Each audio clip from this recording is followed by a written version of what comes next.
One other thing you were going to do, well, a couple of other things today. We discussed yesterday providing the exhibits to the extent they're currently ready with the rest of them. Has that been done? Can I get that to you at lunch? She's still working on it. Okay. Okay. And co-conspirator statements the same. Okay.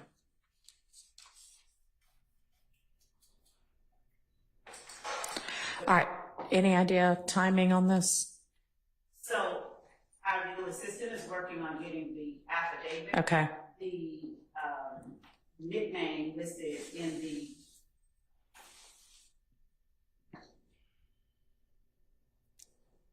so the wiretap affidavit was served in discovery 2 on 8/22/2022.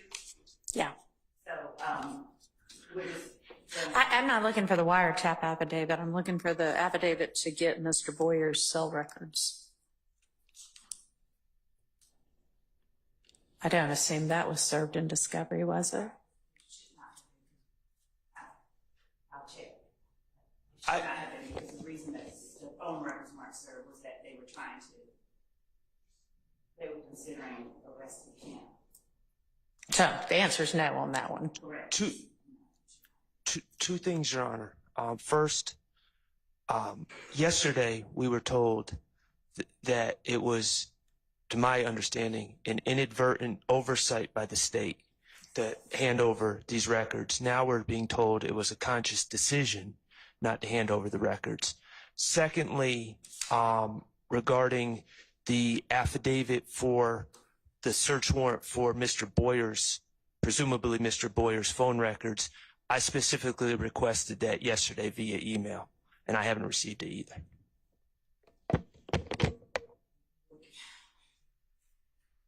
And I reached out to the investigator who got that last night. That person, I can provide information to the court and Mr. Sharp as to what is happening to delay that on their end. Is there some reason that can't just be shared right here and now? They're trying to thwart a murder. They're trying to do what? Thwart a murder that is underway or being. Okay, then seems they should pass off the responsibility for getting the affidavit to someone else. My legal assistant is looking for the affidavit. Did you in any way respond to Mr. Sharp? No, I didn't see the affidavit email. What we were trying to get last night was the information about the phone records. That's where I got part of what I provided to the court this morning. What I'm waiting on is my legal assistant, because the person we were able to communicate with at the door said, the lead investigator said that the affidavit was provided to us. So the affidavit was provided to us as in, I don't know what. I'm sorry. Well, I mean, I would assume so. So we have it, we should have it to give to Mr. Sharp and to the court. I'm awaiting that to provide it to the court, Mr. Sharp. Okay, and so you didn't see the emailed request from Mr. Sharp last night that said, could we please have the affidavit in support of the cell record? I did not, and the court is welcome, Mr. Sharp is welcome to look at my email. I'm sure you get a lot of emails. I did not see that. I don't even know what time he sent it, but I did not see it. And I want to be very candid with the court. I sent this to Mr. Atkins because he was the one that sent the information. Okay. Well, that's why you didn't see it, Ms. Love, because it wasn't sent to you. It was sent to someone else. Because he was the one that sent us the phone records. And I want to be clear, and I think it's clear what I wanted, but my email said that I wanted to see the search warrant, which we haven't received either. Obviously, I meant search warrant and affidavit, but I did put search warrant. But we haven't received either. At what time did you send that? It was 1:53 p.m. So yesterday afternoon. Okay. Okay.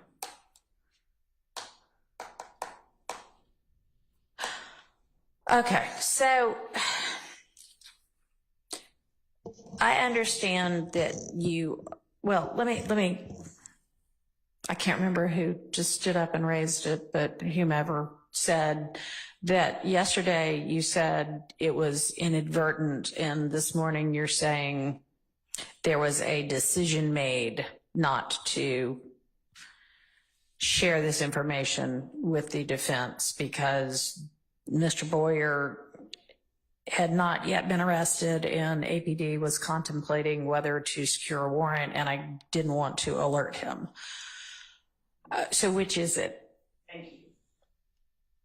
They are both. I asked the court yesterday to allow me time to speak with team members. Right. And the information internally that I know is that when the phone records were initially secured. In the fall of 2023. Yes, Okay. when they were initially secured, the thought process was, we're going to get this person arrested and indicted. Okay. As time went on,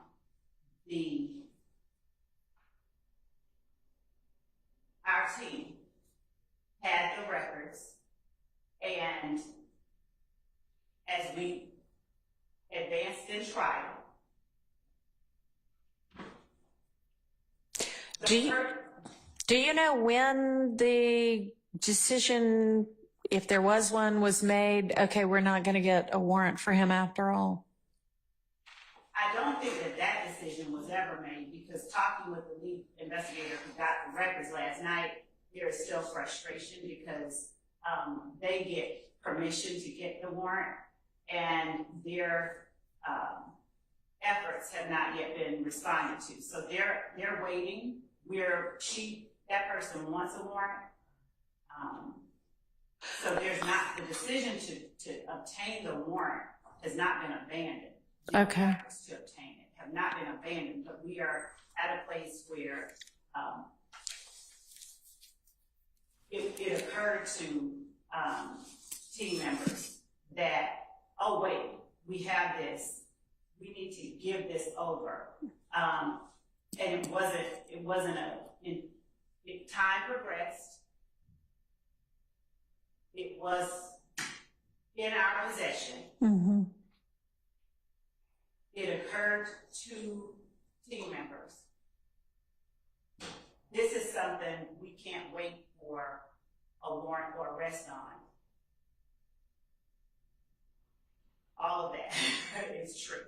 And I would have to consult with our team to see when they asked that those records be plotted, because at that point, I know that would be something that, at least in our minds, we're thinking, we could use this, so I could get that date as well, the date that they were sent over to be plotted. But, Okay.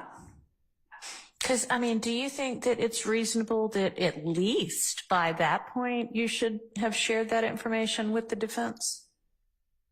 I think that when we're talking about realization and oversight, that at least at that point, if not sooner, at least at that point, that is when it was, oh shoot, I should have turned this over way earlier, at least by then.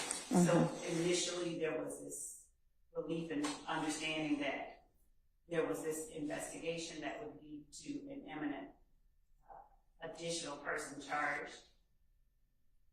That has not occurred. And there was the realization that we have in our possession this data that we need to turn over.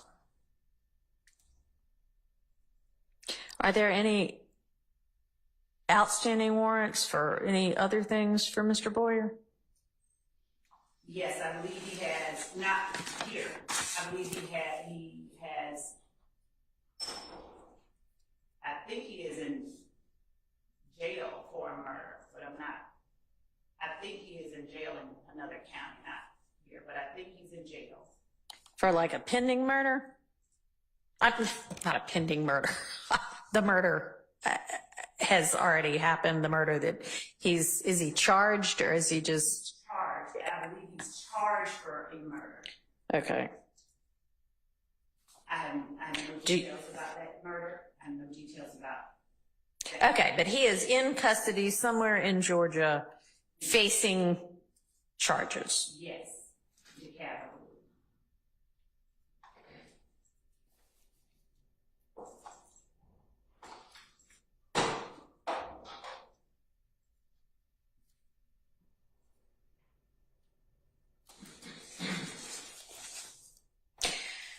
So, does the state intend to try to talk to him?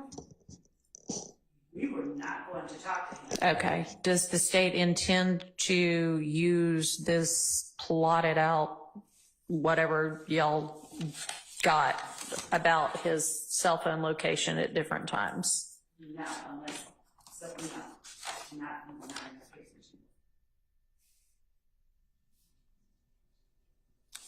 All right. And all the information you have, the state have regarding Mr. Boyer is inculpatory of these 6 defendants, or not all 6 of them, whomever is charged in the Thomas murder? In the Drinks. Oh, okay. Oh, okay. Which is something that other than your opening, which isn't evidence. Have you gotten to that point in the evidence yet? No, that would be likely one of the last. Okay. All right. I feel like that was another question the court asked me that I did not answer. I don't know what it was at this point.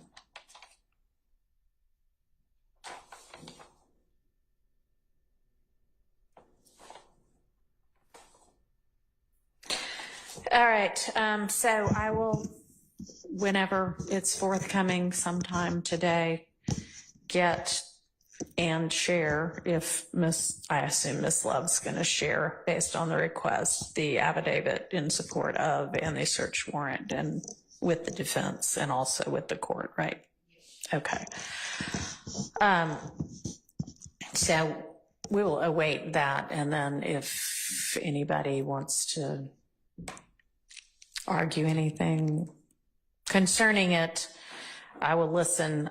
The fact that this has to do with the Drinks murder makes it a little less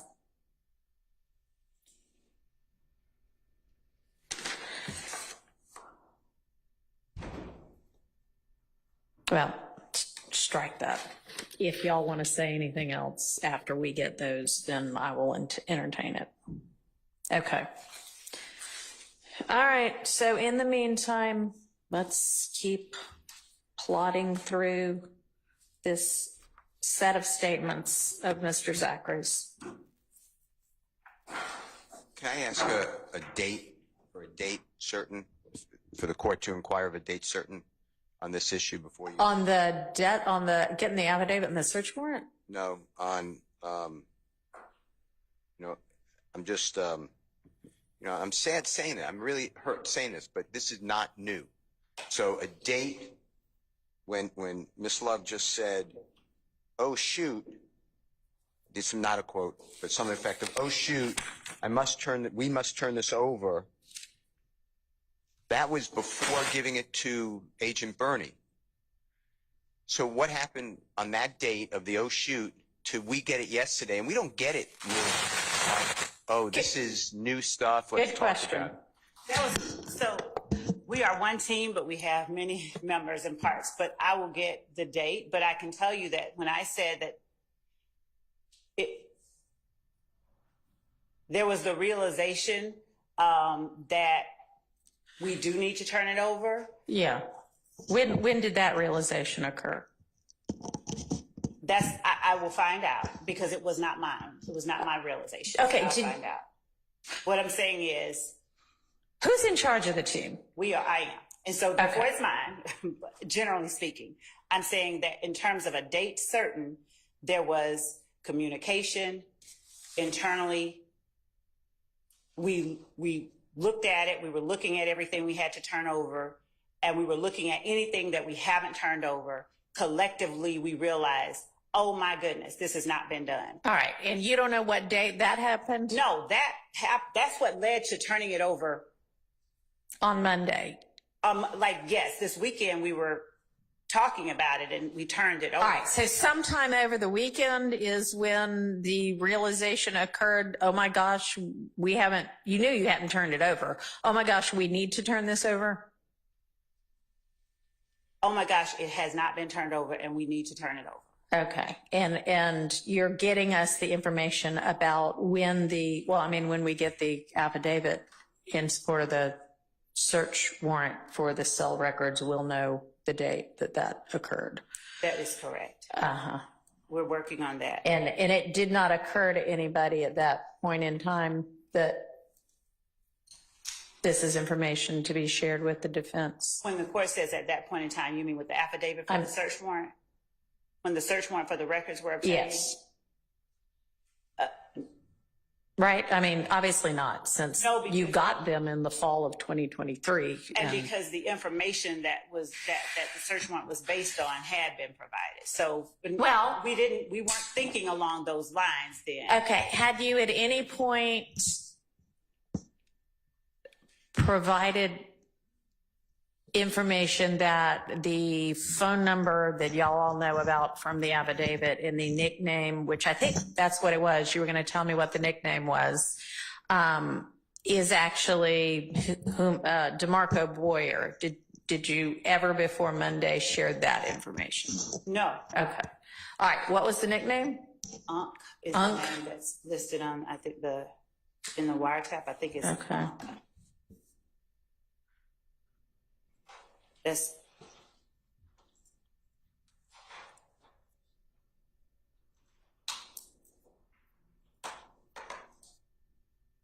and I'm also seeing if there are any other nicknames associated with that number. There may be more than one. That's not uncommon. So I'm going to get all of them.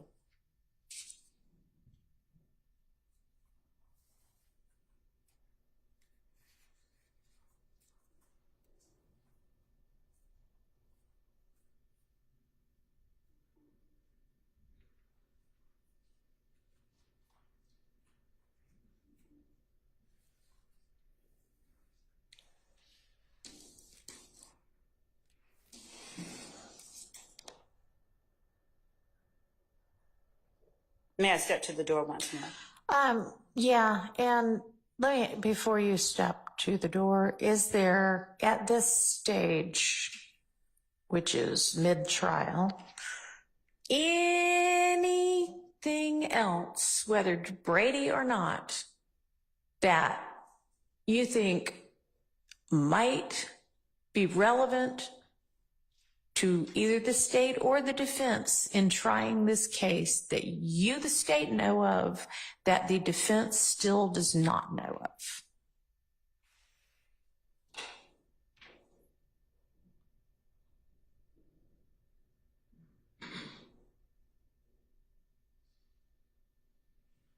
And you may want to huddle with whomever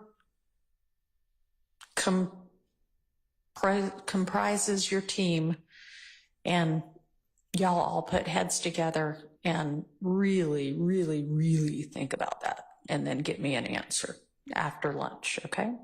Can you do that? Okay.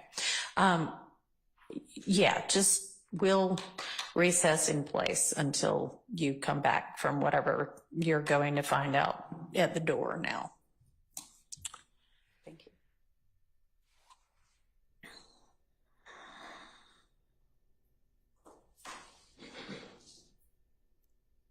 And since we're recessed in place, I'll just sit here. Okay.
Something else in the meantime? Yes, Your Honor. All right, thank you.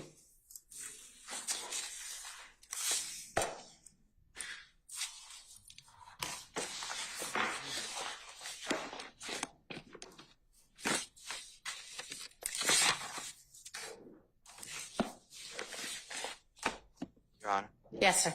can I just add one thing to the previous discussion? Sure. A lot of the state's theory is that Mr. Williams is in charge of a gang and the gang does crime on his behalf. He asks for it and they do it. We deny that. I heard the court say and I heard the prosecutor say that this is inculpatory, no exculpatory. Everything could be inculpatory or exculpatory. Okay. Can I just... Of course. I didn't say it's inculpatory. I don't know. Okay. I said the state, if I said that, I'm repeating the state's maintaining that it's only inculpatory. Understood. Okay, go ahead. Appreciated. And all I want to make the court aware as you go through decisions is if we knew about Mr. Boyer, then what I would have done is found out if he has a lawyer, because he's in custody, it sounds like, contact his lawyer, ask if I could go with the lawyer and Miss Adams, when I say me, and Miss Adams, and an investigator, and interview him. And he may give information that's very hurtful to me. He may give information that is very beneficial to Mr. Williams. I don't know. My point is, though, that the state has no ability to know what's helpful or hurtful to Mr. Williams, and we have a right to investigate. So I just wanted that on the record as well, in case this goes up. Thank you. I don't disagree. Thank you. I don't disagree. All right. Ms. Lev, if you're at a stage where you can shed any further light on anything, great. If not, we'll take it up after lunch. I'd like to take it up after lunch if the court will allow me. And I wanted to make clear I'm not refuting anything regarding the need to provide it to the defense and whether it's inculpatory or exculpatory. I just wanted to make clear and make sure that I told the court and the defense that we're not asking to use it. We just wanted to, out of an abundance of caution, in the event that it is in some way, in any way exculpatory, give it to the defense. We're not trying to use it. Okay. All right. Thank you. All right. Let's turn back to Mr. Zachary's statement that we were going through yesterday. And Ms. Love, you are going to take the overnight recess to try to determine if there are parts of the proposed redactions that you agree to.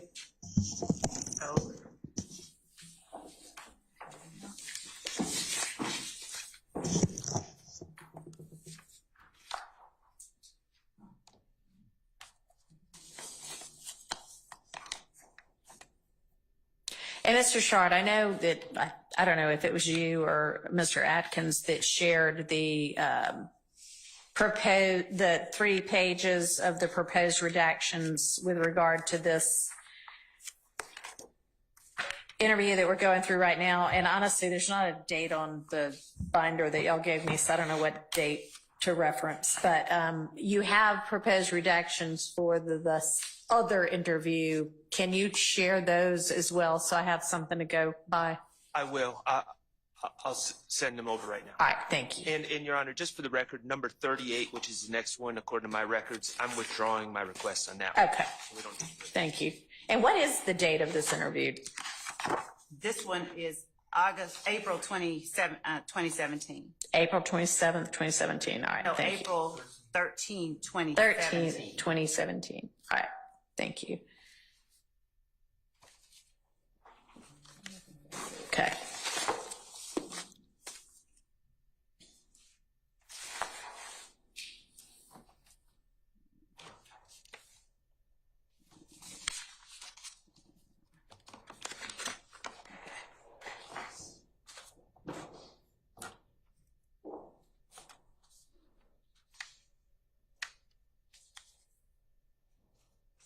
So, Ms. Love, I know you're looking for them, but did you get an opportunity, and are there redactions you agreed to? There were not a lot. There was Okay. only one. But you're going to find whatever that was and let Right. us know. Right. Okay. And I marked them in the transcript. All right.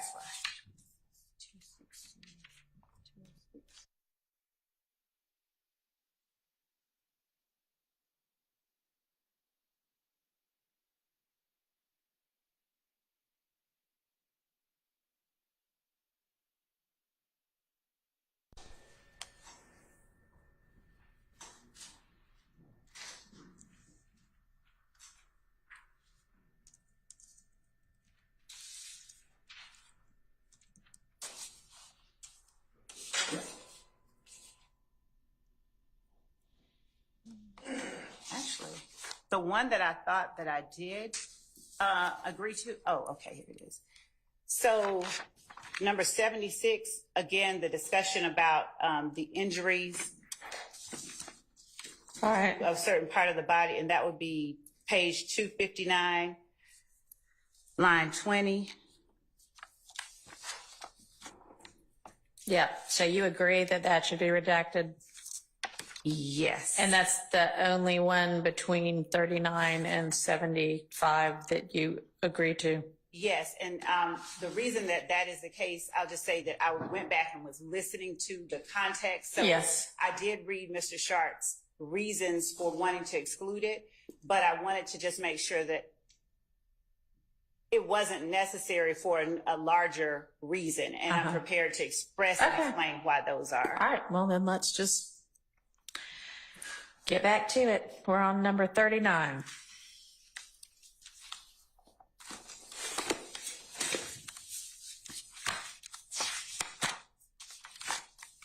So, Your Honor, number 39, I was shorthanding this. When I wrote yak, Sure. when I wrote yak, that's Mr. Kendrick's. Okay. So, my understanding from my recollection is that Investigator Dennis has never spoken to Mr. Kendrick's about the murder of Donovan Thomas.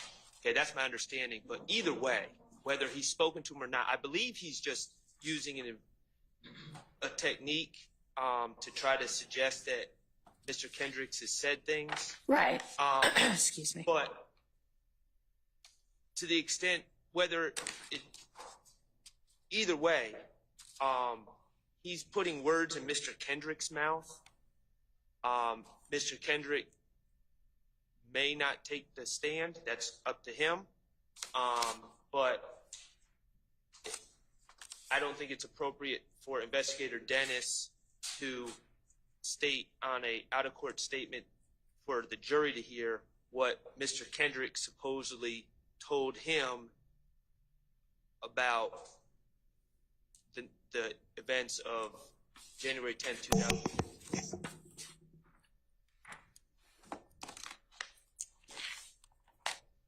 And Your Honor, that's at the bottom of, Yeah.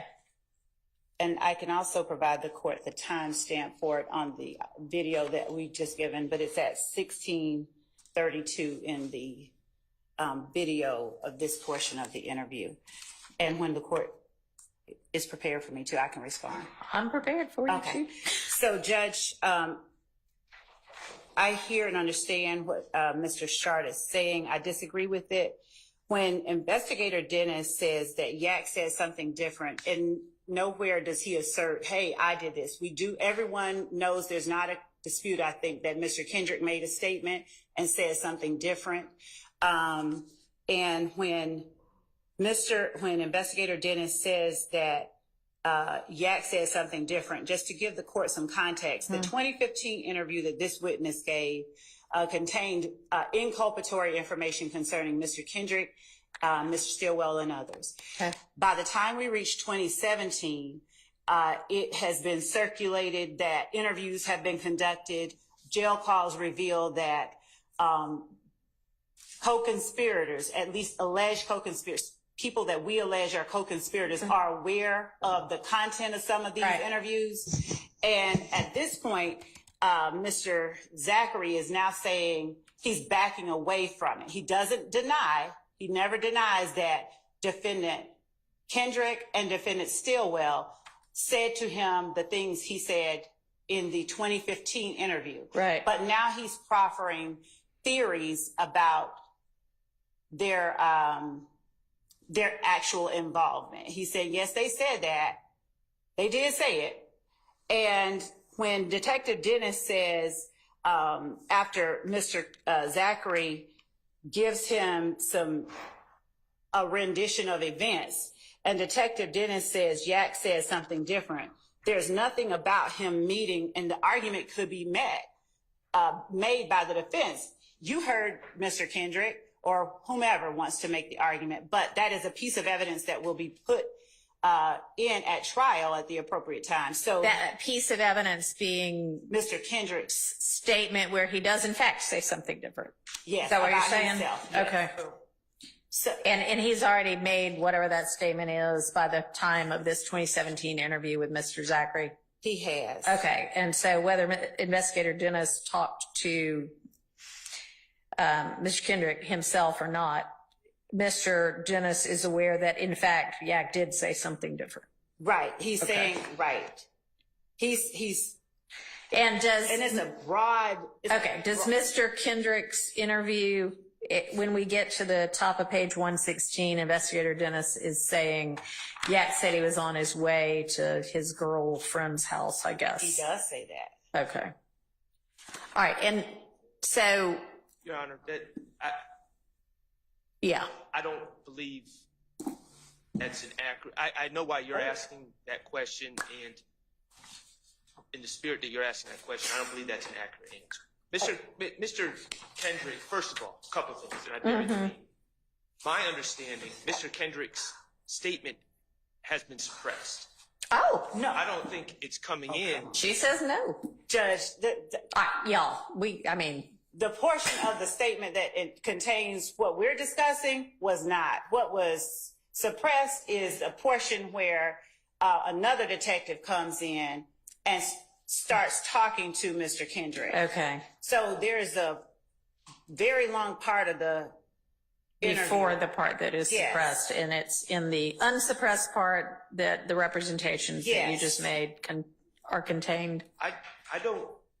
Investigator Dennis on 116 line 8 says Yak said he was on his way to Bush's house, Yeah. and they saw Nut at the barber shop, and they made the call. I don't know if Mr. Kendrick's saying that to any law enforcement. Well, we ought to be able to check that. I mean, right? Like the statement is, And the made the call portion, I'll agree. That part he didn't say. But the part about him being on the way to Bush's house, which is what I think is the most. No, and he didn't say he saw Nut at the barber shop. My recollection of the statement, and Mr. Weinstein's most on top of what was said in that interview and what portions were suppressed, but he said, I did not have anything to do with this killing. I went to my girlfriend's house. That's my alibi. I don't know. So the state, yes, he said he was with Busha in a car with her going to her house. He never said seeing Nut at the barbershop and making a call. That was not stated. So that's a misrepresentation of Mr. Kendrick's statement, first of all. And secondly, I mean, it's just completely confusing to the jurors. okay. So, Your Honor, the state's response to that is when I stated there's information that Mr. Zachary and Detective Dennis exchanged before we reached the point where he says, that's not what Yak says. Yeah. And the reason that is important is that there's a compound sort of statement at the top of 116, and Mr. Sharp is correct regarding Mr. Kendrick not saying we made the call, but the part where he says he was on his way to Bush's house. Right. That's not the part at issue. It's Right. and they saw Nut at the barbershop. Does Mr. Kendrick in his statement say anything about seeing Nut at the barbershop? My memory is that he doesn't say they saw Nut at the barbershop. Okay. My memory is that he doesn't say that they saw Nut at the barbershop. Okay. And But that he was on his way to, so I'm not disputing that part. Okay, so then that part needs, I would think, to be redacted out because it is confusing. I have no problem with that. I just wanted the court to be aware of of the argument that we were making. Okay. So if the statement is going to be introduced as evidence, the reason that we were not conceding that part is that Detective Dennis's that part's fine. I understand everybody's arguments. So let's get to what we are redacting out. Yes, Your Honor. So page 116, line 9, and they saw nut at the barbershop. Frankly, why don't you just also skip line 10 and line 11? Okay. Okay. Okay. Does that satisfy your objection, Mr. Yes, Your Short? Honor. Okay. Yes, Your Honor. Oh, yeah.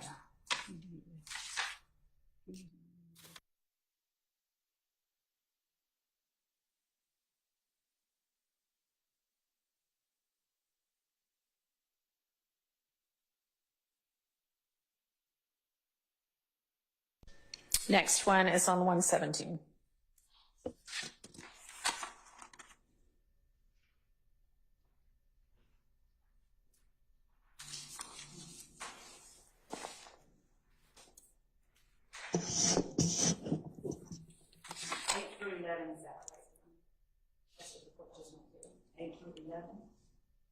No, what I'm looking at is number 40, which is what, oh, yes, on the other one, no, 9,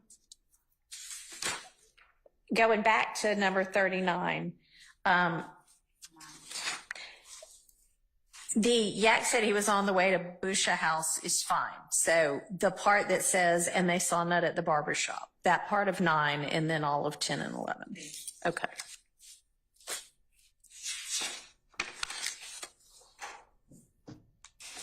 And just to clarify, Detective Dennis was one of the 3 in that interview. Okay. Thank you.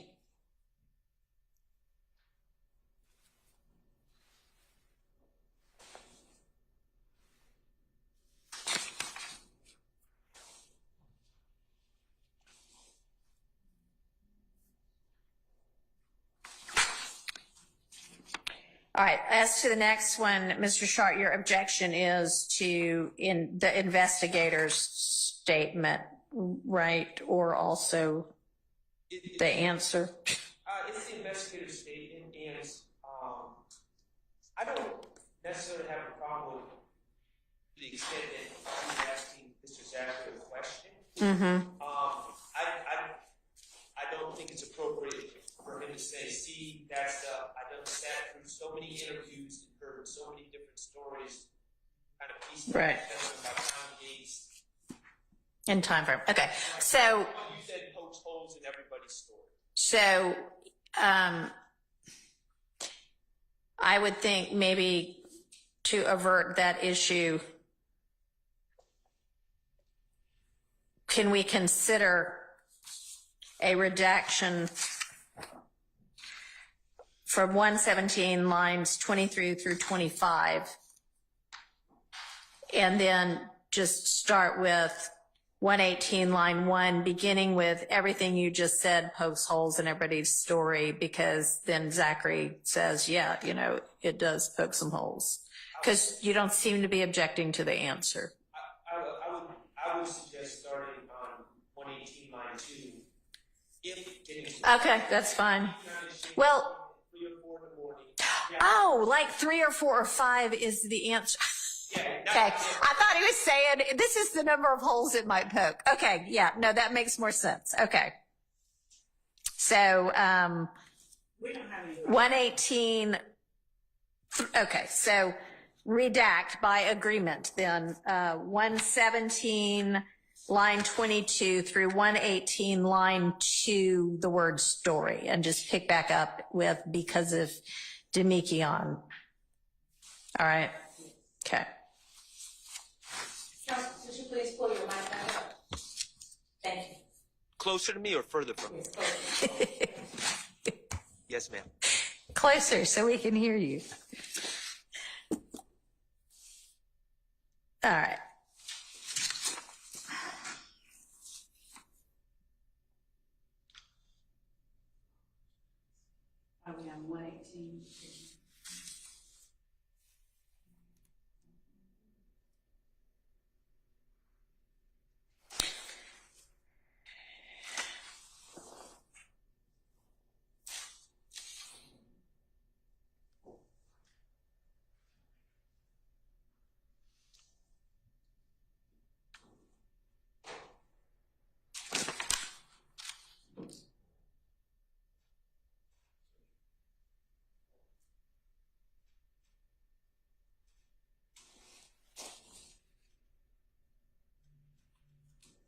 All right.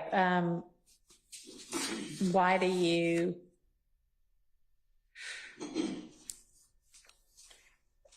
All right. So the objection as to the 41 is that it's speculation.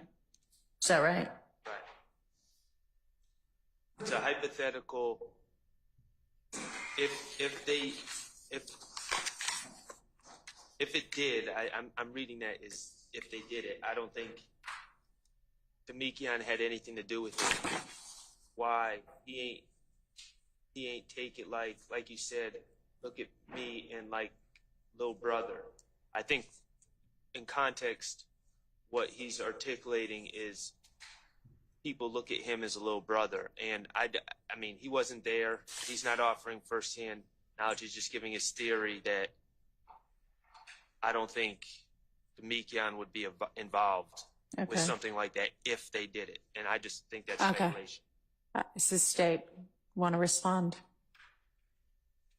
Inasmuch as this is something that is repeated throughout Mr. Zachary's interview, and inasmuch as there is information that Demekian gave to Mr. Zachary, similar to the way that he gave information to another witness in this case who's now on the stand. The reason that I believe that this should remain in is that Mr. Zachary, at one point, Mr. Garlington was charged, but not by the state.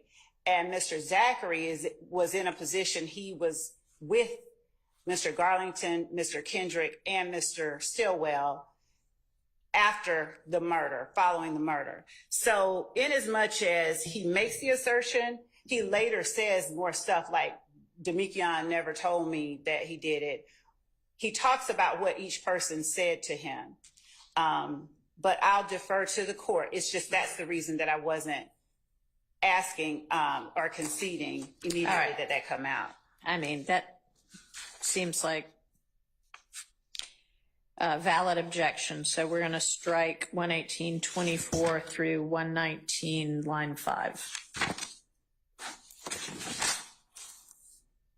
I'm sorry, line 4.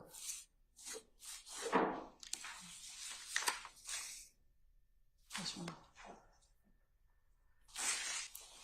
Yeah, share it.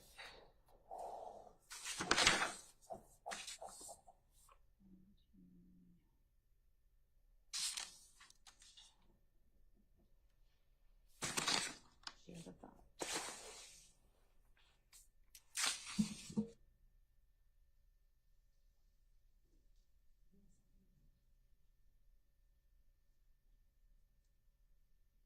All right, and this is the witness, Zachary, relating what Demekian has told him, and the objection is hearsay.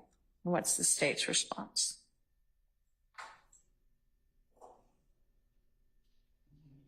Oh, okay, I'm on 21. Demekian's statements to Mr. Garlington, I'm sorry, to Mr. Zachary.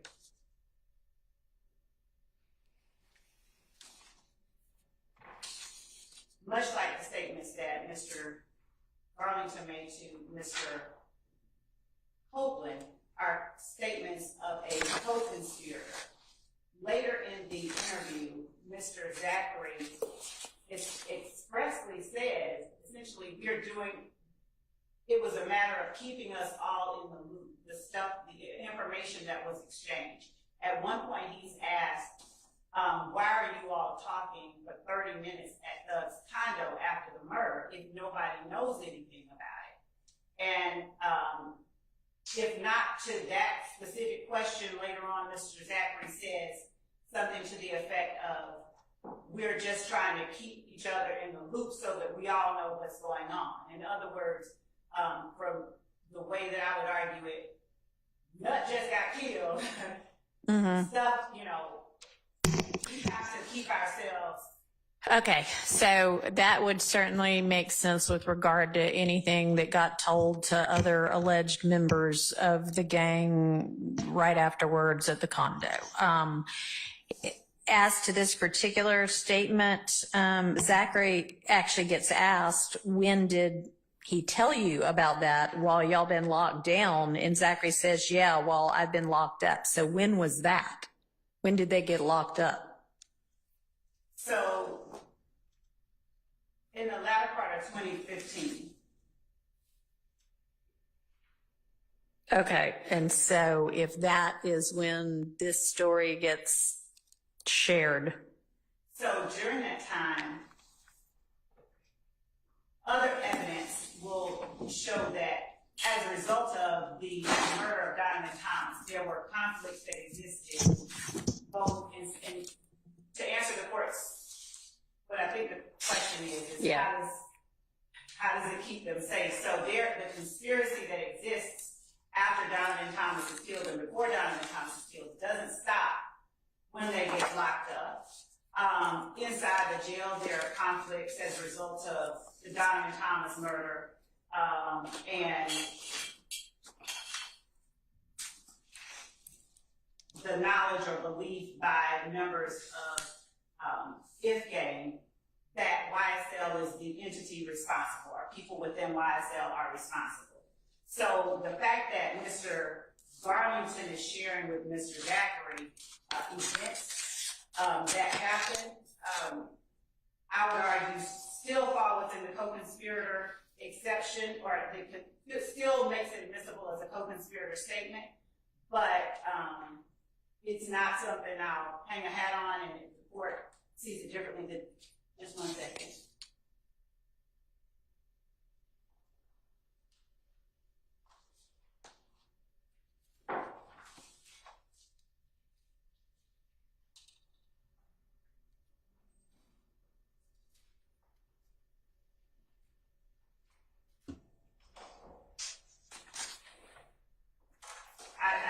It's not one that I'm going to strongly object to.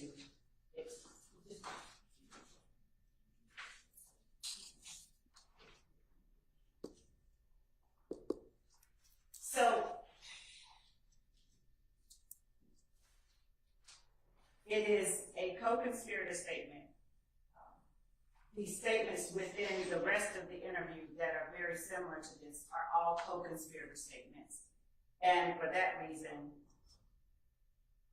we object to the co-conspirator statements coming out. I'll just leave it at that. And of course, it's not one that I'm going to, I'll defer to the court's decision, whatever it is. But I'd argue that it is a co-conspirator statement, but there are more statements similar to this made by Mr. Garlington to Mr. Zachary that he alludes to. So I'm going to be making a similar argument about other statements like this. And for that reason, I'm not going to object strenuously to this particular one coming out.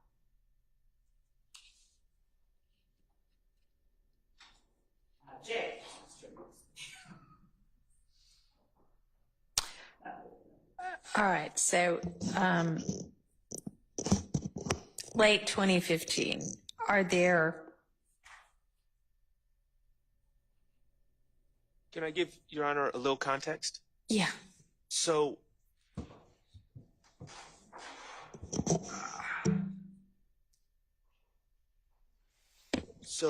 Mr. Garlington and 3 other individuals, I believe it was 3 other individuals, including my client, Mr. Stillwell, warrants were taken out for them in around October of 2015. Based on the testimony or the word of a gentleman named Nicholas Robinson, or Spencer Wright, depending on when you ask him. But he gave these statements to police. They went and Investigator Thorpe went and got warrants for these gentlemen.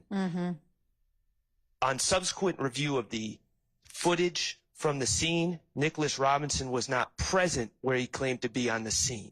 So at the time of giving these statements, Mr. Garlington, and there's jail calls that I believe reflect this, Mr. Garlington is in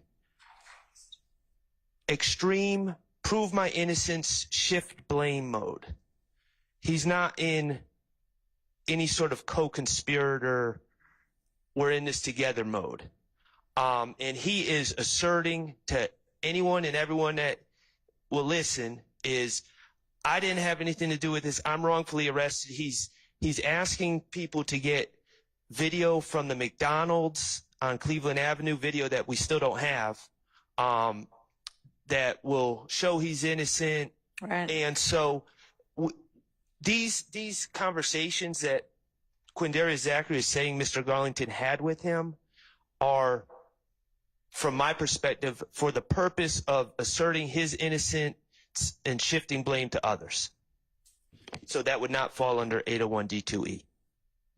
All right, and that's sort of what I'm trying to sort out is this a time that is, when this is shared in furtherance of the conspiracy, or is it not? And if there are, in fact, still beefs going on inside of the jail or outside, I mean, do they get released after late 2015? No, it dies down a lot.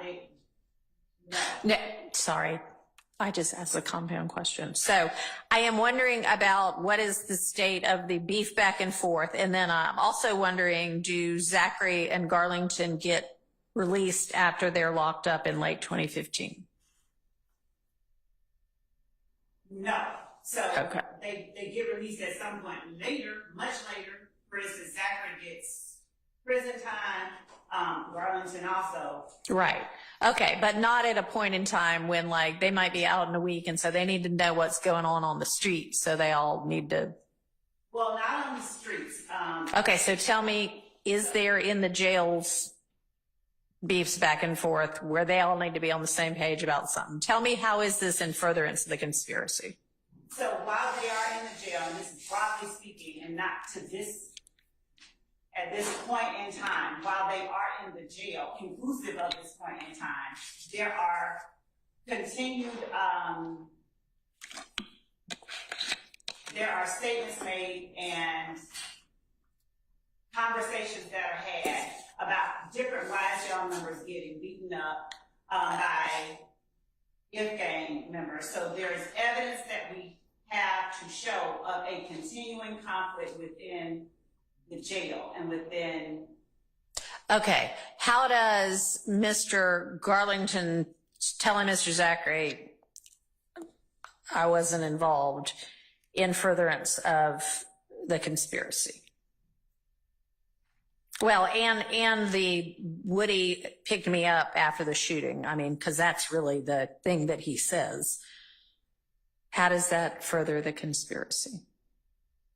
Our argument is that it fosters cohesiveness. It is information shared between two YSL members while they are in the same predicament of being confined among other persons who are members of an opposition.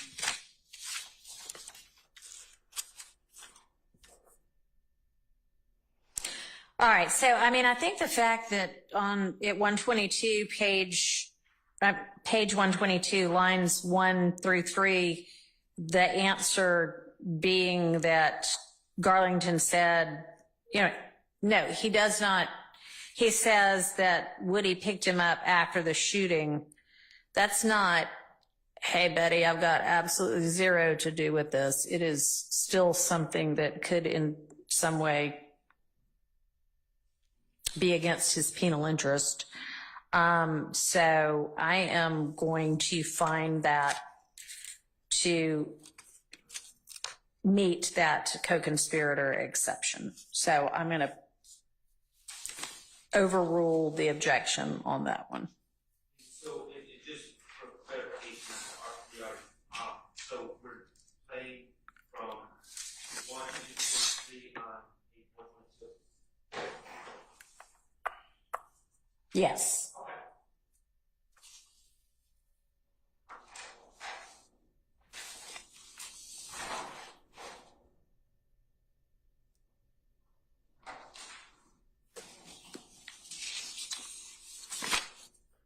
Okay, meaning I understand the court rule. Yeah, no, I understand. I understand. But yes, that's probably a good idea to clarify that for the record. All right, so moving to number 43, which starts at the beginning of page 124 and is most of that page.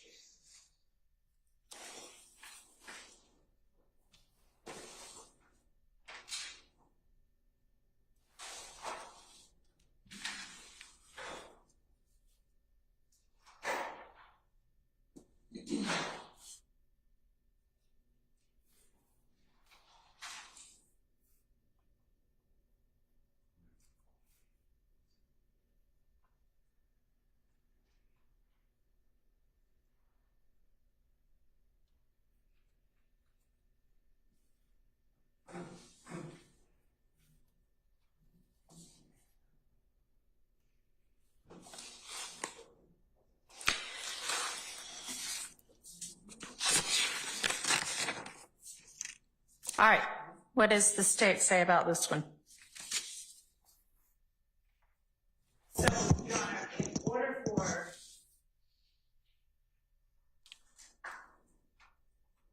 the argument is that it's hearsay about what Demekion said, and Is that the argument, or is the argument here? I mean, at least what's on the, yeah, false hearsay, if you will. I'm sorry, I was looking at 42, 43. Yeah.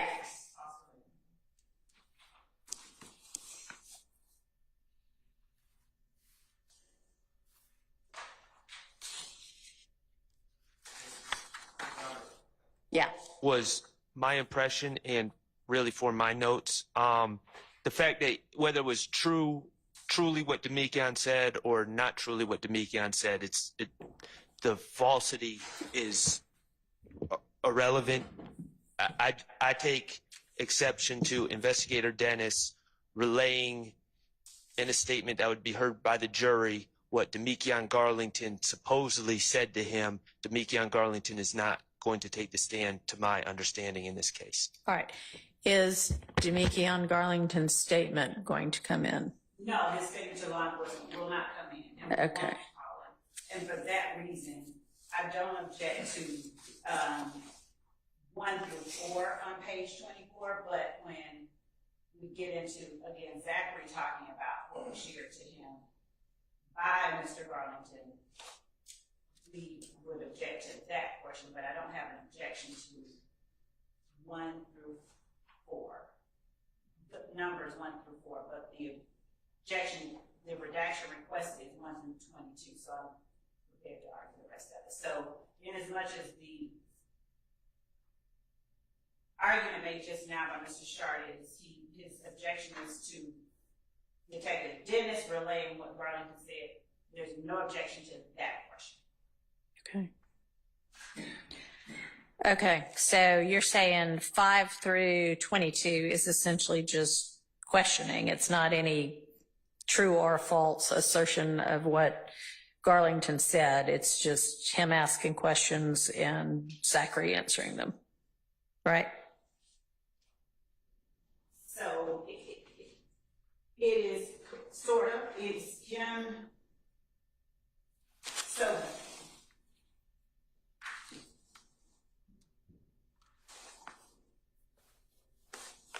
there was one thing, and I'm sorry, I apologize for doing this. It is much as Mr. Zachary acknowledges knowing that the police talked to Demekion Garlington, and in as much as that is contained within 1 through 3, I'd ask that the court keep that in and allow me to change that portion of my previous representation to the court. Okay, is there going to, well, what about, then what are we doing about line 4? That's the part that I believe is not proper. I think that's a testimonial statement that Okay, so then let me go back to Mr. Shart. If 4 is redacted out, then what is your objection to the rest of it? I don't have an objection to 1 and 3. I do, so to the extent that these are being brought in for Quindarius Zachary's answers, Yeah. and this is gonna bleed into number 44 on my list. Okay. It goes into, my understanding is this information Quindarius Zachary is giving Investigator Dennis is based on things Demekion Garlington, it's being asserted that Demekion Garlington told Zachary in the jail when Garlington was trying to proclaim his innocence. Okay. So that is, I don't feel that these answers fall under the 801 D2E because, again, I don't feel that they're in furtherance of a conspiracy, the statements made in the jail. So that would be my objection to the answers. Okay. And those are interspersed in what I objected to in number 43 and then specifically in 44 as well. Okay.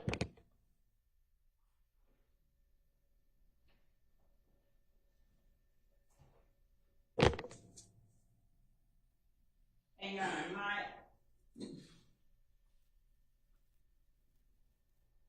my perspective on that, for the reasons that I've already shared, are different than Mr. Sharp's. And I would add to what I've already said, that in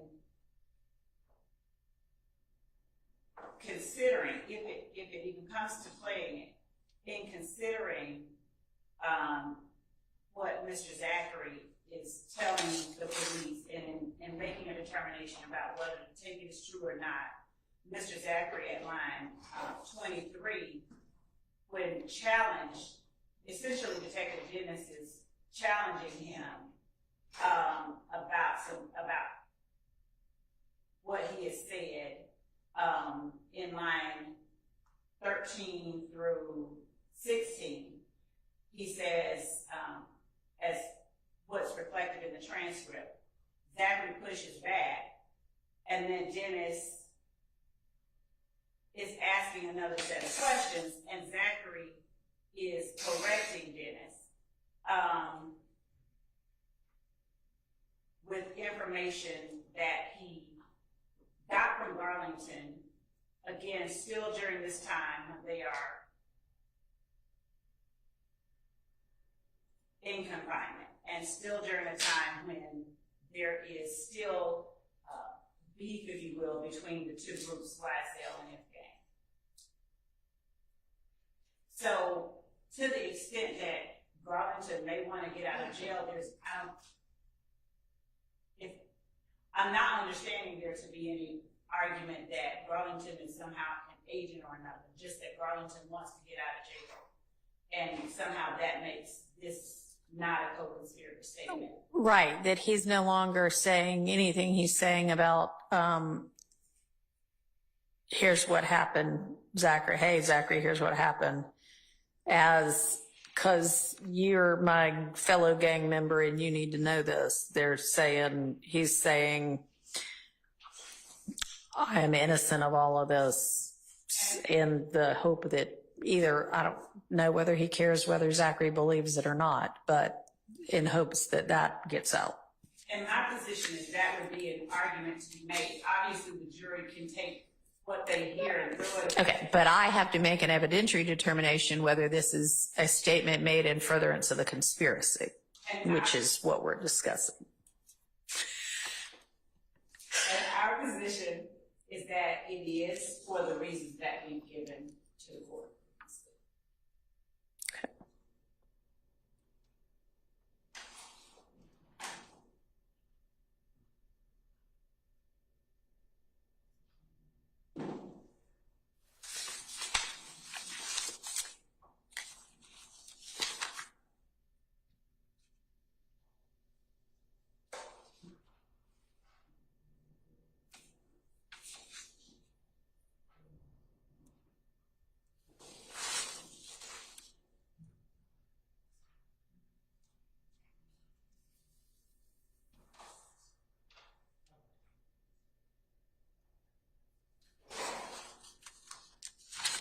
All right, I'm going to allow it.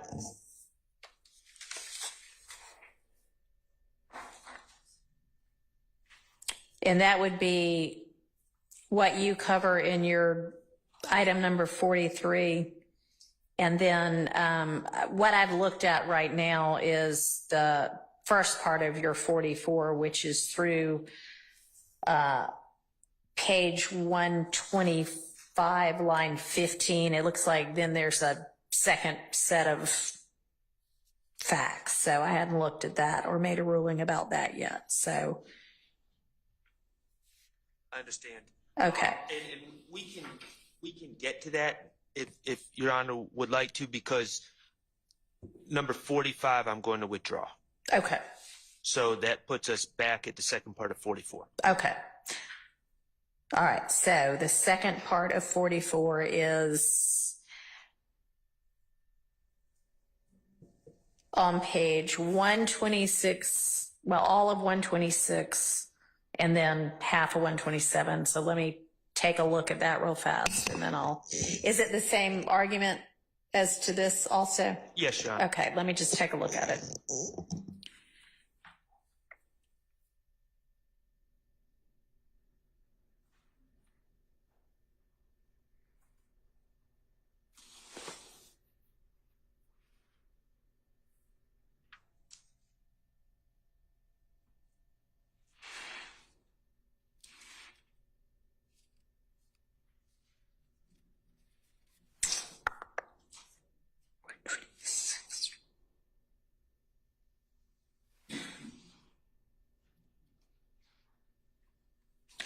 All right, let me ask you, on page 126, lines 15 through 18,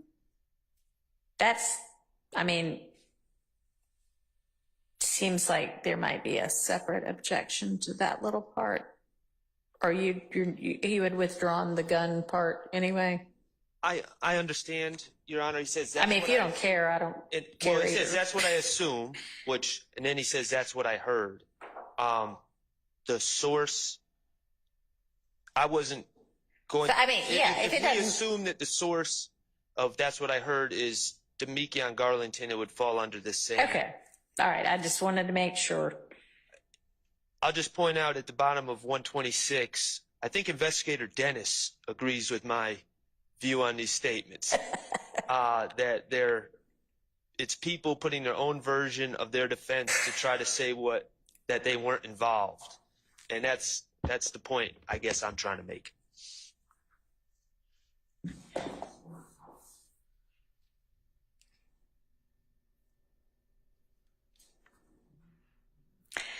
So I suspect we'll see that on a slide during your closing argument. All right. Yeah. No, my ruling is the same with regard to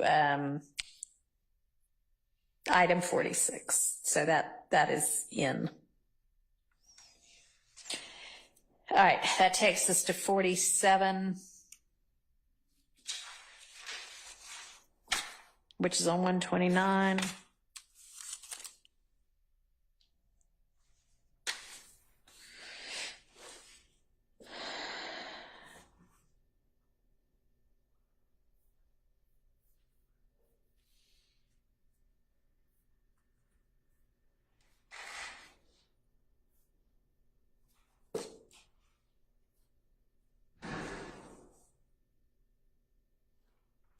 I'm not sure I follow your objection.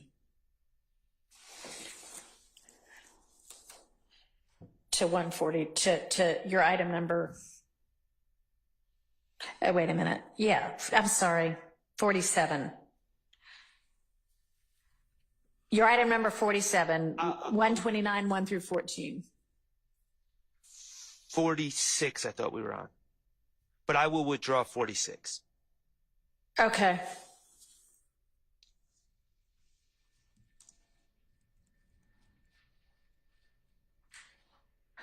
Okay, so now to 47.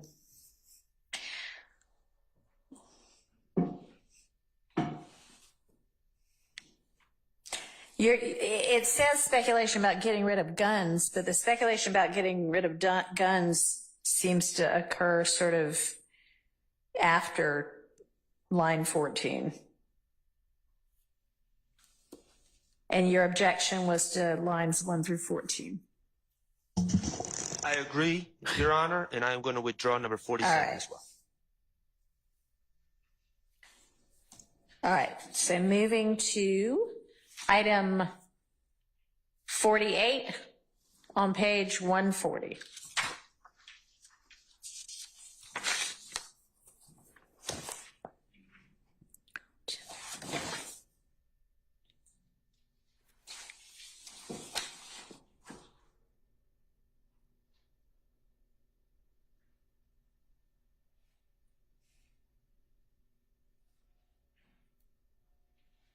I'll withdraw that one. All right, seems to help you.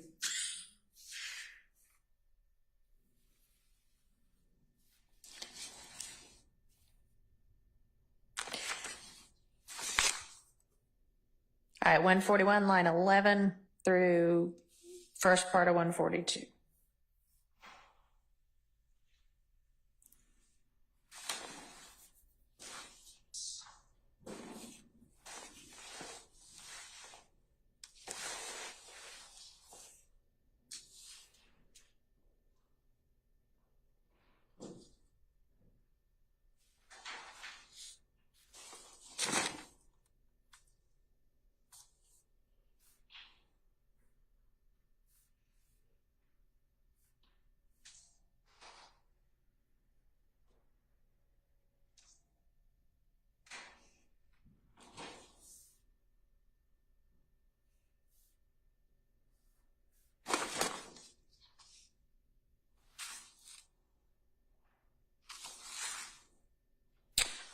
And is there your objection that the questions by the investigator are based on hearsay?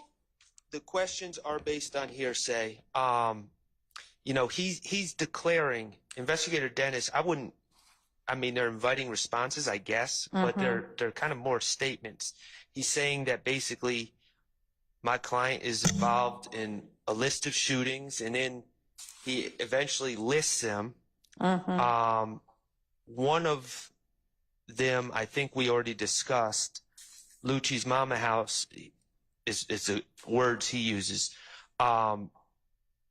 We already discussed that I believe we already discussed that was based on what Mr. Zachary told him, which was based on hearsay. He wasn't there, so it's just based on rumors. He's just recapping what Zachary said, and what Zachary said has already been ruled coming out, is my recollection. So Lucci's Mama House, he said he did the bus. We've already established that Mr. Zachary wasn't present at the shooting of the bus, so Mr. Zachary wasn't allowed to talk about, or we're not going to play what Mr. Zachary said regarding who did the shooting.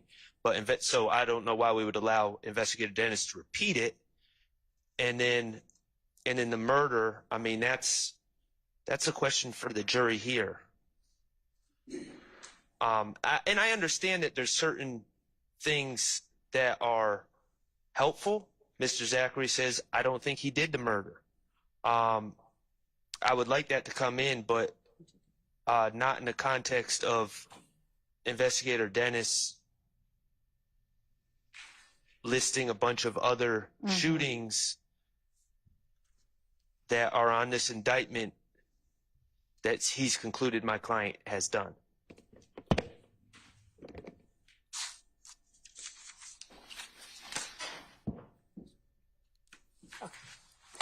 So, Judge, the first thing is, it wasn't established that Mr. Zachary wasn't, it was established that he wasn't a part of the physical shooting, but it was also established that he was with other members of YSL at the compound and had knowledge of who pulled out, arguably had knowledge of who pulled out with whom. Right. So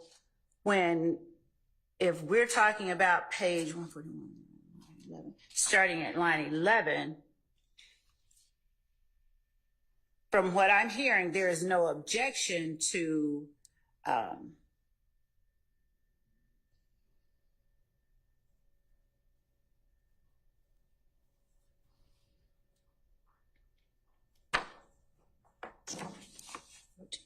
no, he does object to it. Okay, I see what he said. Your Honor, Mr. Zachary he's conveying something about Mr. Stillwell, at least his current iteration of events about Mr. Stillwell. He's saying he wasn't in a lot of shootings and stuff. Right. Dennis is saying essentially, what, really? And Zachary is reiterating the point. And then Dennis is asking for clarification.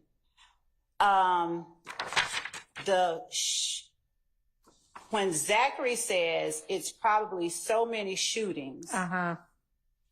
and then later on he says they go all the way back to 2014, he's clarifying information he's giving to Dennis, and he is giving information that we would argue he does have a basis for knowing. I don't have a problem taking out he did the bust, the murder. But the three biggest ones from lines 6 through 7,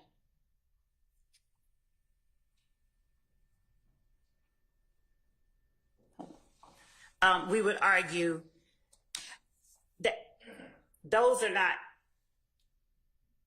are events or incidents which Mr. Garlington does have information about. Okay, so I think that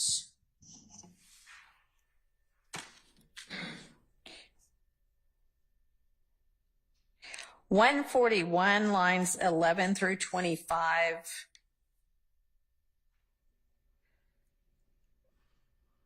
are okay. Can I state my specific objection to that? Yeah. Okay, so my specific, on 11 to 25 on page 141, what I'm specifically objecting to is when Investigator Dennis says, Can you pick up your mic? I'm sorry. I know that's right, kind of annoying, but no, it's fine. He says right, and he just basically was from what I've gathered in basically interviewing people and him. Again, I don't know when Investigator Dennis, to my information and belief, only spoke to Mr. Stillwell as a victim in a case where a young woman was killed back in 2015. So I don't know where "and him" comes from.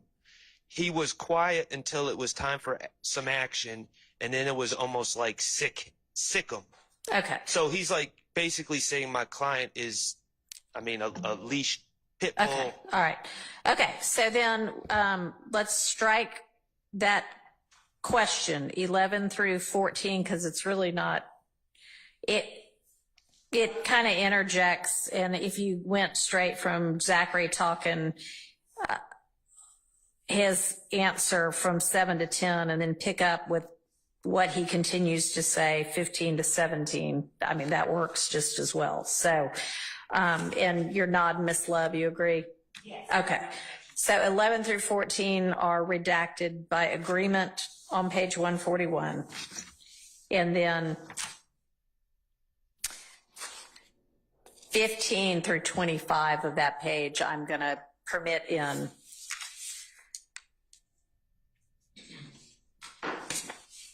And then, So yeah. my issue with 142 is Investigator Dennis says, Yeah, no, I'm getting to that. Okay, I'm sorry. And maybe you'll be satisfied. all right, I don't know, but whether you are or not, this is my thought at this point is 15 through 25 are in, and then redact on page 142, 1 through 8, and pick up with line 9. And that avoids all of the Dennis saying something about a shooting that okay, does that work for you, Miss Love? Yeah. So Miss Love agrees to that. So Mr. Shart, I That want to works. make sure that, so that, do you have any further commentary with regard after that ruling? No, Your Honor. Okay.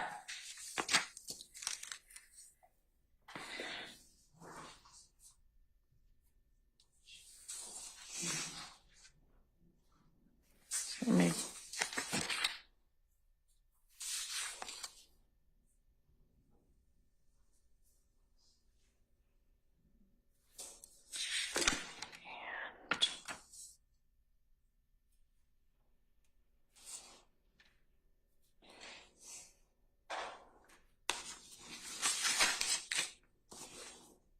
All right, moving us to page 146.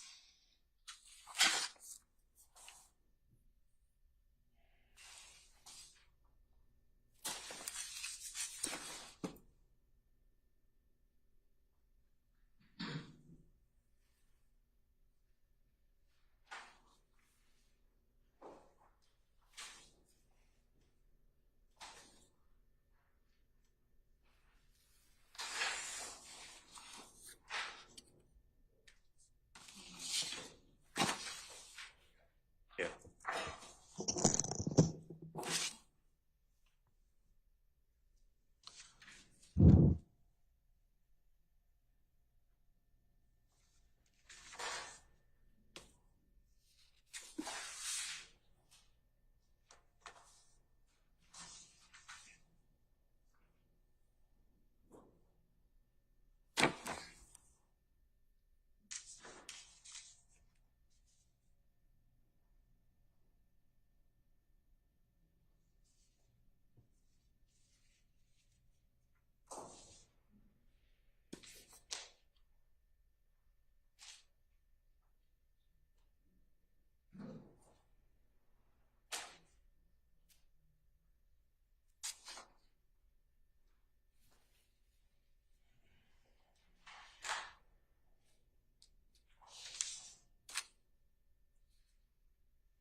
Okay. Judge, good morning. Keith Adams on Good behalf morning. of Mr. Williams. So this is number 50 on Mr. Shard's checklist. Yeah. The entirety of this testimony, and the context of it is that this is a conversation where Mr. Sprinkle's involved, the detectives are involved, and they're talking to Mr. Zachary about what they believe to be a beef, for lack of a better word, between Mr. Williams and DeQuantis Lamar, gentleman Right. known as Rich Homie Quan. In short, my objection for this entire segment of the conversation, starting at 146, line 20, going all the way to 149.3, is that it's speculation.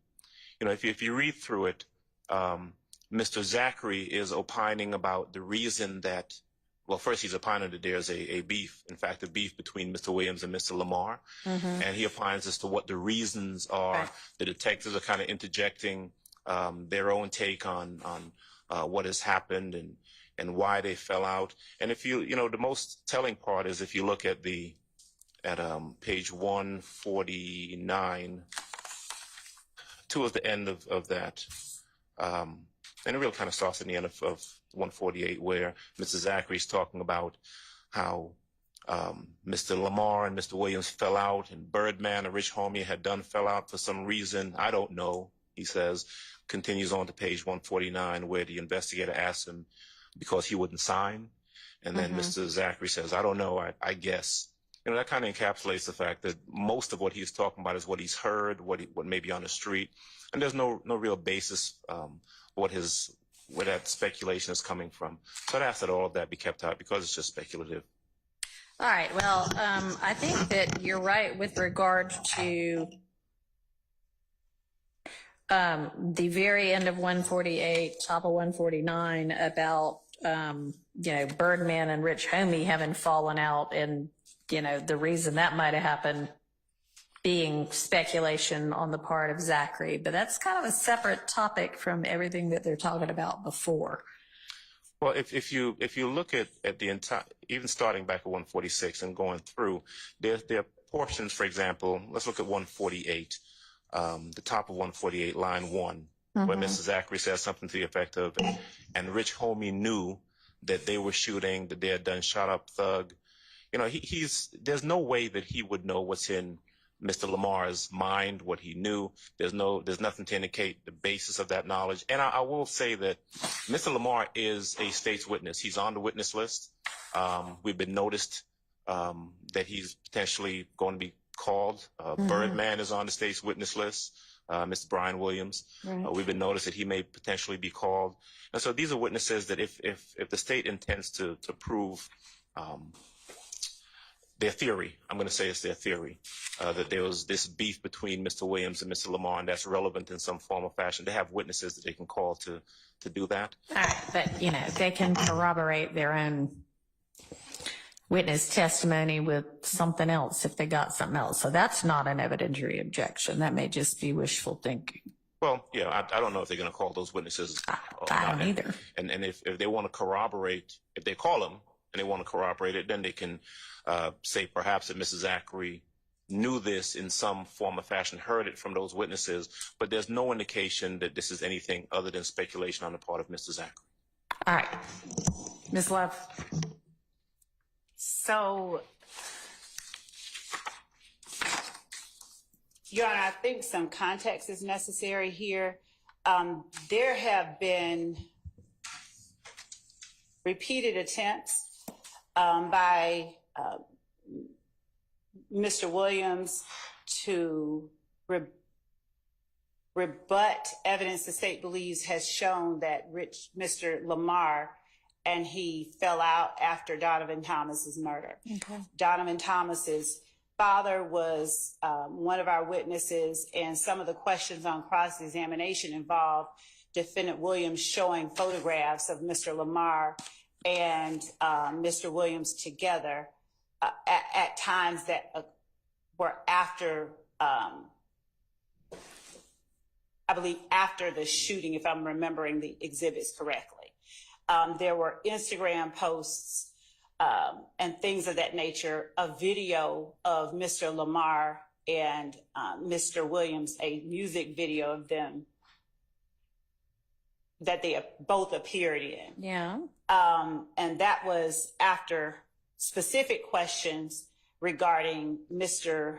Lamar's continued association with Mr.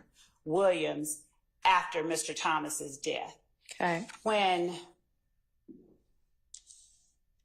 ADA Sprinkle asks in line 18 through 19 of page 146, so what happened? Why weren't they working together anymore? The answer Mr. Zachary gives, his basis for knowing that information, or at least broadly that information, is contained within the statements that he gives just prior to that, when he's talking about having been on tour, being on tour with Defendant Williams during this long period of time. So in line 9, when ADA Sprinkle asks, you know about Young Thug getting up on stage in March of 2015, calling Rich Homie Quan, bitch Homie Quan. Mm-hmm. And Mr. Zachary says, I was with him, yeah. And then ADA Sprinkle says, you weren't there? And Zachary says, I was with him when he said that. Yeah. So these statements provide a basis for Mr. Zachary's knowledge of whether or not Defendant Williams and Mr. Lamar continued to work together. Okay, and I mean, I notice on page 147, line 20, I mean, Mr. Zachary's saying, like, basically, I stay at the same place as Thug does in that apartment building too. So he's got a basis for knowing what he is saying on 146 and 147 and 148. Now, I'm agree that 149 starting at 23 is kind of a different topic and speculation. So I'm going to strike that. And The objection went through 149 line 3. That I'm going to strike, but just that. The rest of it. Judge, I just wanted to make one correction regarding line 20 of page 147. So Yeah. it wasn't that reference was meant for Mr. Lamar, not, even though it says we, you have to listen to it. I think it was he, I think. Oh, okay. That's correct. All right. Thank you. That's correct. What Appreciate he's it. saying is that Rich Homie Okay. stayed in the same Well, it building. says we, but I guess that's either a typo or a mistranscription. Okay. All right. So then, But what is his basis then for knowing all of this? I was about to say, but even with that, he's describing he's describing later on how much time he spends in the condo, and I believe at one point he even talks about the fact that he went down on one occasion and let somebody in. Okay. When asked how do people get in, they were trying to ask him about a call box, but he's saying, I went and let them in. No. So he spends and talks about the amount of time he spends, a lot of time with Mr. Williams in that condo. So my argument is that he, throughout the interview, he gives a basis for that knowledge. Okay. The only thing that I'd follow up with on that, Judge, is that, All right. that's a different point, right? The fact that he knows Rich Homie Quan, the fact that he knows Jeffrey Williams, the fact that he knows where someone lives, the fact that he went and let someone in does not give him the basis of knowledge of what is in someone's mind or why someone fell out. That's what the conversation is about. All right. So, Miss Love, what's your response to that? So I would argue that his proximity with Mr. Williams and his association and relationship with Mr. Williams, as reflected in the fact that he's always at the condo, even on occasions when Mr. Williams is not there, is the basis for a knowledge of why they don't work together, and a basis for his knowledge of what happened. Okay. And you have evidence that establishes their close relationship at this period in time. Yes, his words, Mr. Zachary's words throughout the interview, All right. are reflective of that. Okay. Then I will stand on my prior ruling. So just to be clear, Judge, what is the court saying will be kept out? 148 line 23 through 149 line 3.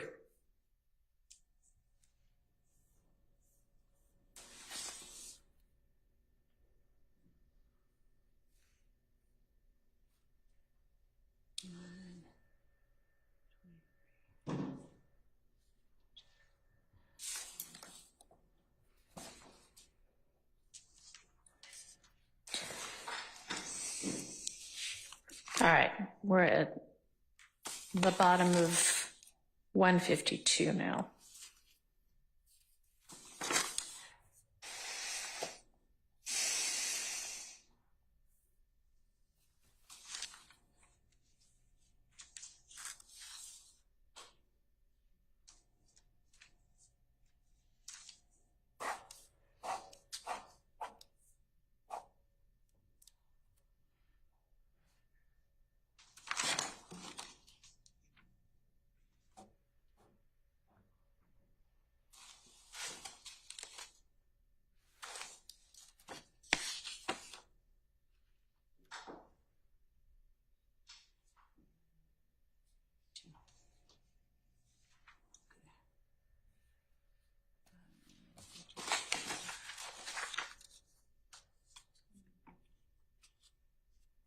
All right, Miss Love, why would this be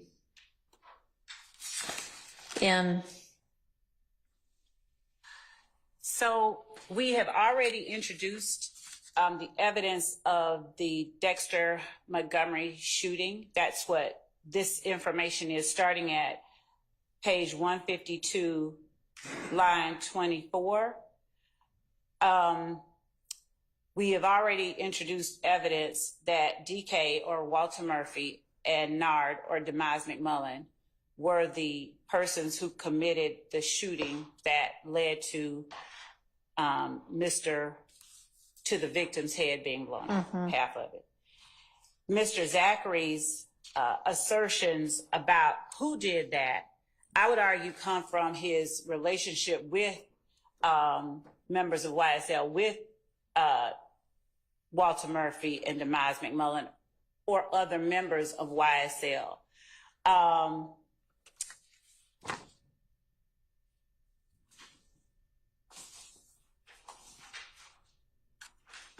The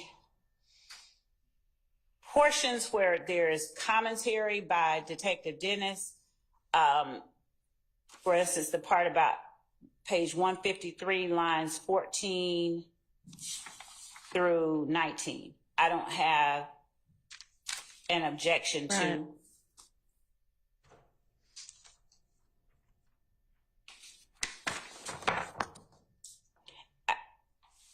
As well as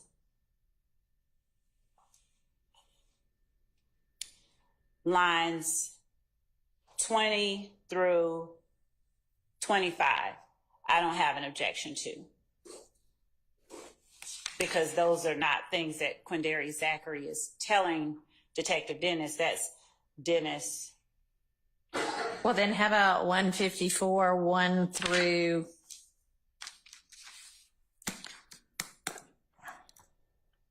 at least 14, but that's all just the investigators talking At least 14. about basically their own investigation. I don't have any.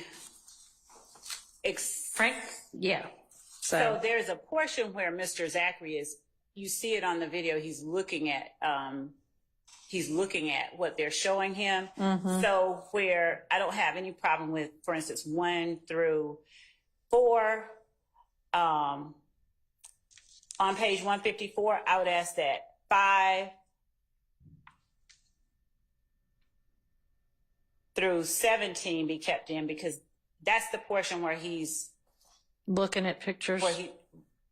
Either has just looked at pictures, and Dennis is now saying that right there is DK walking with an assault rifle. All right.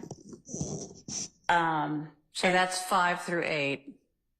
It is. Yes, 5 through 8. Okay.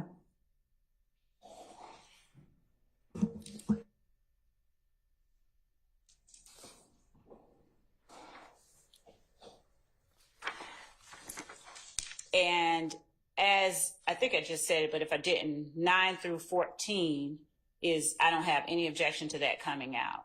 Okay, but what about the rest of 154, basically? That's the investigators counting bodies. And all Zachary says is basically like, who are you talking about? So I don't have any problem. I don't have any objection, rather, I'm sorry, to that coming out. And so that's from... That's basically 153 line 14 through 154 line 4, and then 154 line 9 through 24.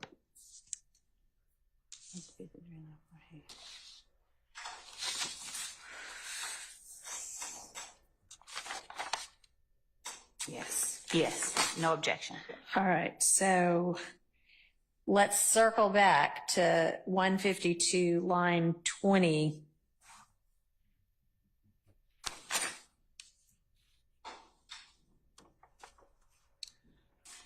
Through 153 line 13.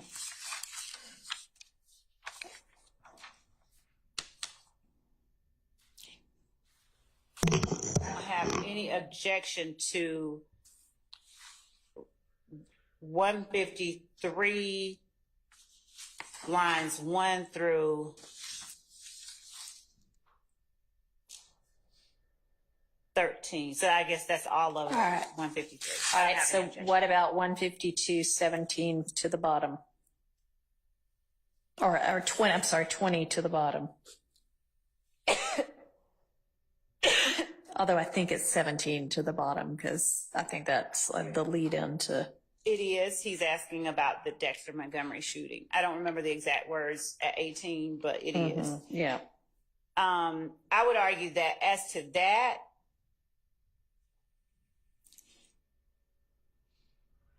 I mean, I don't know. It may be significant to your case that he's even heard about it. So I don't know. You tell me. well, that's the point that I was making earlier, was that it was his proximity and relationship with the other members of YSL that afford him the knowledge about Nard and DK doing it. And we have shown evidence that Nard and DK did it. So we would object to that part coming. All right. So 20 through 22, essentially then, or 17 through 22, you're saying that shows, although it doesn't show the basis, who he heard it from, but It doesn't, but if us with the all coupled together would show he heard it from. other members of Okay. YSL. So, I mean, I think that then, could be relevant to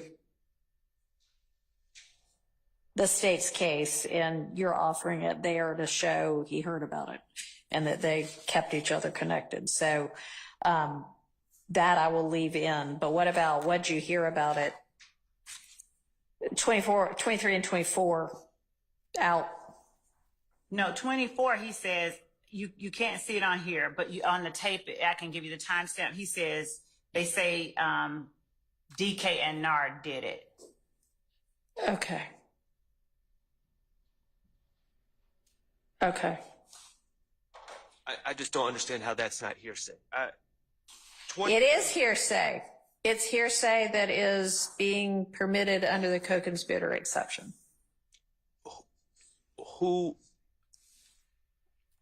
I would ask the state who, if I'm permitted by the court, who told him this?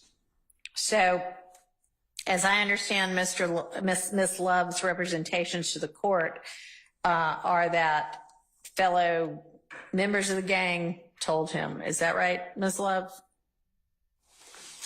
The basis for his having that knowledge would be his proximity and relationship and association with other YSL members. What I said when I first spoke on this is we would not ask for rank hearsay. We would establish a foundation. And if we don't establish a foundation, if we don't establish that it was a member of YSL, like if he's just like the streets talk, then we would not ask who did it or do you hear who did it and then try to impeach him with what he said. Okay, so essentially, as long as she lays that foundation, that's the basis of the witness's knowledge. And just moving forward, and because I don't know the answer to this question, but I do know that Mr. DK is Mr. Murphy, Nard is Mr. McMullen. They were arrested and charged for this event. They may have already been arrested by the time they're having this conversation. I don't know the answer to that. But I just think that there's a lot of different ways that Mr. Zachary could come to that conclusion other than a co-conspirator statement. And I just want to be clear, we are putting, if they don't establish a foundation, should this tape be played, the ball is in their court to make sure all this is taken out. All right, you clear about that? Okay. So make sure that foundation is laid before, to the extent you end up needing to play this, that you have laid that foundation before you play it. That is what I understand the purpose of this exercise. All right, so we're clear then, assuming that foundation, 152, 17 through 24 come in, 153, all of 153 and 154 are out by agreement.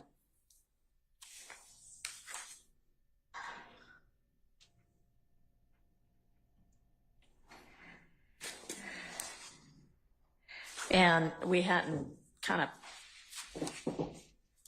picked apart 155 and the top of 156 yet. Did you say all of 154 or? Yeah, that seems to be what you ultimately agreed to. 5 through 8. Oh, right. I'm sorry. The exception of 5 through 8. Thank you. Sorry. You're right.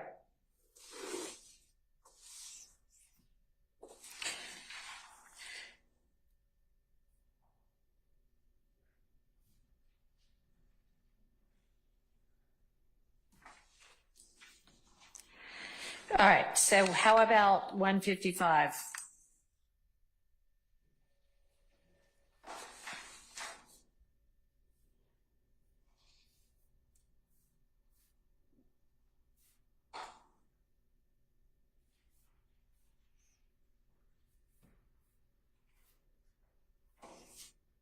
I don't have any objections to one.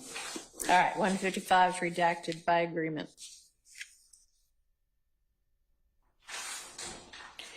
And then the top of 156, 1 through 6.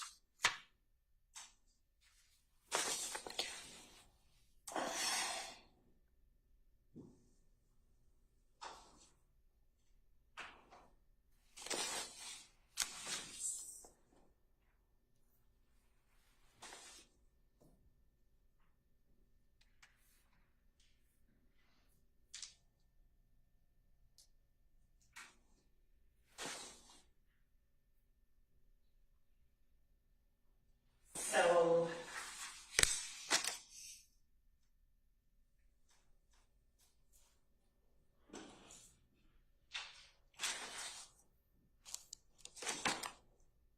I don't have an objection to 1 through 6 coming out Okay. of page 156. All right. That's the end of that one then. Okay. All right.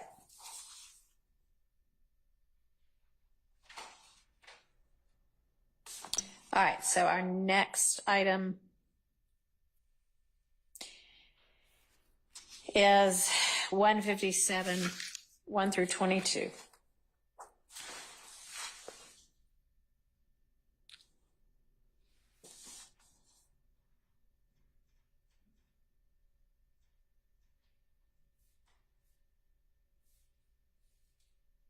So our argument is that it's co-conspirators statements.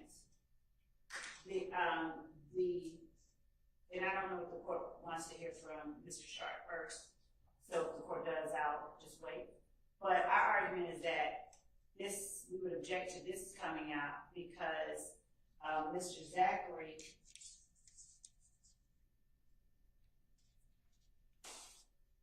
is asked on the previous page 156 at line 7, about his prior statement. Right. And as I said earlier, what he's doing within this statement is he's acknowledging that he said it. He's maintaining what he told them in the 2015 interview regarding what 2 of the defendants on trial now said to him.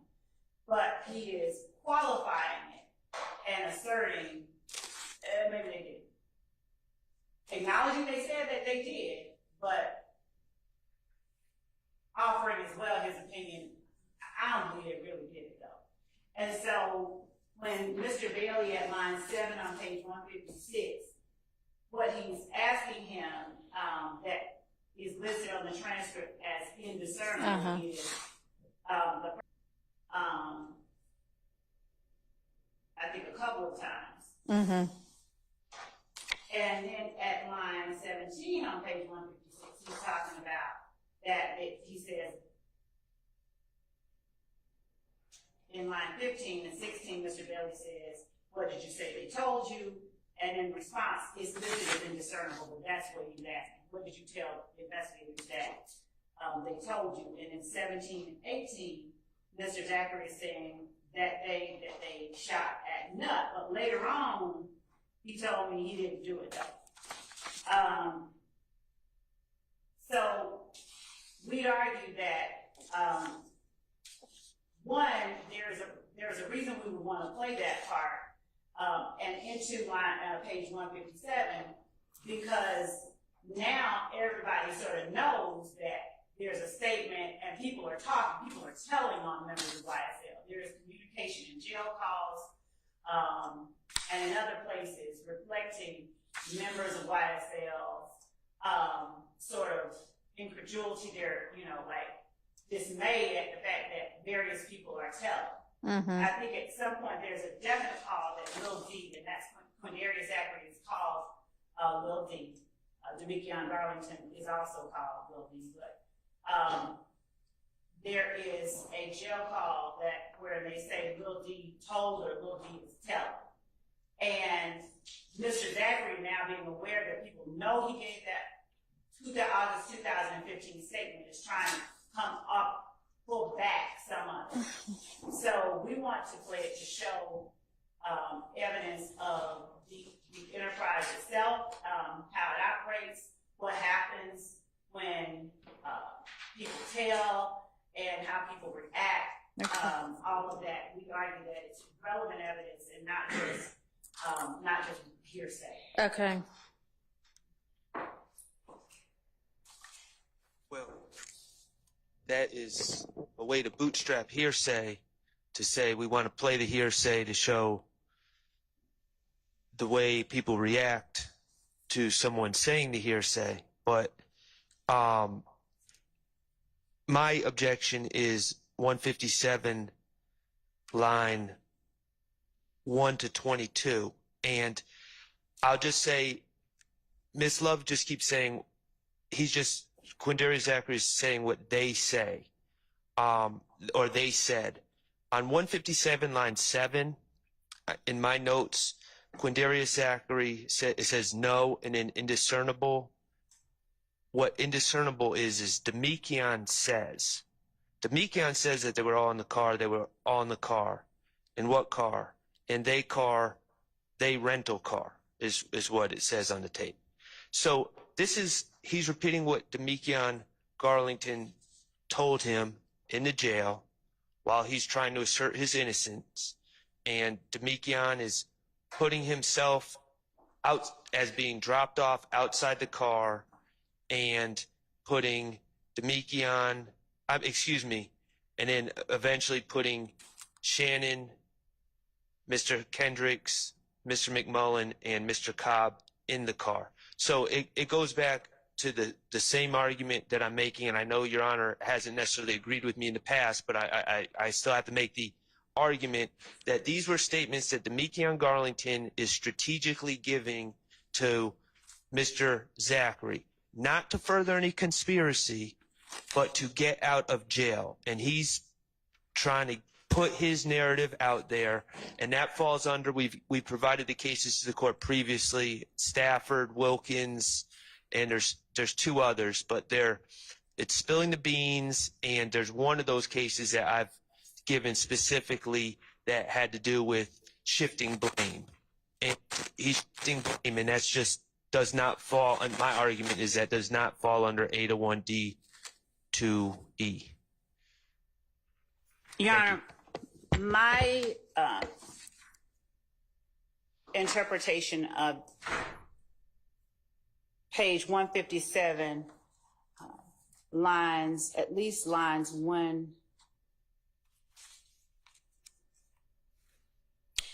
My interpretation of it is that they are talking about up to a point at the very least, something that Shannon said. I don't disagree that it bleeds into comments about Demekion Garlington, and I'd ask for the court, with respect to the finer points, to give me 1 second.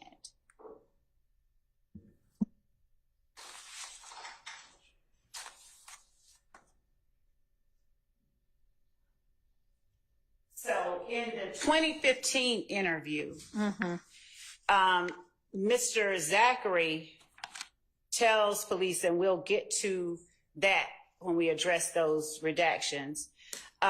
He tells the police that he doesn't know what in the world made them do that. And he was asked by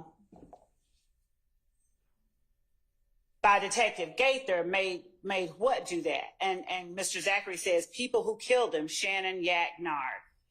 And then Detective Gaither says, Nard in jail for kidnapping.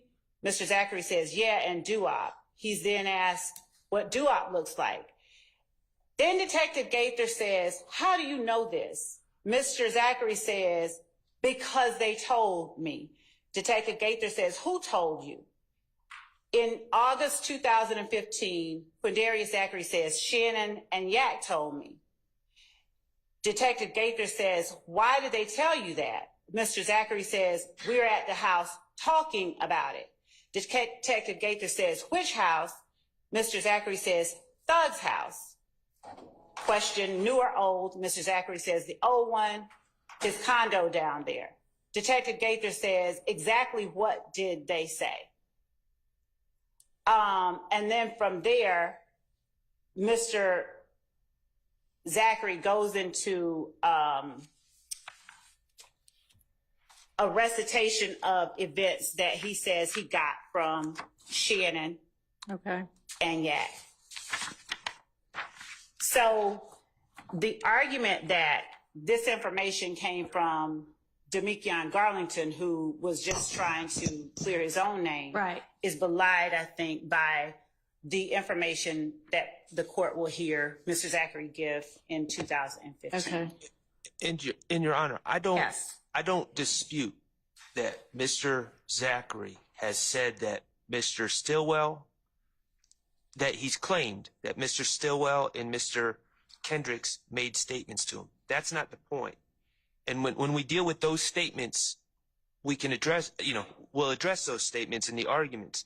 But in this particular statement, and we can listen to the tape, my notes say on line 7, Demekion says that they were all in the car. They were all in the car. This information that we're dealing with right now, the source out of Mr. Zachary's own mouth, is the source is Demekion. And that's what's on the table before us right now.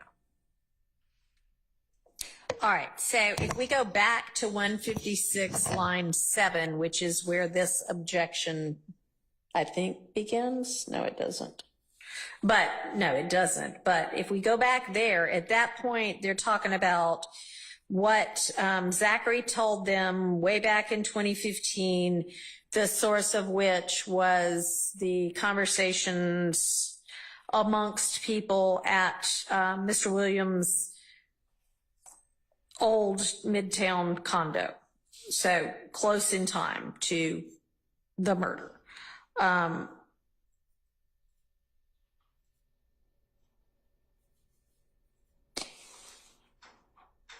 And so y'all seem to know what a lot of the indiscernibles say. So on 156 at around line 16, I mean, they're talking about what did you tell them about Shannon? And then line 17, what's line 16 say? Do we know? I'll tell you. I can pull that up. I'll tell you right now. On line 15 to 16, Charlie Bailey says in that interview, what did you say Shannon said? Okay. So that clarifies that portion. Okay. So. And Your Honor, it's only 1 minute from line 13 on page 1, or line 14 on page 156 to line 8 on page 157. So there are short intervals between them if there is a point at which we can play anything that helps clarify things. And I understand that, but in that short interval, he switches to say Demekion says that they was all in the car. So I mean, it does. He switches the declarant, and that doesn't take much time to do, and that's what he did in this conversation. Because I don't. So I don't know who is, I see that it says Demekion told Shannon, but then it says Shannon didn't do it. He's saying they was in the car though. That he could be, who knows? That could be either of them. I can't speak to that. He said they was in the car when it happened, but they didn't see nothing. So I don't know what the basis for that. Well, and that's Investigator Underwood talking at that point. So I don't know. Investigator Underwood's statement doesn't make a lot of sense in that context to me now, but I believe that the transcript is accurate.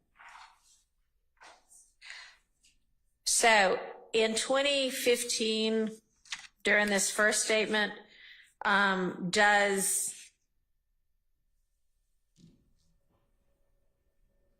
Zachary say that Shannon Stillwell maintained that he was in the car?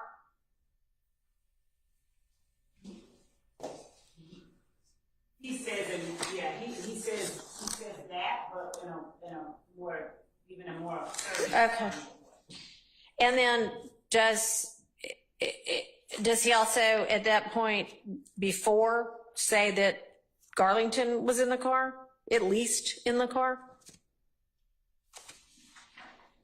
You're talking about the 2005, the early 2000, Yeah. the earlier statement? Mm-hmm.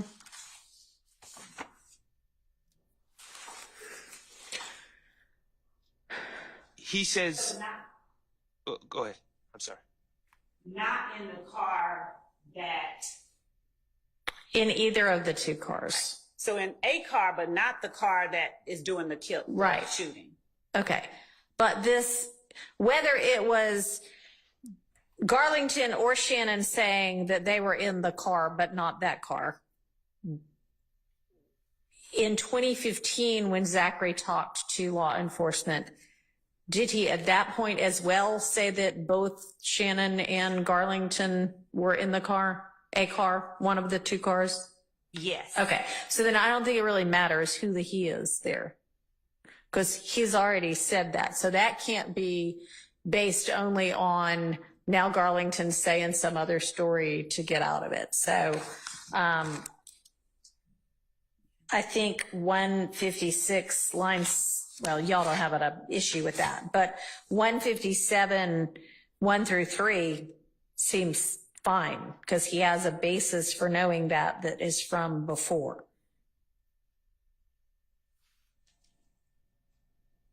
And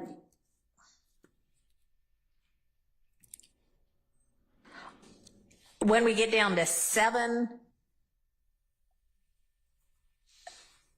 are you saying that now that answer that Demekion, I think Demekion said that they was all in the car? Correct. He said, no, the quote that I have in my notes from this statement is, no, Demekion says that they was all in the car. They was all in the car. And then Investigator Underwood says, in what car? When Darius Zachary says, in they car, they rental car. Right. And then Underwood says, when it happened, well, then the rest is as described in the transcript. Okay. I mean, none of that is Demekion saying anything that really is like, I was in no way involved in this. Well, my understanding of what Demekion's saying, and just to add Is that context, I was involved with all of it up until the point when conveniently I got dropped off. right. Right. He my understanding of what the story is Demekion's in the car. They're riding down the street. He gets dropped off. People switch cars, and then he says who was in the car ultimately when it pulled off. And he wasn't in the car at that point. And Your Honor, the information that Mr. Zachary shares in 2015, he says that he got that night or the next day. So he got before Mr. Garlington was ever arrested. So to the extent that the argument is, well, at least partially what I understand it to be regarding Mr. Garlington, the information that's being shared is information that Mr. Zachary previously asserted came from his conversations with defendants Kendrick and Stillwell. Okay. I'm going to allow 156 line 7 through 157 line 22. And can I just ask one thing? Sure. I don't want to disagree with Miss Love about her characterization of what Zachary says Garlington said to him before, because quite honestly, I don't remember until we go over the transcript. But if in fact that transcript from 2015, earlier 2015, does not reveal that Garlington gave him information at that time, could we revisit? Sure. And I was saying, and if I said I said Kendrick and Stillwell. Yeah. Well, right, we know, but Kendrick and Stillwell, we know that, but it seems to me that Miss Love is asserting that in 2015, Zachary is claiming that Garlington had already given him information prior to Garlington being arrested. And I don't know that to be true. I don't know that that's what she was saying. Because what I had asked her was did he already have a basis for knowing all of that back? He didn't. Mr. Stillwell and Mr. Kendricks allegedly gave Mr. Zachary information. Mm-hmm. I'm not going to agree that all of this information is included in that information.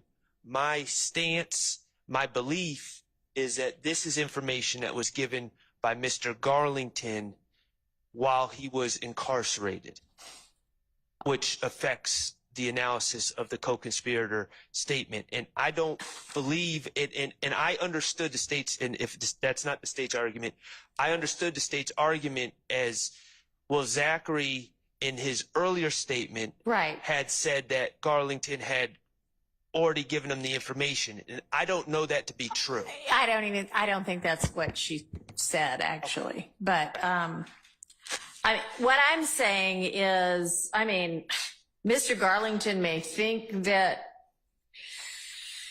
if he puts a story out there that he was with all of the people alleged to have committed this crime as parties to a crime up until, 2 minutes beforehand, hops out and then gets picked up 2 minutes later, that gets him off the hook. That's wishful thinking, although apparently, I don't know. Anyway, I think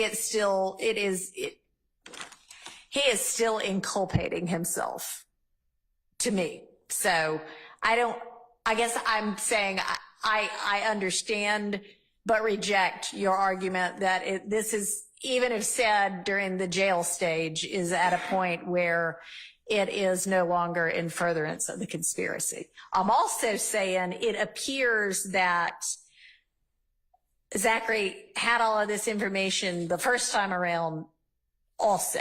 Okay, that's the part I'm not necessarily. And that may not be true, but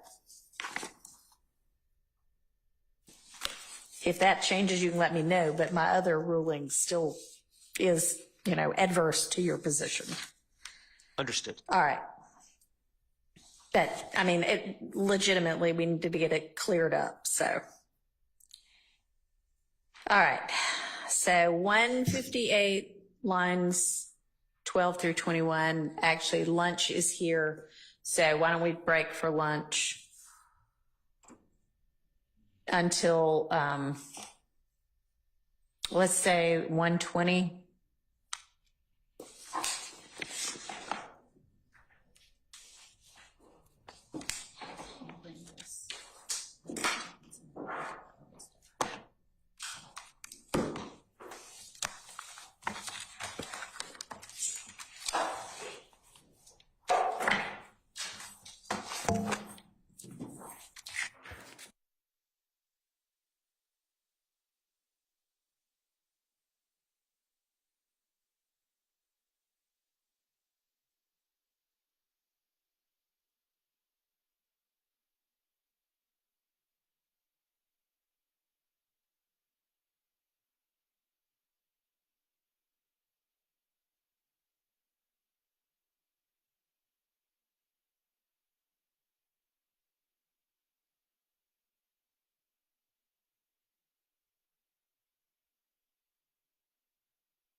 And in searching through the discovery that has been turned over with respect to the representation that I made to the court about the number being on the wire, within the discovery that was served in 2022, the phone number that we've gotten the records for and the last name of Mr. Boyer is provided within the Sumlin-Dorsey conspiracy. And I said wiretap.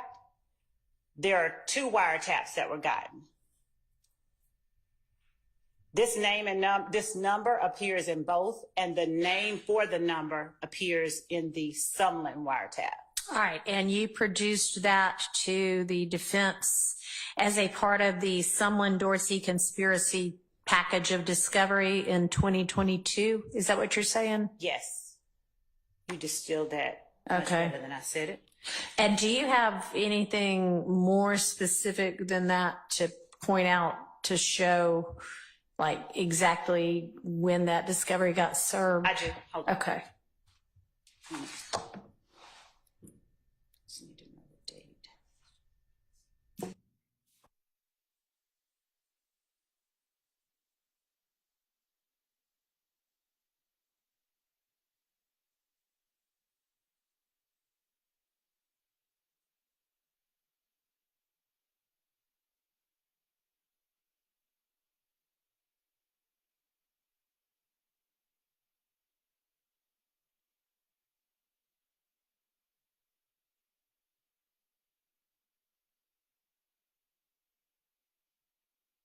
August 2nd, 2022. All right. And the folder specifically that the number and the name appear in the discovery served August 2022, it's folder 1, counts in indictment by act, at 181 through 182, Sumlin, Dorsey. Count 55, 181 through 182, discovery 2, Dorsey conspiracy. And it is the 6 call down, Okay. which has on it, and I will submit this as states 1 for the purposes of today. Okay.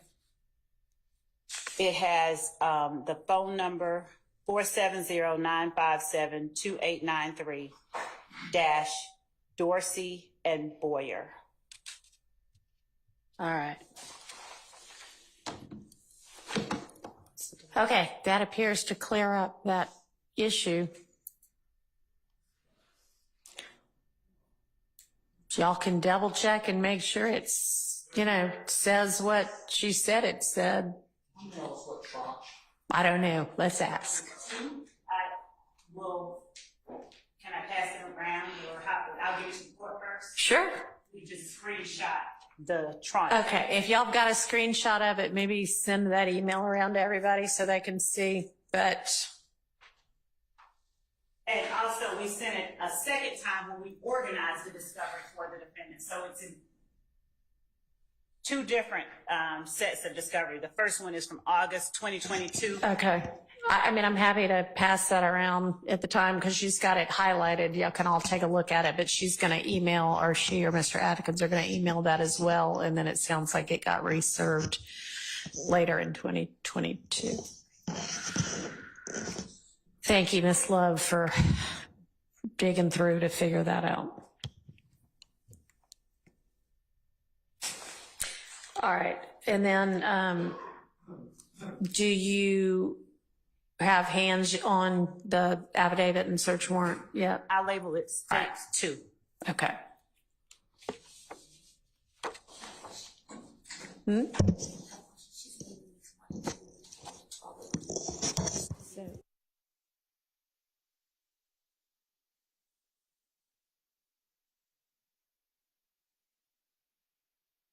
I mean, I guess the court reporter is asking about the labeling. So yesterday we had a states 1 and 2, and we sort of had a motion, I guess, with regard to, I guess that was, We labeled it differently. We labeled it States 1 Melnick Proffer.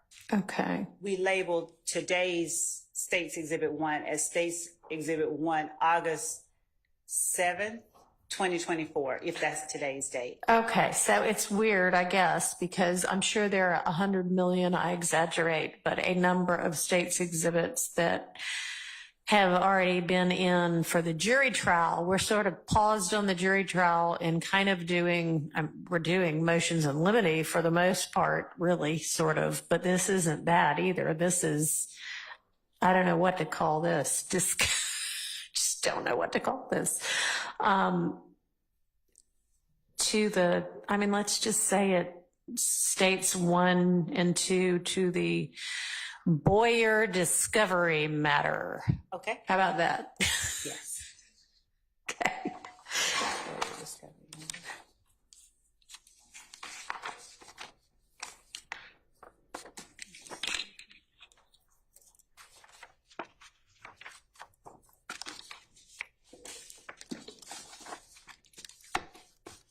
Can we get a stapler? I've got some paper clips. I think we know where it's secretly kept.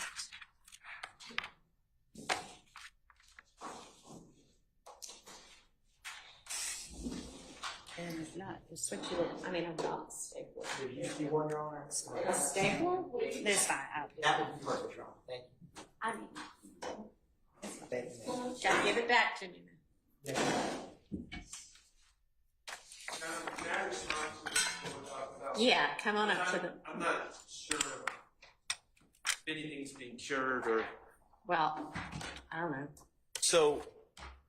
So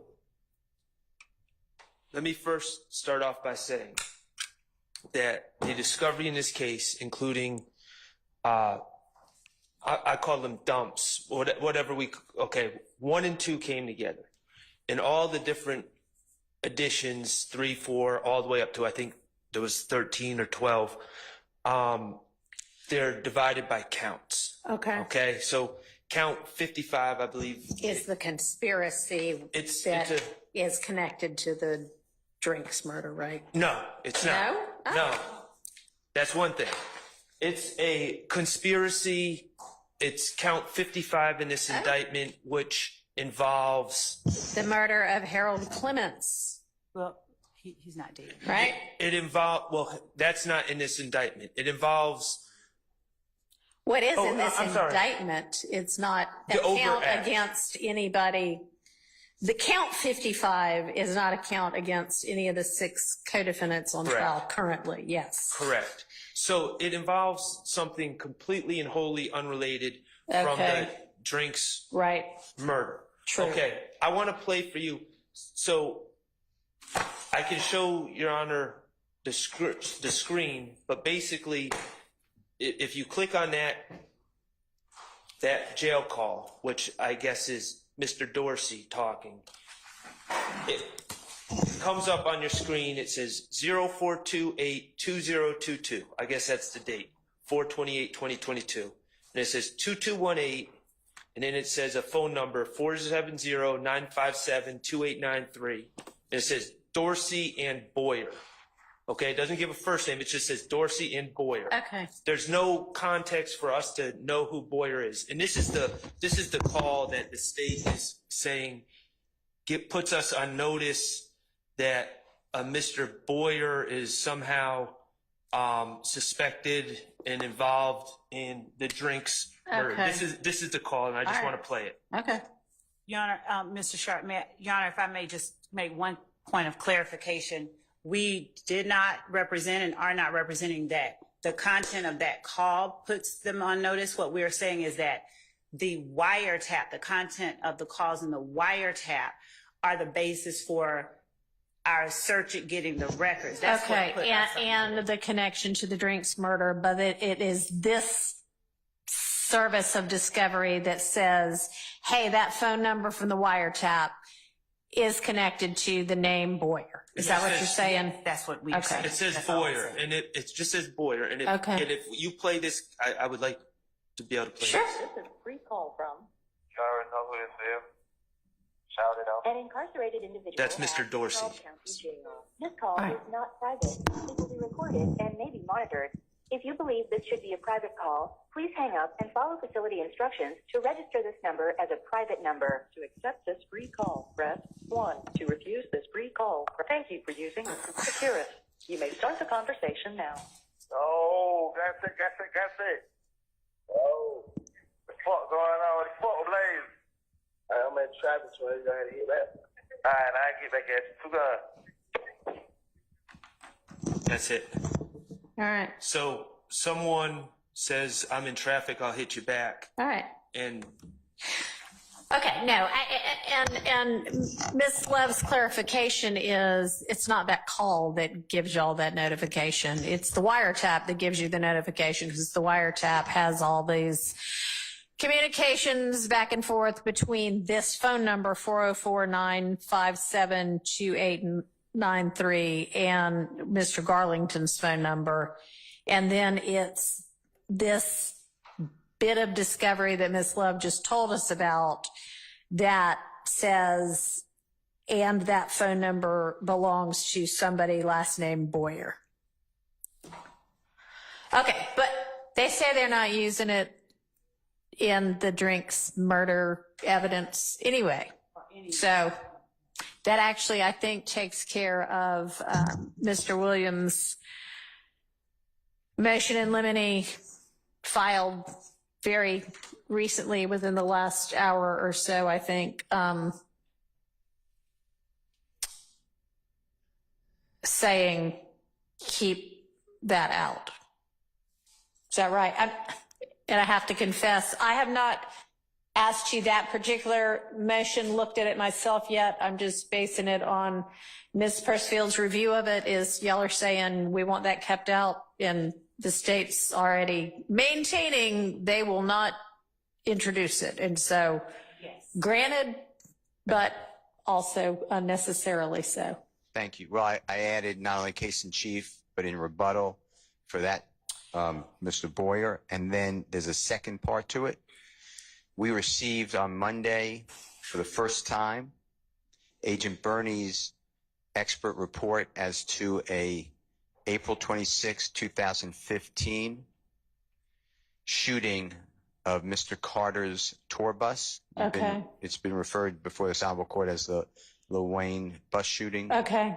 And the state has already put up, they said they didn't need to qualify Agent Reese. He's with ATF now. He's former detective in Cobb County. Reese, which is, I'm going to tell you, R-A-C-C-I, but I may have misspelled that. They've already put up painfully. It took days tracking phones. They have 3 to 4 different exhibits to your honorable court's right of your bench. They're against the wall, or they should be. I believe that's what they are. Anyway, the point I'm trying to make is now, for the first time, we're getting another expert. Okay. Never gave us this information before. And yes, I've had the records. I'm not complaining about that. But, you know, we look at everything and we test everything with our own Right. independent experts. So Okay. I want that excluded too. That was in the motion as well. All right. So with regard to, that's two entirely separate, the issue, I realize, is way late discovery is what is being alleged. But we're talking about two different sort of pieces of evidence. So with regard to this Boyer plotting of the wherever the cell phone location is, the state has represented that they do not intend to use this. I'm granting the motion in limine with regard to particularly is at least this case in chief. But with regard to if it potentially needs to be used in rebuttal, at this point, y'all are on notice. Yes, it should have been produced before now, but we're also, I would say, pretty far away from hearing any evidence about the Drinks murder anyway. I am not going to make a blanket ruling at this point that it can't come in and rebuttal either, because y'all got time. I don't know if it might need to be used or not. I don't know, but I'm going to leave that for another day if and when it does come up. Now, with regard to this second sort of chunk of information that's just been produced, Agent Bernie's analysis of what does that have to do with cell phones too, or just the incident? He's a cell phone expert, so that's what it deals with. Okay. And it's As April to 20th. the, okay. So what do you say as to that, Ms. Love? Because if y'all have already presented your evidence, or what's your plan with regard to Agent Bernie's report and analysis? Your Honor, would the court permit me to address the first part regarding the Boyer records and tender the evidence, and then address Yes. the second Yes. part of the motion? Okay. So the state is tendering for the court's consideration states 2A Boyer records, which is the affidavit for the search warrant, and states 2B Boyer records, which is a search warrant itself for the cell phone records. And the court is correct. We stated earlier and state again that we are not attempting to use them in our case in chief. As well, Your Honor, I am marking as State's Exhibit 2C Boyer records. Mm-hmm. It is a screenshot of a search of the wiretap data for the number of calls that involve 470-957-2893, and the number of calls within the wiretap that involve this number are 501. So Okay. I'm tendering this for Okay. the court's consideration. All right. Thank you. And one as well as 2A through C are admitted. Okay. Turning now to the Bernie set matter. of plots regarding the Lil Wayne bus shooting, the data, the cell phone records, and their cell site location information was turned over, I believe, in July of 2022, if I am not mistaken. I'm almost certain that we turned it over in the first set of discovery that we served. Okay. So the data that the plots are derived from have been in defendant's possession since July of 2022. The plots that are that were made at the request of our office were requested after testimony and cross-examination, testimony elicited from through direct and cross-examination of our witnesses in the Lil Wayne bus shooting. Okay. As a result of some of the questions and answers and the direction that we saw that questioning going, we asked for the plotting of the... And when did you ask for that? I'll get an exact date. Give me a ballpark.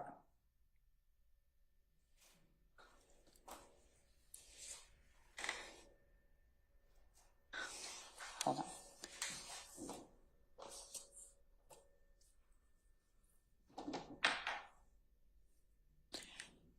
Give me a ballpark.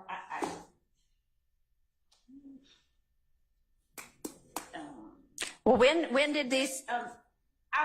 In the last 6 months, that's the, All I'll right. give you a narrower ballpark because things were delegated and we did. Okay. When did these people testify to the Lil Wayne shooting? When was that testimony, roughly? January, June, April? Okay.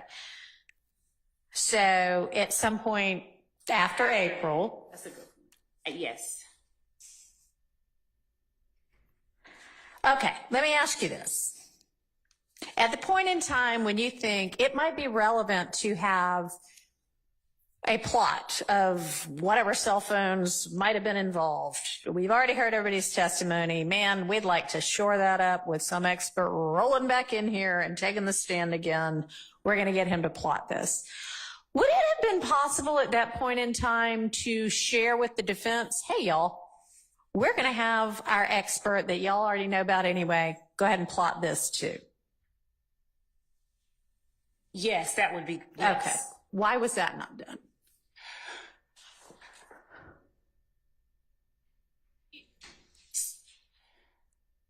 So Bernie did not testify about these. He has. I know. Okay.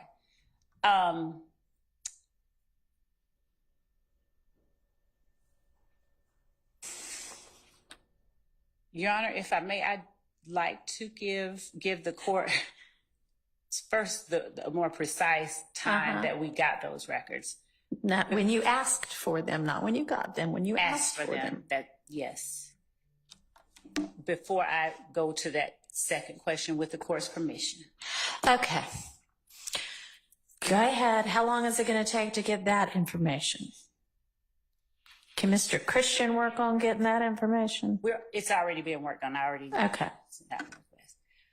I mean, will the answer differ based on when you asked for the information as to why at the time you asked for the information, no matter when that was, you did not, even though you could have, say to the defense attorneys, I'm going to be getting this. I don't know if I'm going to use it or not, but I'm going to be getting it. That is the best practice. And we did not, but I don't have a good answer.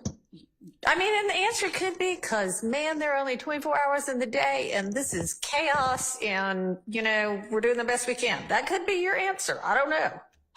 It's still not a good answer, yeah, we know. But let's just maybe nip this in the bud. Because I did ask you also to, at the lunch break, huddle with your team and see if there might potentially be anything else outstanding, whether Brady or not, because none of this sounds like Brady. It's just information that might come in trial that it would be, you know, just kind of like the way we're supposed to try cases is to sort of share each other's evidence to, you know, with the other side so they know what to expect. So were you able to sort out yet? Is there anything else out there in the universe that you think you're going to use? Judge, I used the lunch break to get that information I gave to you earlier. We were feverishly getting that. All right. So all right. Right now, what I have for the court is that Reese testified on between May 13th and May 16th. So I need to clarify that. Okay. And the defense challenging him and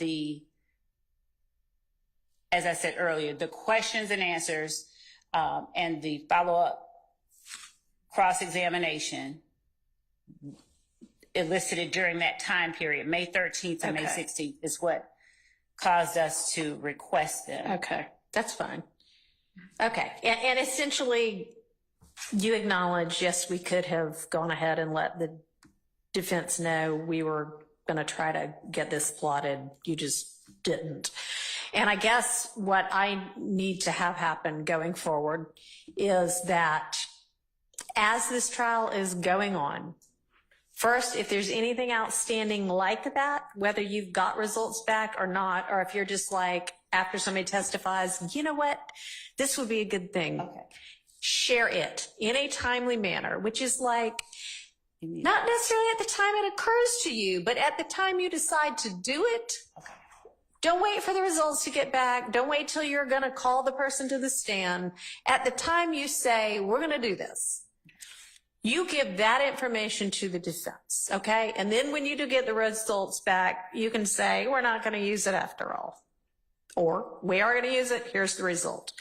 And that is going to go be the rule, be the requirement moving forward for everything. So if there's anything out there right now that's kind of in progress, tell them about it. And moving forward, as things come up, when you decide I'm going to be doing something about this, tell them about it, okay? Yes, sure. So what amount of time do you need to get with your team and figure out, is there anything in process? Friday at 5 too late, or you want me to? How about Friday at lunch? Okay. Well, okay. I don't know what our Friday is going to look like, but yes, you can share it with them without it being in court. So yes, Friday by lunchtime. And you can just copy Miss Persefield on whatever it is you tell them. Okay. All right. And I expect that to be the rule that gets followed moving forward. Okay. Okay. All right. Any questions about it? No. Okay. All right. Anything from the defense on that topic and that rule? And I know it is not ideal, but this, it seems that up until recently, this trial was sort of, everything was on a rolling basis. And I can't do a whole lot about that, but moving forward, that's what it's going to be. Yes, ma'am. So, Your Honor, everything was not on a rolling basis. Well, And the rule that you just implemented was already the rule. okay. Chief Judge Glanville, at a certain point, because we were receiving late discovery disclosures All right. all the time. Okay. And at a certain point, he said he was fed up. He spoke to the state. He said he was drawing the line there. Okay. And that any late disclosures after that, and he did exactly what you did today. Maybe not in those exact words, but All he right. said, is there anything else? Okay. So he gave the state this opportunity already, and he told Ms. Love specifically that if any other late disclosure of discovery came after that date, that it would be met with remedies and sanctions. So Okay. we're here again, and I'm just asking that before you exercise patience. Don't exercise patience. Okay. That it was already supposed to have been in place and be aware of that. Okay. So, I mean, I think that's probably true. I wouldn't be the least bit surprised if Judge Glanville had already at some point said, all right, y'all, we got to Judge Glanville, sort all this out. in fact, he has and did in fact say, hey, turn over everything you have. Right. And I'd only say that as trial goes and as we see the direction that Okay.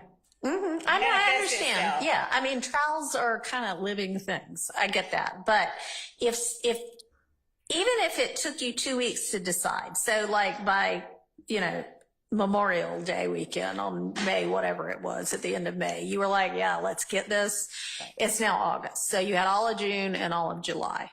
So, I mean, the motion on the floor is to request that the plot by Bernie be excluded from this trial. Your Honor, we would ask that the court, since that is the motion on the floor, deny the motion because the data that has been plotted has been in the possession of everyone. That's including cell site location data since July of 2022.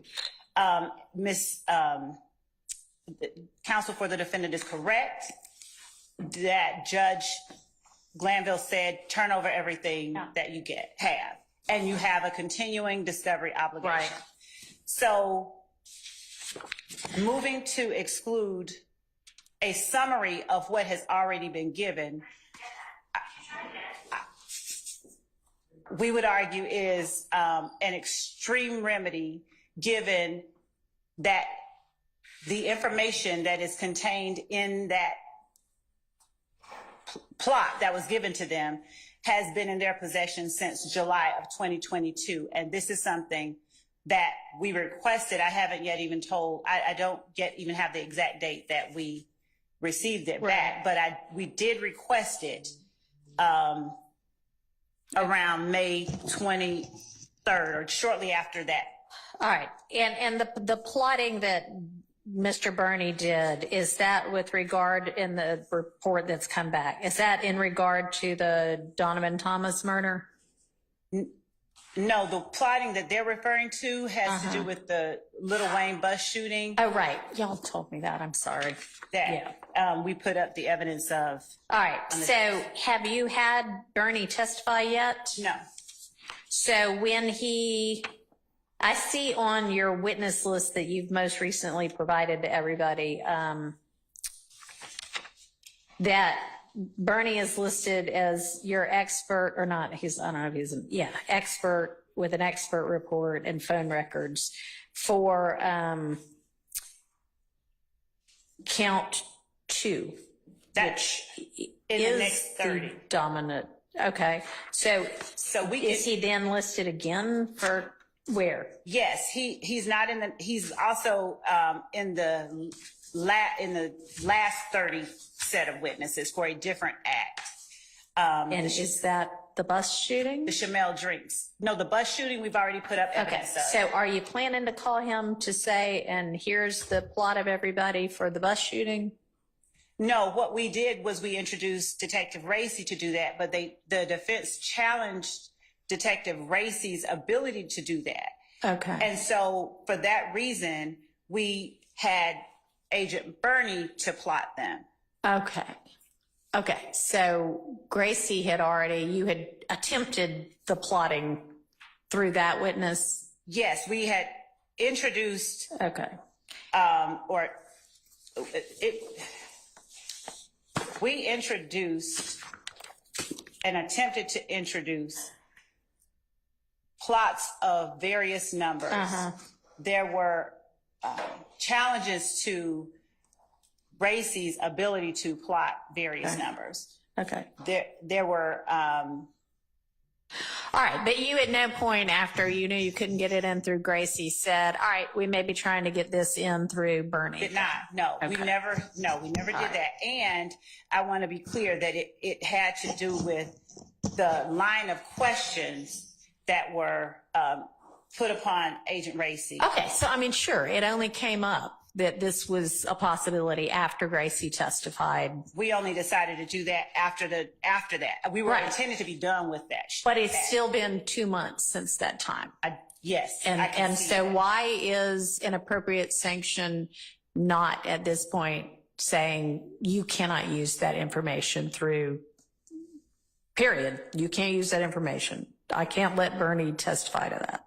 Because 2 reasons. The remedy of exclusion, as the court is aware, is one that is extreme, and generally it would be appropriate when there has been some kind of harm and there has been some kind of bad faith. I'm not saying that that's the only time the court makes the decisions. Our argument would be that it should only be employed if there's something prejudice. Yeah, I understand. So how is it not bad faith? And I don't mean this personally, but how is it not bad faith when you've been ordered by a court, probably orally and in writing, that you need to produce things as they come into being and as you know about them, and then you don't do that?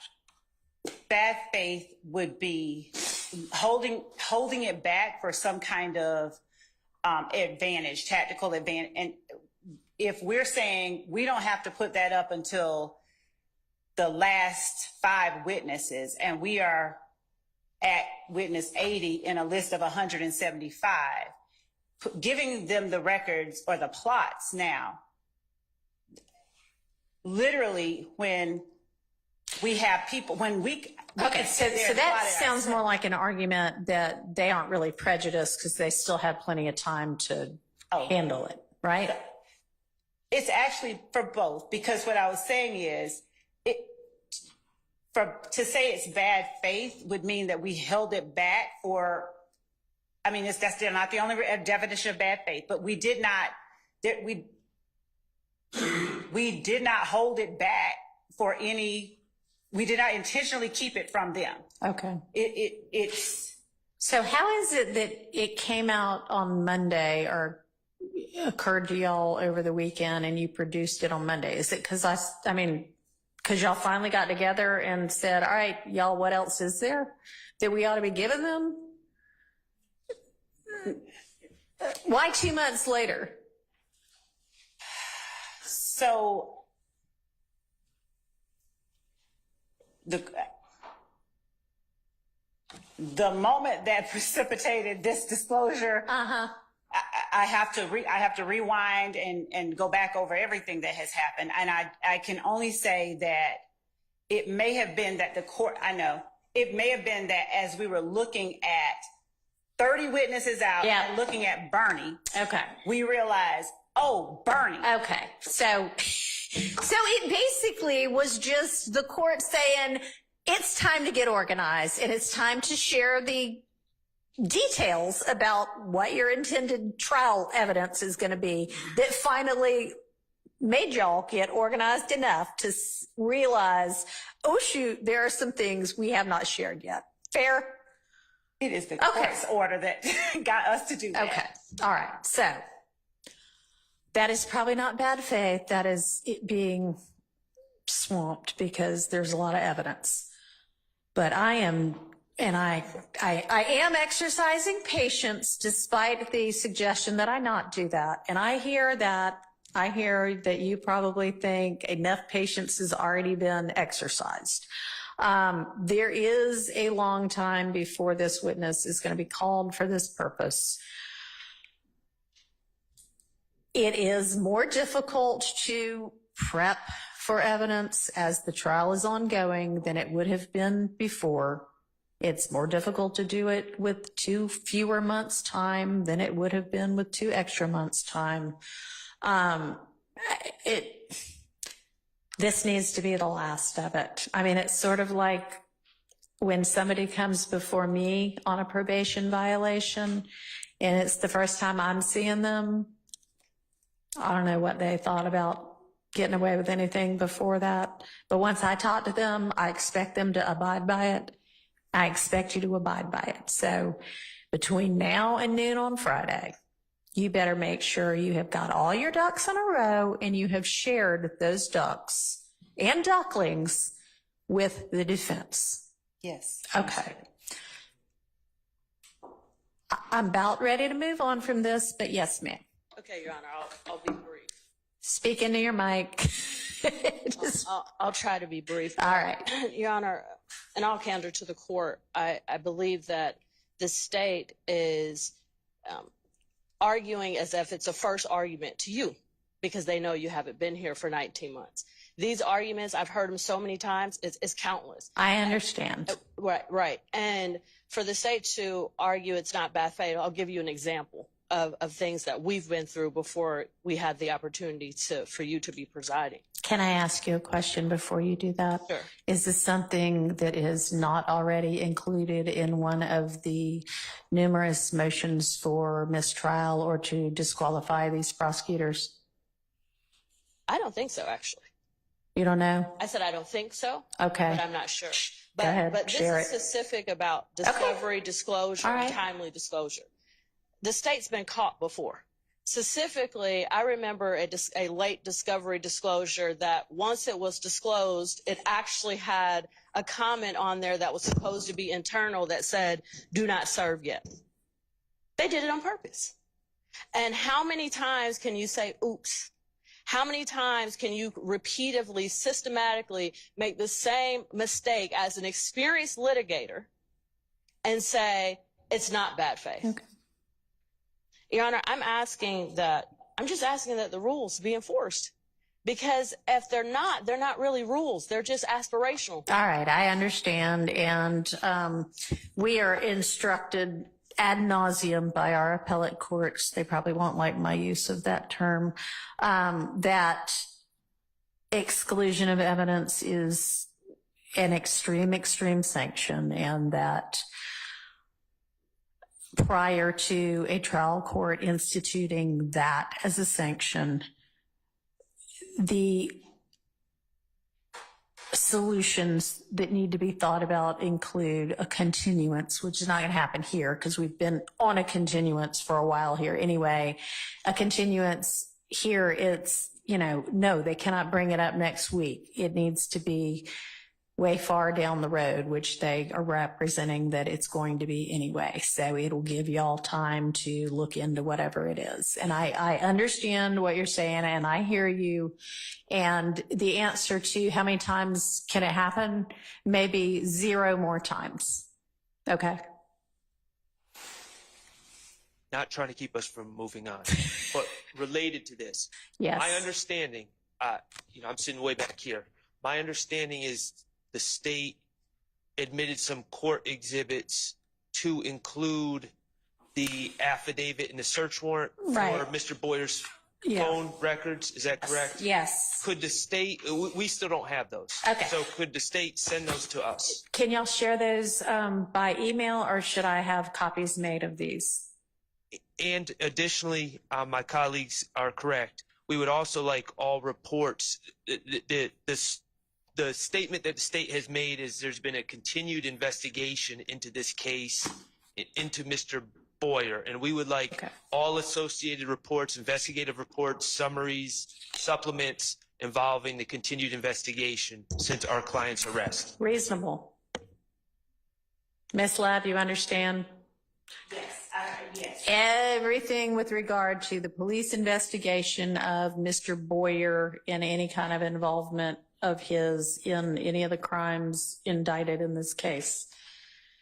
And let's ask for it before the end of the day and make sure you have it before, it should be by like sometime mid next week. And if it is going to be any longer than that, you let us all know why.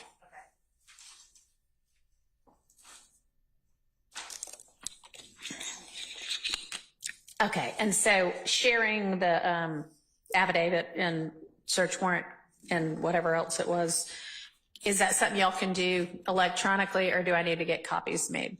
I'm actually checking to see if we brought over physical copies of both the warrant and the affidavit.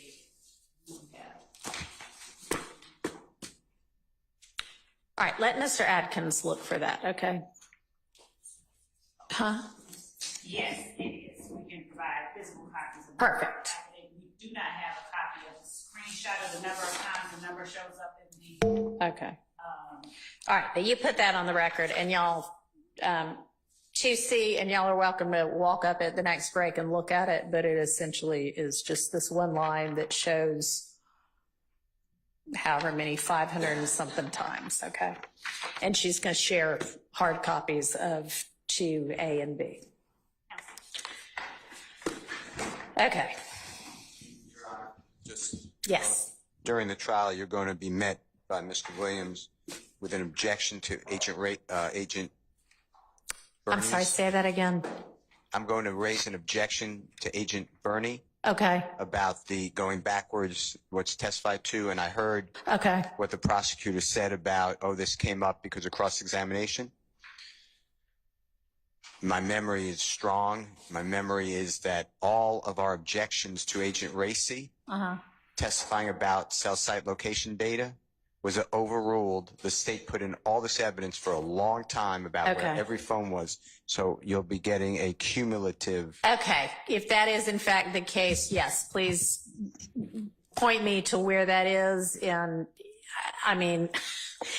if it all came through Agent Gracie anyway, then I may revisit my ruling. But let's not take that up now. Y'all can file something and point to that part of the testimony. Okay. All right. All right, so back to the plotting detail that we are engaged in with regard to Mr. Zachary's April 2017 statement.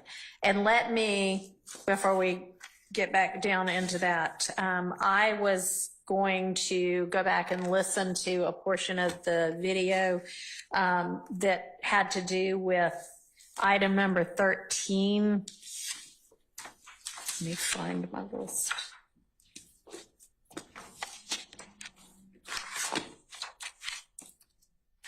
Gotta find my list.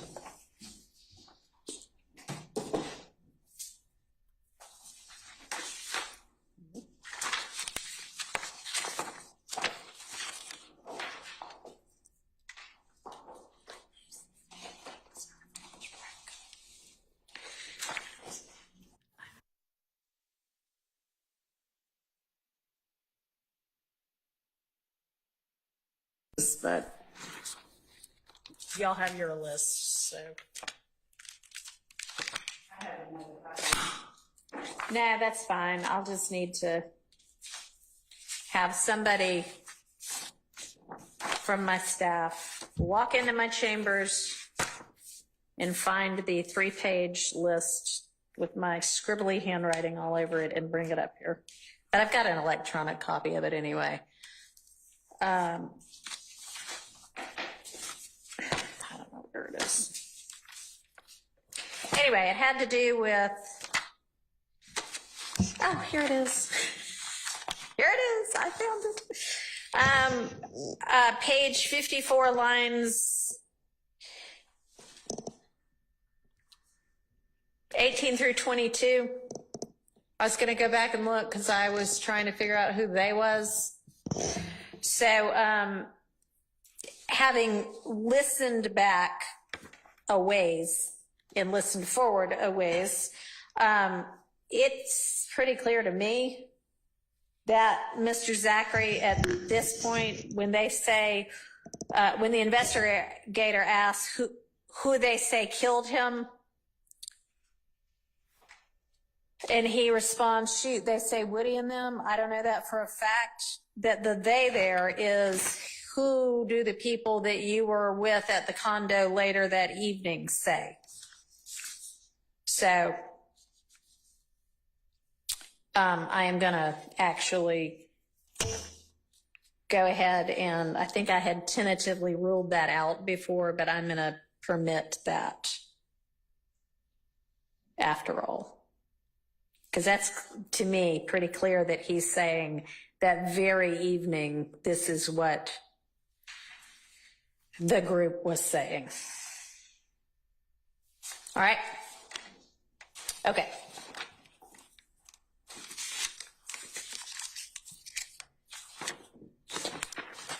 All right, so I think we are were we on item number 53 at this point?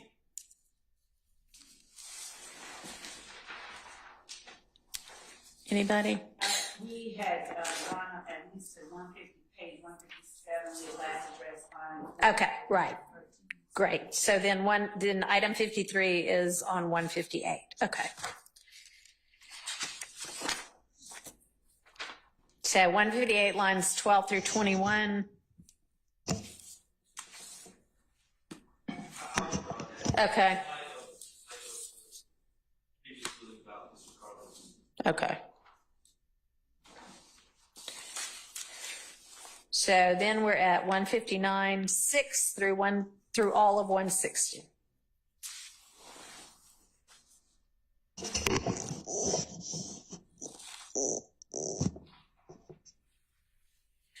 And I guess the objection is this is incidents entirely unrelated to anything that is a part of this indictment and that it's hearsay. Okay. And what's the state's response?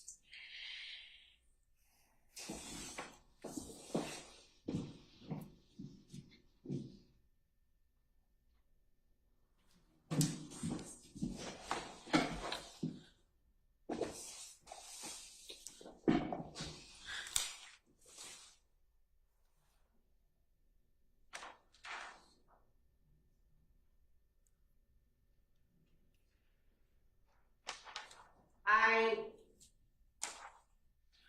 changed my prior representation. I don't have an objection to that. Okay. So that is out by agreement. right, So just, I'm sorry, go ahead. starting at line 6 on page 159. Right, Yes. yeah. Okay, so the next is 170, lines 10 through 17.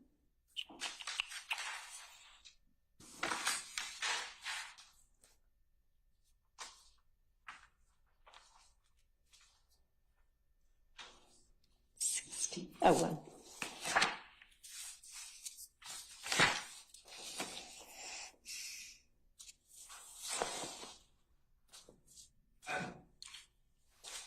I've made my objection about what the deacon said being not in furtherance of the conspiracy, but I would concede, I'm not withdrawing my objection, but I would concede that this would fall under that same All right, reasoning that you've already admitted the other ones. okay, thank you. Essentially, we don't need to re-argue it. Got you, thank you. All right, so my ruling as to this will be the same for the same reasons.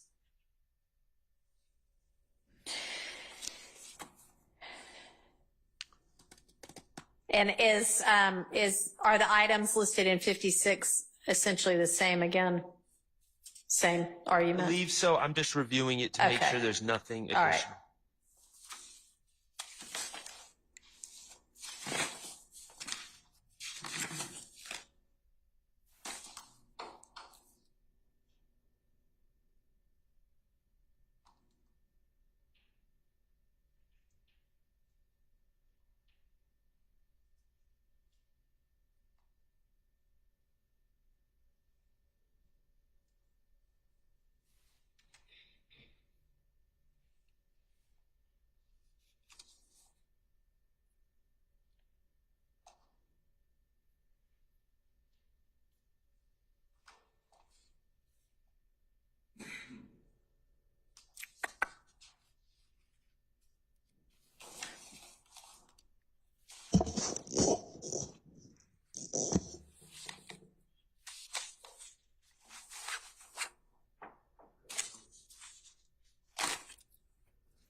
It's all over the place.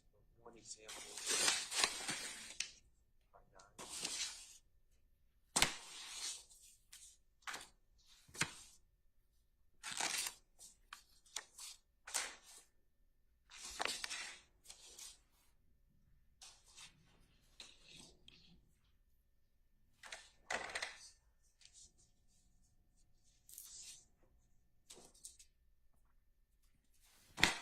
All right, looks like the first chunk, 174 through 177, is all this kind of same thing we've considered argument about. Do you agree with that? I do. All I right, also agree that the second chunk okay, as well. all right, I'm looking at the third right. all right.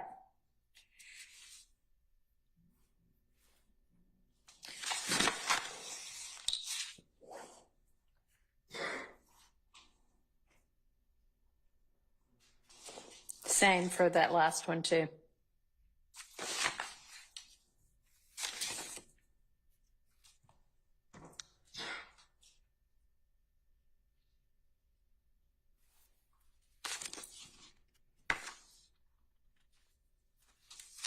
Do you agree that the last one's the same as well?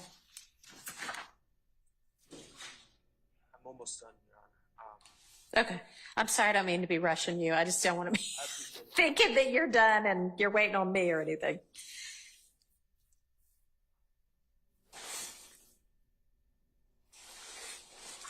I would agree that it appears that that is all based on what Mr. Garlington said to Mr. Zachary. All right. Okay, and so for the reasons stated before, I am going to admit those three portions of the transcript over objection, is obviously assuming they end up needing to come in and foundation is otherwise laid. I do have a motion, and I believe that, or not a motion, but an issue that is in this section, and It's interspersed throughout both. Okay. And when Mr. Zachary Okay. testifies, presumably. Can you talk into your mic? Yes. So my concern, I understand that I disagree with it, but I understand that Mr. Zachary has claimed that my client made certain confessions to him. I would argue that we need to figure out on my client's behalf what we're doing with the confessions that were made allegedly by Mr. Kendricks to Mr. Zachary, because that is, as I understand the law, I don't see that. Seems like it's spilling the beans. It does not seem like it, and I understand that statements made by Mr. Kendricks, if the jury believes that he made them, can be used against Mr. Kendricks. Mm-hmm. They should not be considered against my client, Mr. Stillwell. And I would assume that all the other attorneys who are representing neither Mr. Stillwell nor Mr. Kendricks would have an argument that those statements should not be considered against their clients if they're being admitted as statements by a party opponent. And for what it's worth, Judge, if I can just join on behalf of Mr. Williams, I was getting ready to kind of jump in and say the same thing, that I understand the court's pronouncement previously. I understand the state's position as to what they contend those statements are. But in so much as we're charged in this indictment, and we believe that those statements may be admissible against those particular individuals who made them, we do not believe that they're admissible against us. We believe that they do fall under the category of spilling the beans, and that they should not be, they may be admissible against that person, but not against us. And we'd object to those statements being admitted. All right. Your Honor, if it were that it was, we were only saying statements of a party opponent,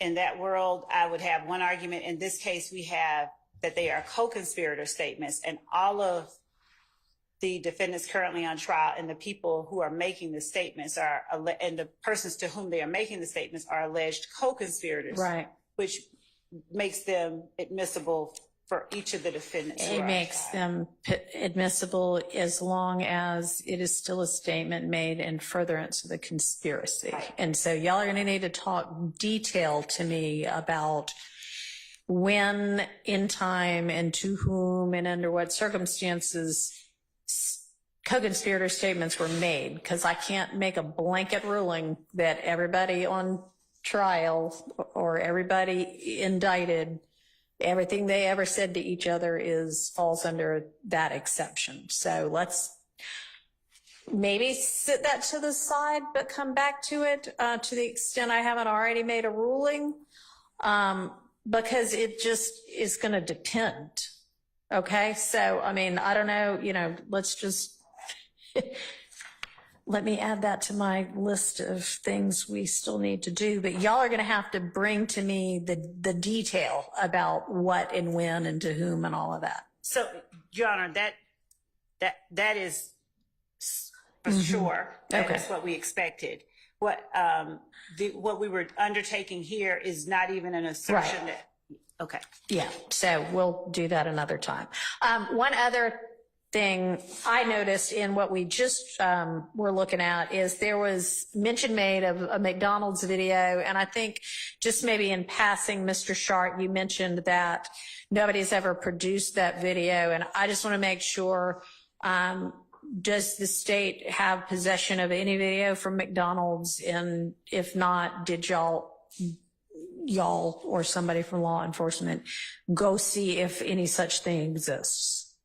Your Honor, yes, evidence through testimony has already come in that at least one investigator, along with her partner, attempted to obtain McDonald's video. She was not able to.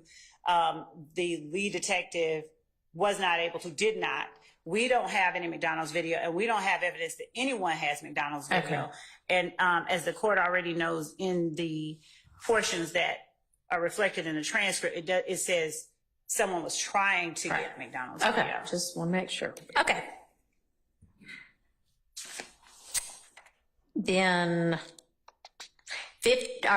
item 57 on page 185.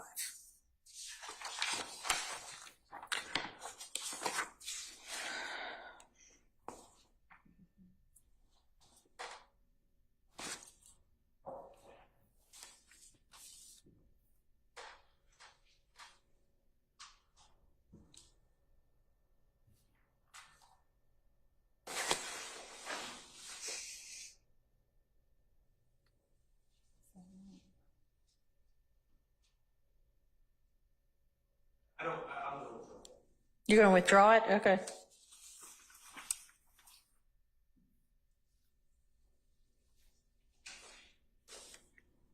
All right. Item 58.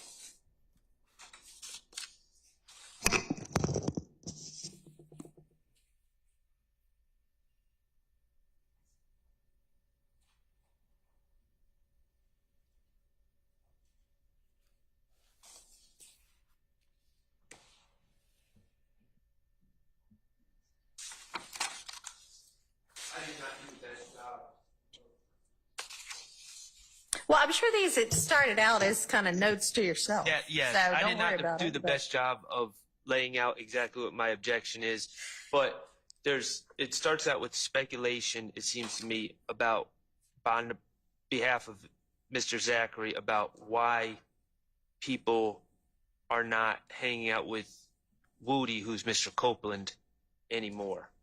And then they get into a discussion about a word that I don't even use, quote unquote, snitching.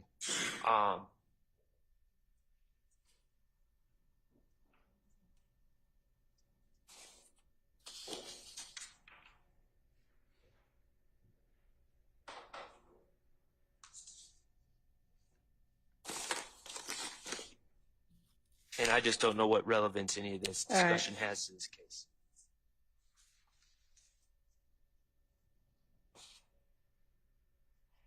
So to respond to Mr. Sharp's relevance objection, what the court has, just to give some background, in 186, on page 186, starting at line 1, Dennis flat out asks, after Woody came down here and talked to the police, it was almost like everybody was distant from him.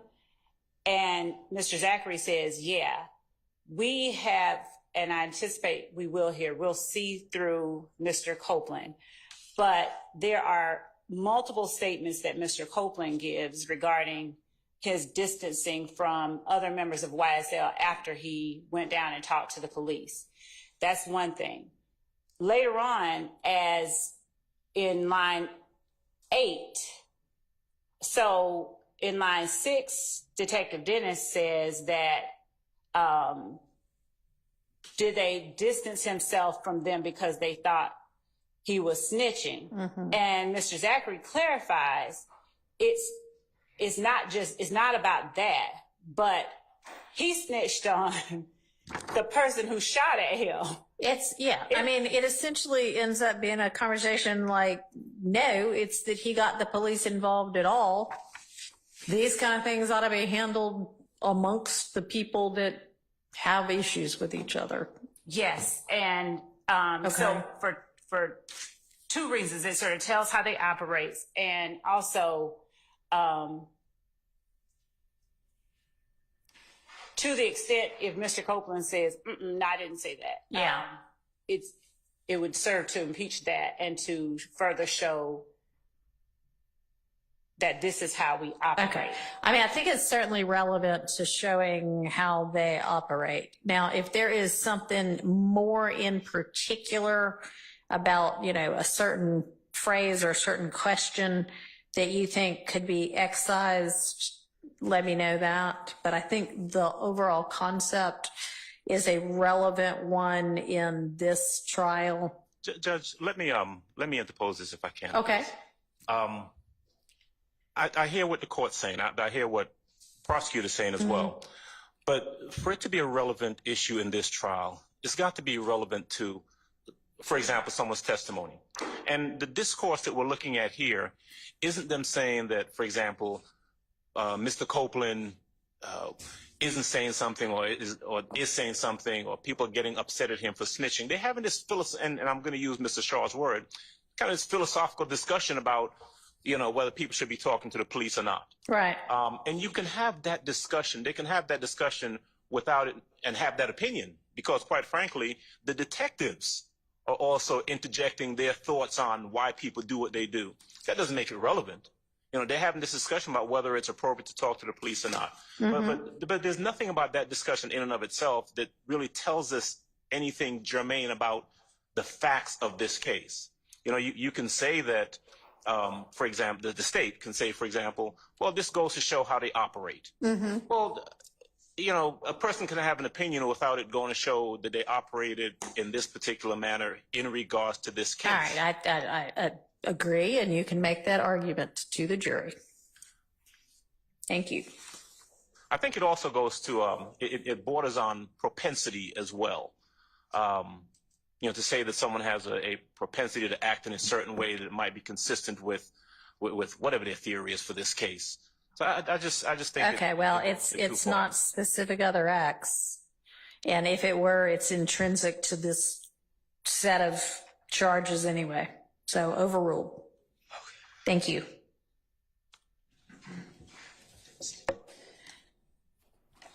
All right, moving to 191, item number 59.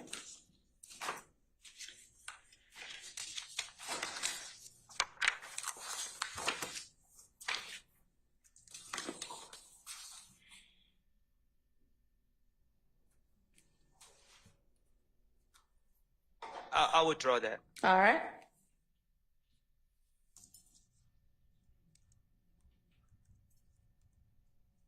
Then 192 is our next one.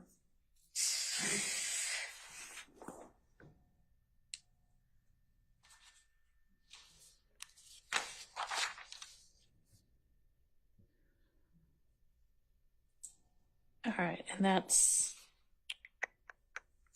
lines 16 through 21, Ms. Love. We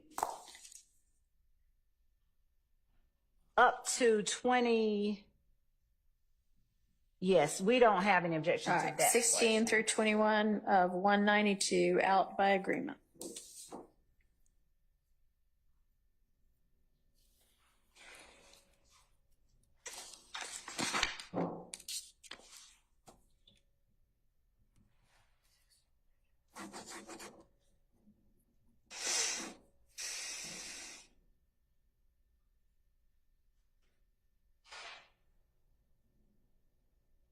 I'll withdraw 193. Okay.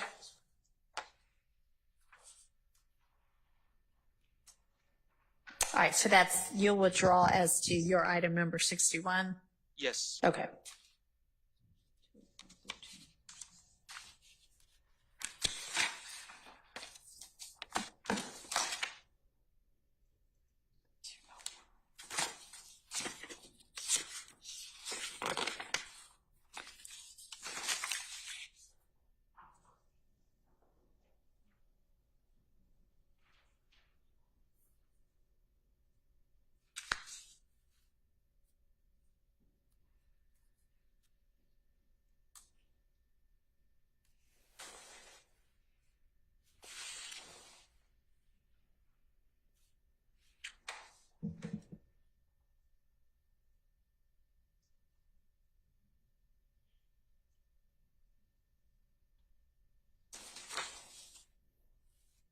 I'll withdraw 62 as well.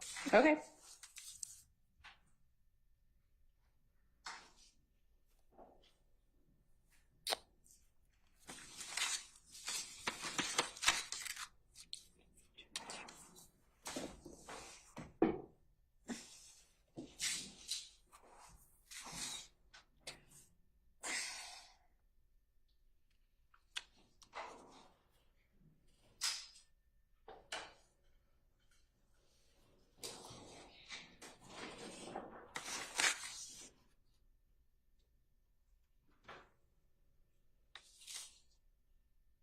And Your Honor, for 63, if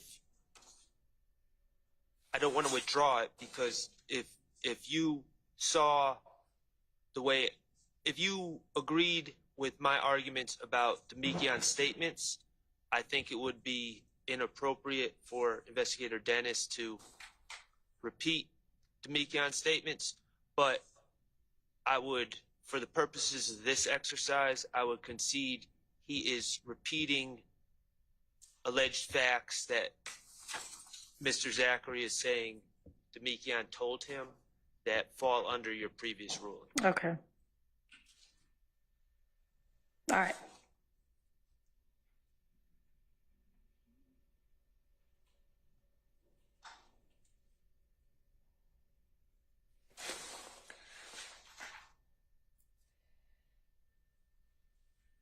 All right, so that's based on the same rulings as before. Okay, now we're at item 64, which is on page 206.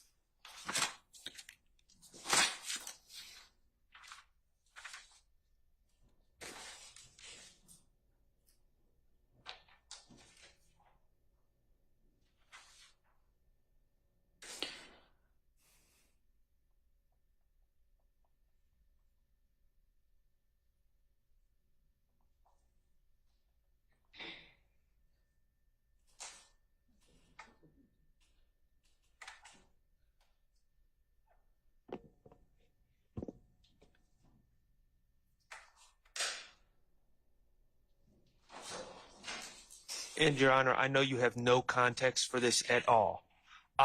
So in discovery, there is I would term it as completely innocuous social media post of my client that may have been posted on January 10th. I believe it was taken at New Year's. Okay. January in 2014 turned to 2015 with my client just kind of standing there, and it said something to the effect of looking at the city with a lot on my mind, Right. or something like that. Okay. Somehow that's being posited as some sort of confession, or Right. which I don't really understand. It has not been admitted into evidence yet. I'm going to argue that it should not be admitted into evidence because it has no relevance. So there's reference to this Right. picture, and Okay. I guess pending.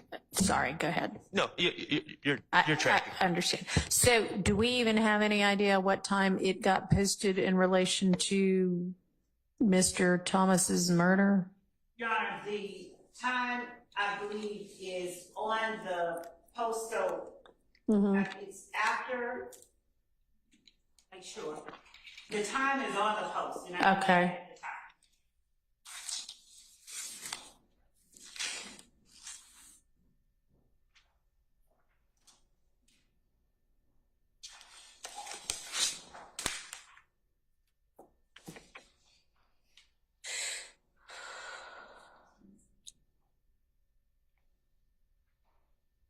And my memory that I'm going to confirm is that it's around 10 something in the evening, but I'm going to confirm that. I may have What time was the 7 something p.m.? Yes, it was a little. Okay. 7:22 to 911 call All right. at night.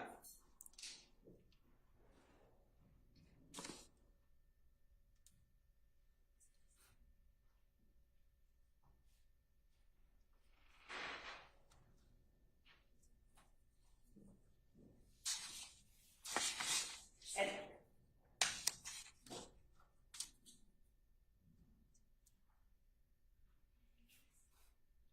so it was posted by Mr. Stillwell on January 10th at 9:58 p.m.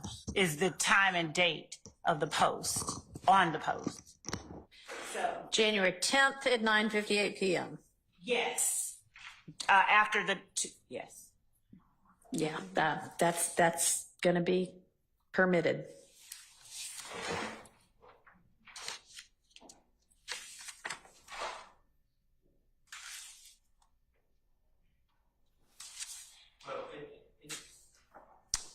In that case, Your Honor, there's nothing there's nothing about this discussion of it Right. that is by itself objectionable. It's just, I object to the evidence itself. So that's why I Okay, was, yeah. And I mean, I don't know why on earth this part of this would end up being something that gets submitted as a prior and consistent statement. Who knows? But to the extent it does, it can come in, because I think that the evidence itself would be admissible, considering it's the post and the commentary is 2 hours after the murder. Okay.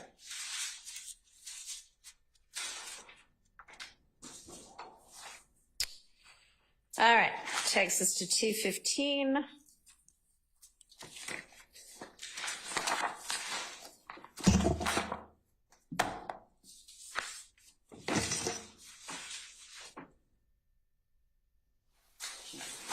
this is more y'all's. You like it?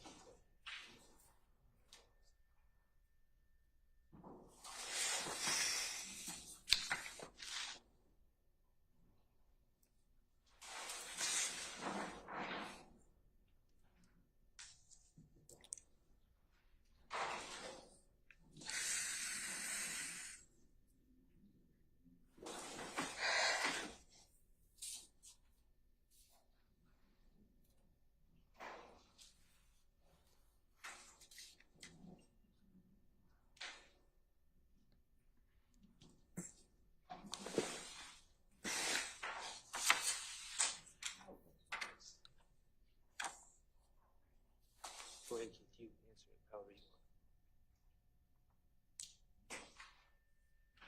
want. Withdraw?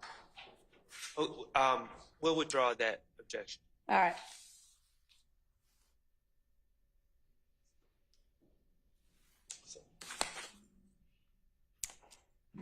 All right, now we're on to page 222.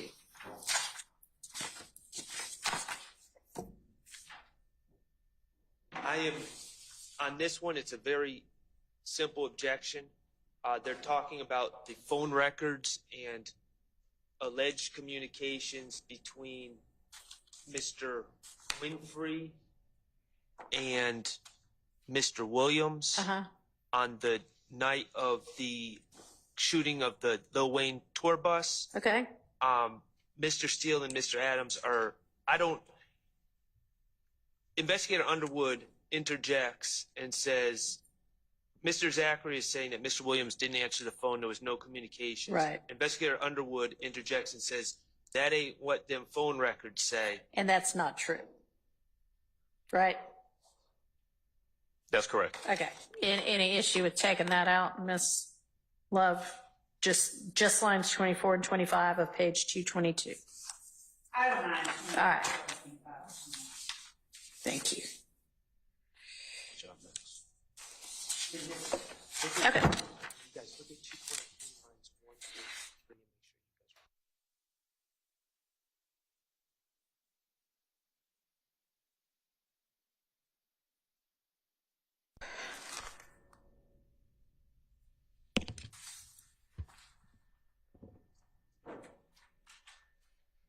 guys. Or really 1 through 12.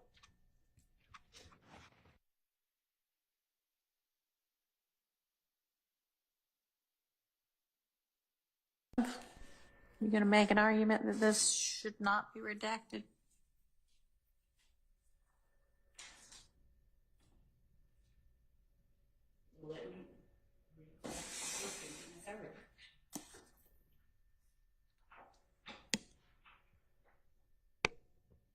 So yeah, I don't have, I'm sorry. All right. I don't object. Okay, so item 67 as listed is out by agreement.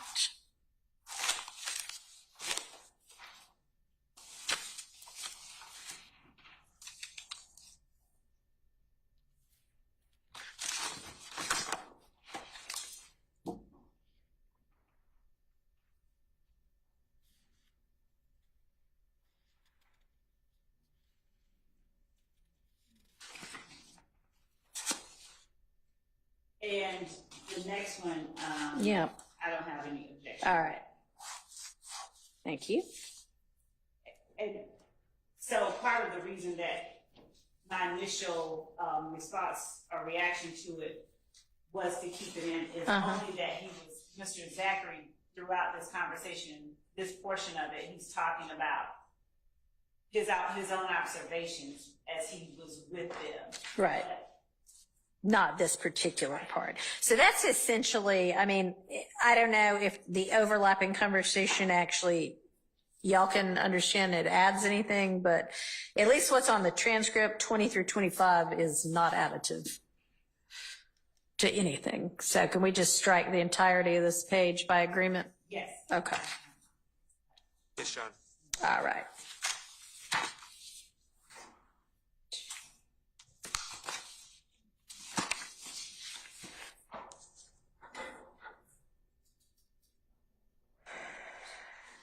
All right, the next one, 225, 1 through 6, appears to be admitted speculation.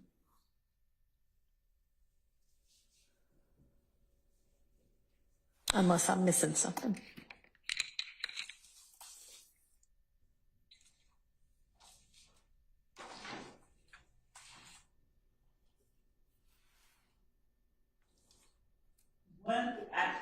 One through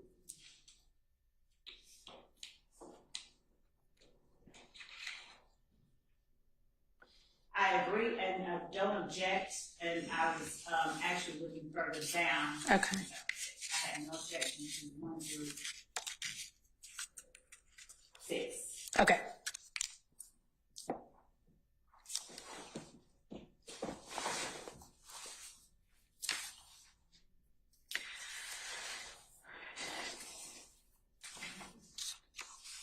Okay. Now turn into 228.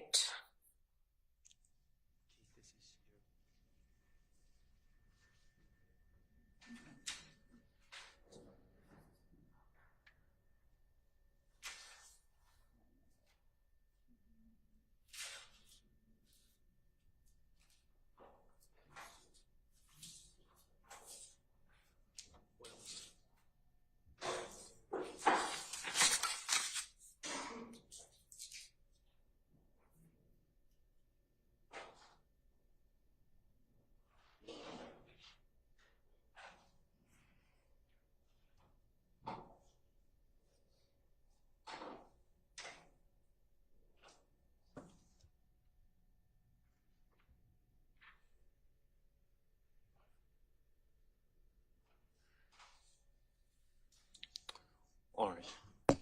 All right, Ms. Love. So Judge, this portion of it,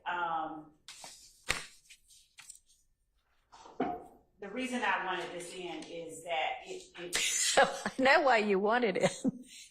Why is it admissible? That's the question. so, all right, so I don't have any objection to 11 through 17. But Mr. Zachary's assertion that they, and the way I read it and understood and listening to it, YSL knew that Donovan Thomas's gang had shot up Thug's car. I believe that statement reflects a general understanding that he shares and that his cohorts share within YSL. And I would argue that part goes to prove count 1, and it provides not that we need a motive for murder, but the Woody get on Instagram flashing money and junk, and the Nut Gang had done shot up Woody, Thug's car. No, but he says when you're listening to some Nuts gang, if gang, shot up, and But I mean, is that the part that you want? Is that like basically lines 17 through 19? Yes. But Judge, you don't look at it in a vacuum, right? If we're talking about looking at it from line 11. Yeah, no, I'm just trying to get a handle on what everybody's even arguing. So if she's saying, trying to figure out now, like she's saying, I don't have an issue with some of it. I'm not making a ruling right now. I'm just trying to get a handle on things. Yeah, I'm just trying to point out that the analysis is the same, whether we're going from 11 to 17 or 11 to 19, is still the same analysis. That what the speaker, what Mrs. Zachary is doing is he is giving his assumption as to why something is happening, what people are thinking, and it's clear, right? Where he's talking about, well, that's what everybody thinks, and it's because Woody got on Instagram flashing money, and people think that the Nut Gang had done shot up Woody or a Thug's car. All of that is assumption and speculation on his part. And it's just not. It should not be admissible. Okay, I don't think it's an assumption on his part that Woody got on Instagram flashing money, is it? No, not that part. That's a fact. That's a fact. Okay. Woody got on Instagram. And it's also, I think, a fact, but I don't know, y'all can tell me differently, that people from IF shot up cars in the parking lot that night. They believe that it's getting shot up. Right. Someone's belief, though, is not evidence, and there's certainly been no evidence. That's an issue for a jury to make a determination about.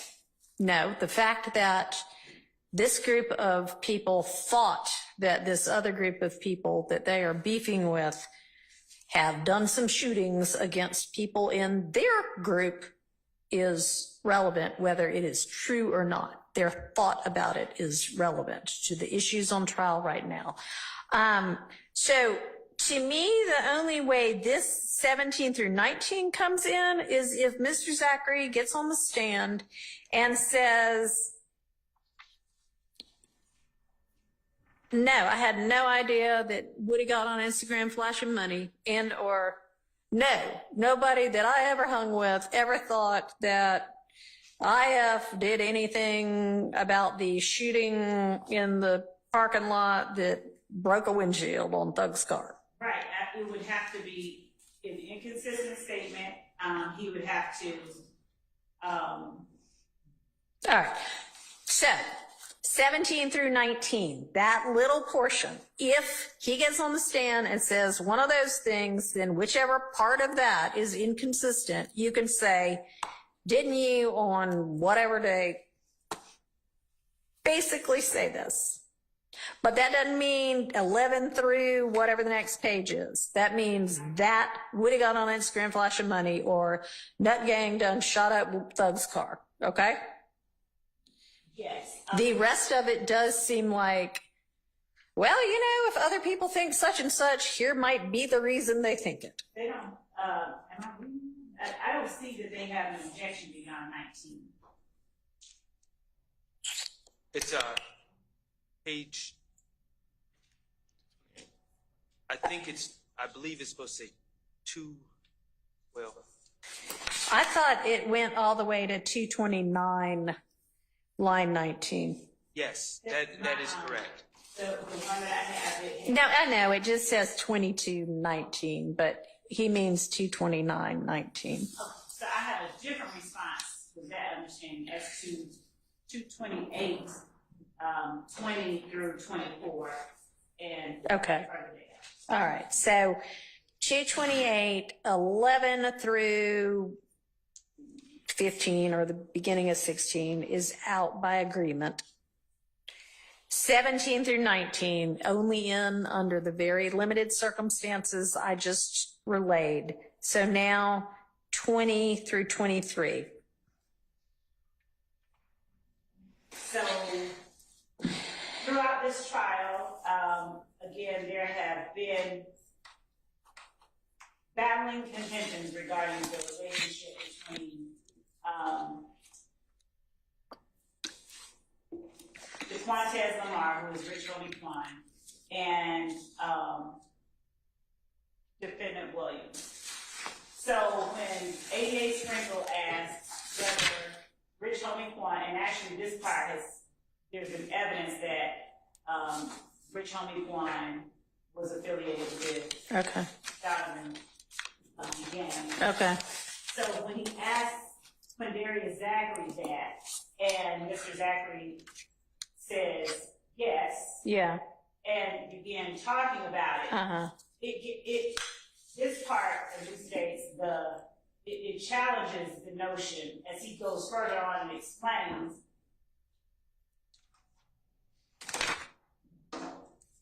And I want to get to the part where he does this.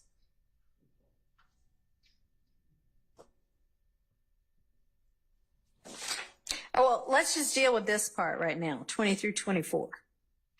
So when he says, when Mr. Zachary says yes, Yeah.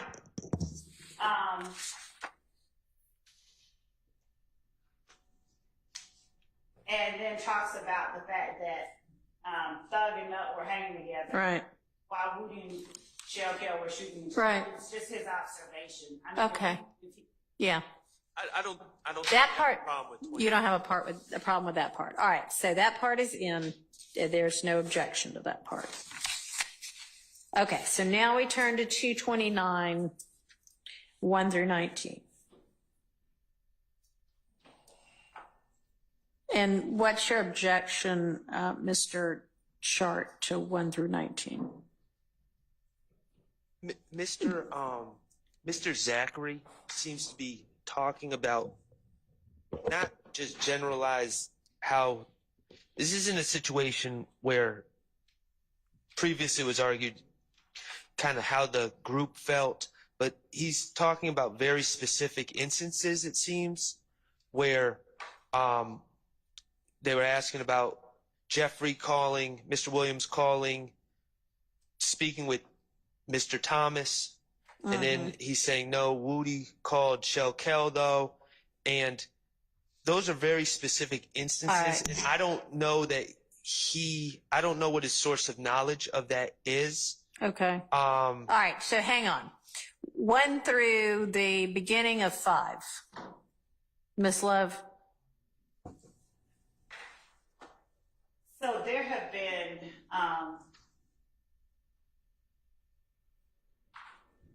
assertions regarding this call, and there have been assertions. Okay. So is any of the assertions that there's evidence to back up the assertion suggested in Investigator Underwood's question on about what Thug did? I know that there were suggestions that Nut might have tried to quash something. Is it just pure speculation that if he did in fact do that, that Thug said F you? I don't object to that kind of. Okay.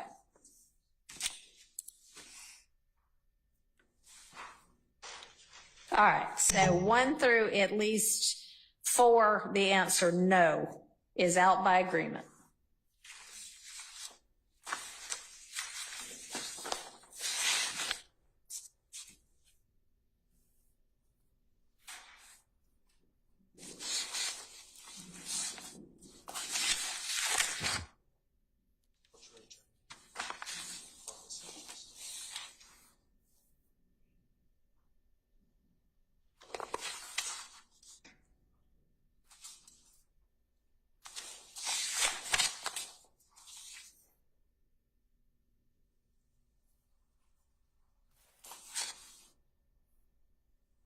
All right, what about the rest of it?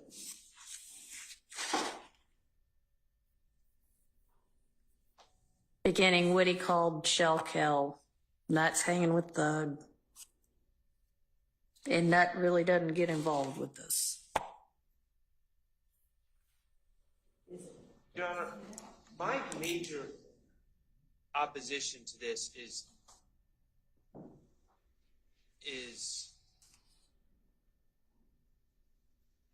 well, I'm going to defer to Mr. Adams on this if he has a problem with that. I don't really have that much of a problem with it.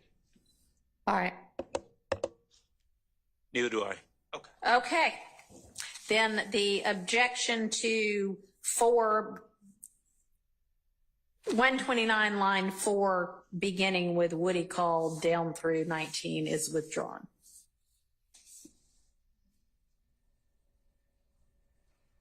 Thank you.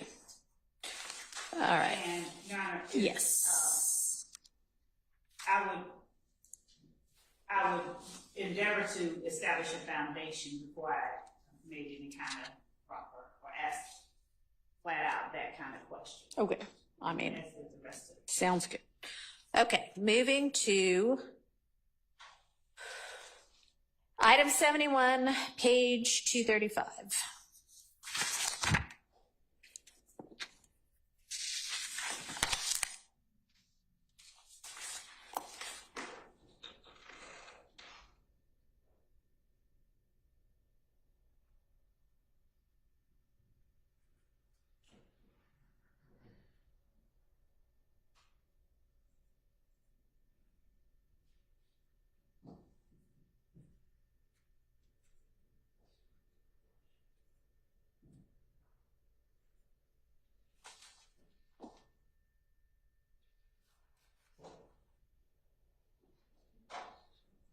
I know you are. Okay.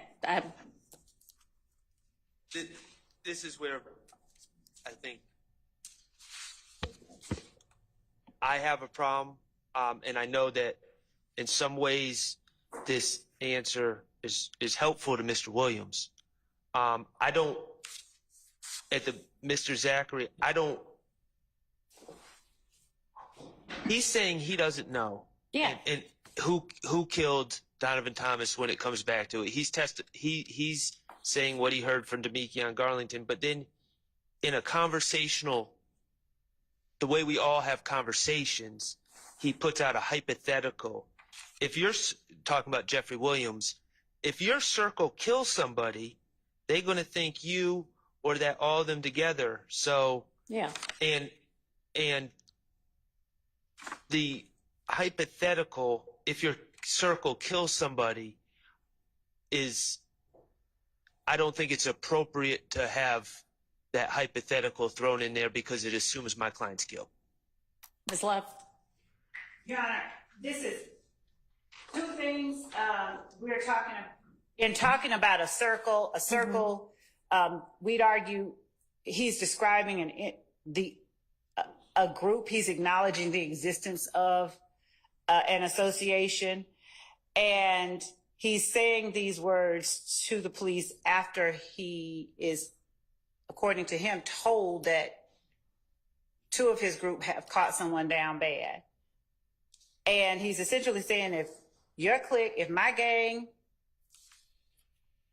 calling it a circle, but they also at various points throughout and the earlier interview, they referred to it as a gang in 2015.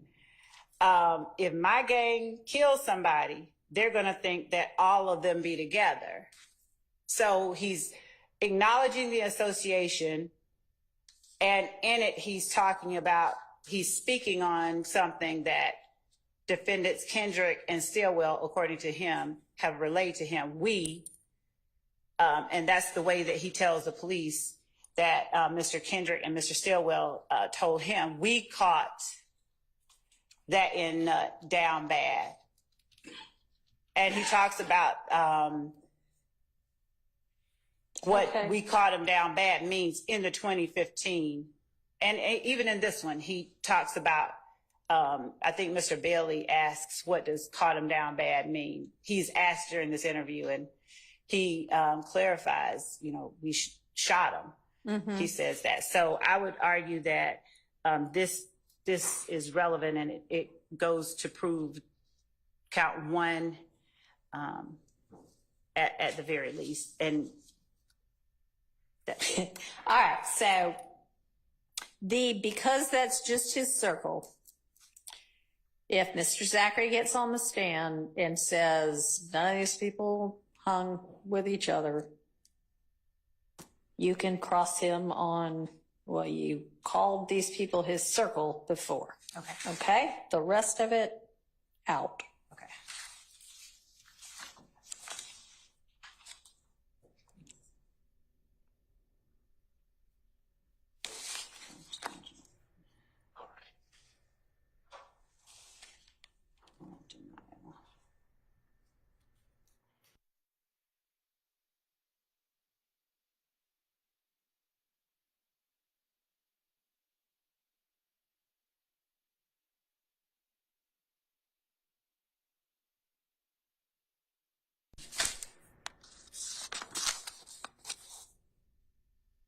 And the judge, my number 72 is cut off. So is it 239, lines 23 through 24? I think so. Yes. Okay.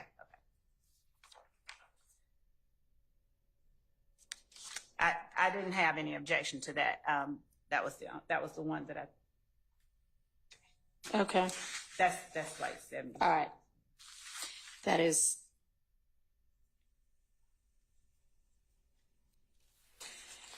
$72 out by agreement. All right, moving to 245 through the top of 240, the very top of 247.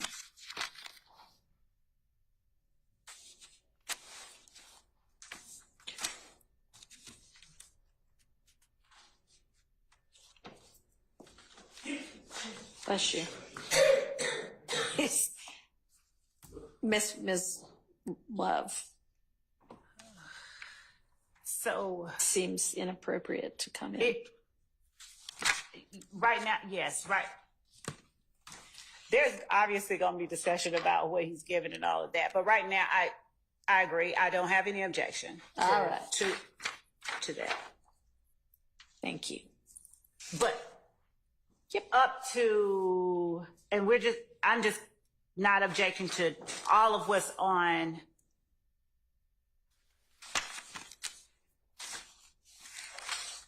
actually lines 1 through 18, because when he's asked, Wait a minute. 1 through 18 of which page? 245, because that whole Okay. conversation up until that point is about who's going to jail, what time you should get, Okay. and all of that. But at line 19, when he's asked, do you realize how much you contributed to what's going on? Okay. He's acknowledging some things. Okay. I mean, he's pled guilty to these charges. But- I mean, I don't really foresee him. Okay, well, this is only if he says, I had no involvement. Then, if she presents the guilty plea and he says, I only pled guilty because I just wanted to get out of jail and I had already served enough time, then she can say, well, I mean, it's also because you actually did them, huh? So, under that circumstance, 19 through 245 line 19 through 246 line 1 would be okay.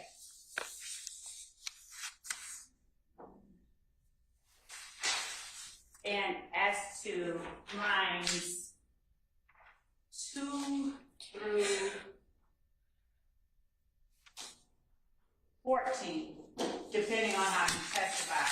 So, Mr. Zachary at first pushes back on the getting guns for them, but he was also convicted of straw purchasing. Yeah. And he's busy saying, yeah, I did it. I was young and stupid, but I did it. So, okay. So actually it goes down to 18. All right. So that's 3 through 18, potentially. Yes. Okay.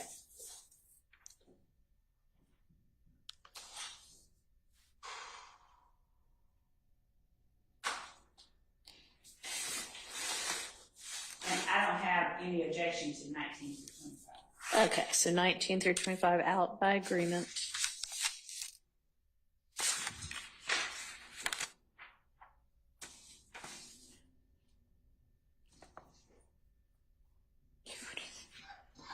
So would that go all the way to line, okay, so through 247, line 2. Okay. Thank you.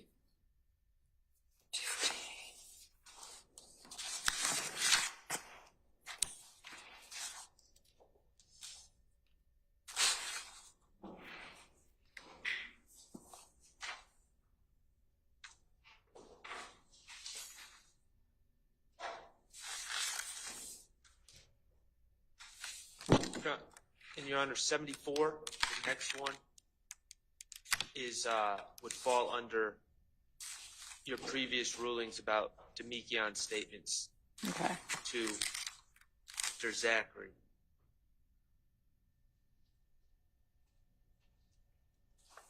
Okay.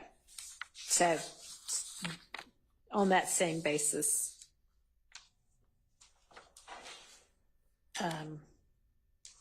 that part would be in.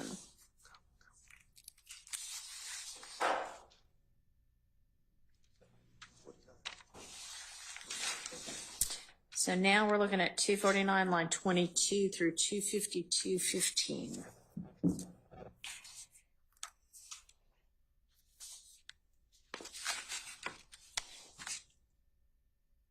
I don't have any objection to 22 to 25 on 249.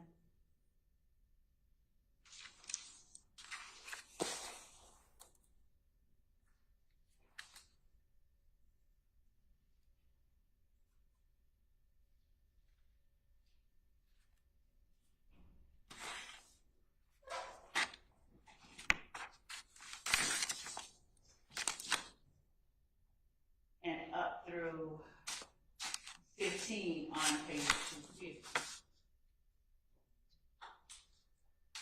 And actually, the rest of because it's just a little clips that I want in, and it's just not gonna play well trying to get in that one. Demekian's your boy, yeah, it's not Yeah, gonna- okay. all that. All right, so it goes all the way through, at least the objection goes all the way through 252, line 15. So let me know about 251 and 252. Now, 251,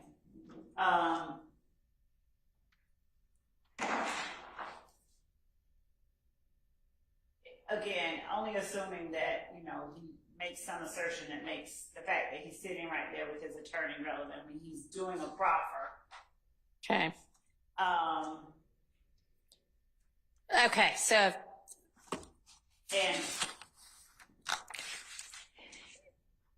if he gets on the stand and says, man, everything in that statement y'all coerced me into, then you can say your attorney was right there. there's no reason, I mean, I don't, Okay. absent a reason, I don't object, absent. All right. So it, but otherwise, you are good with. Okay, so what about all of 251? And then on to 252, line 50, which may. All of it, rethinking how I was looking at it, I don't have. Okay, all right. So that is out by objection with the one caveat that if he says, you can't believe any of this because I was being coerced, then we can say, didn't you have an attorney with you? Okay. And also, Judge, I'm not, there's a portion of 252 that wasn't objected to. I haven't voiced to the court the two areas that I would argue need not come in. Because I think that we should, for clarity, just go through what has been requested by the defense, but I'd like an opportunity to. Okay, so we are now at the end of the defense's requested redactions, exclusions as to this statement. So if you think that there are things that the state believes should not come in, now would be your time to present those.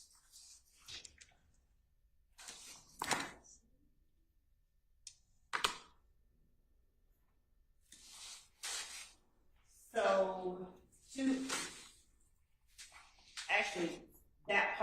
was gonna say, that part is already, I don't have any objection to the 252 through line 15. That was actually. Right. Got it.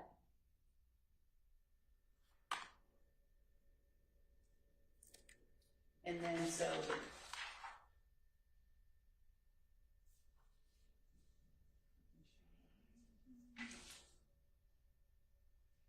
the part that the state had concerns about it were page 205.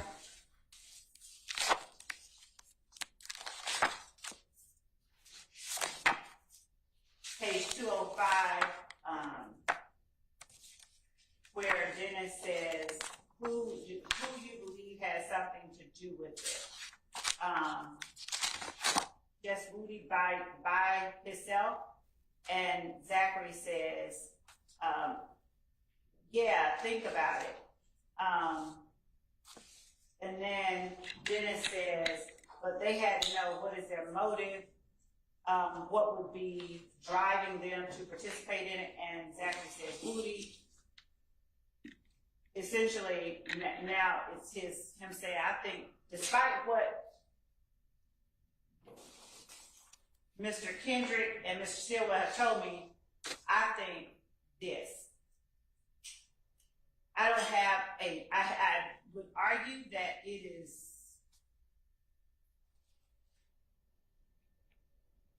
a false assertion, and understanding it is an inconsistent statement with what he has said earlier. One could argue that it's admissible, but just because he's saying, he's asserting that it's speculation.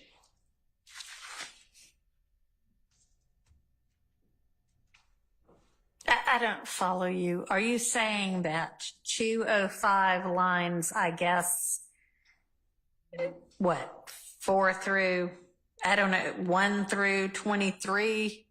No, it was 7, I don't know, 11, okay. Well, 11 starts with by itself, so there has to be some reference to Woody before then. 9. Okay. And maybe the indiscernible part on 8 is where he mentions Woody. You might want to go look back and look at that or listen to that. But okay, so he's saying, Zachary is saying, I think this was Woody. Let me go.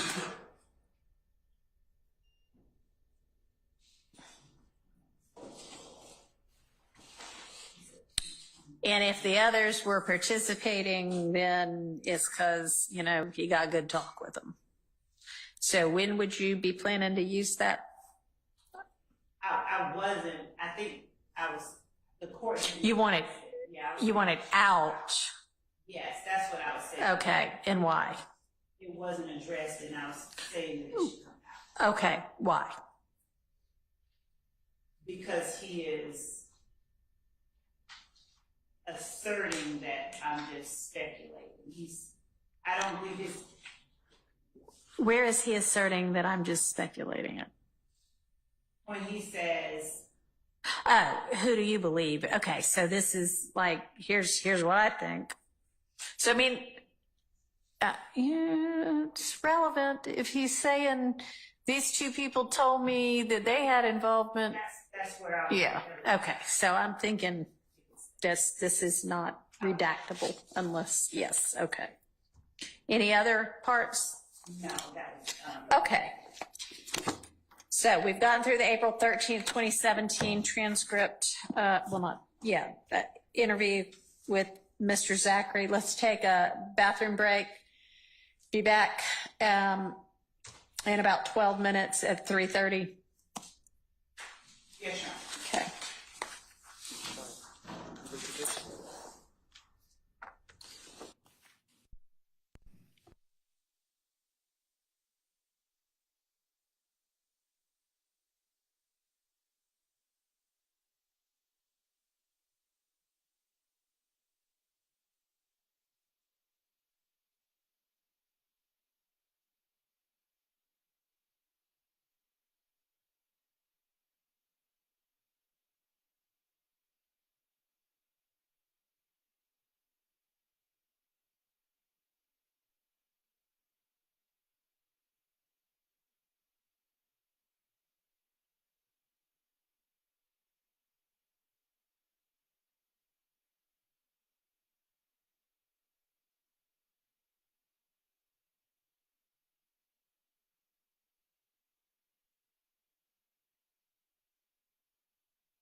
All right, before we dive into what I think is going to be our task for the rest of this day, which is going through the other statement, the 20, I don't know what date, what is the date of this?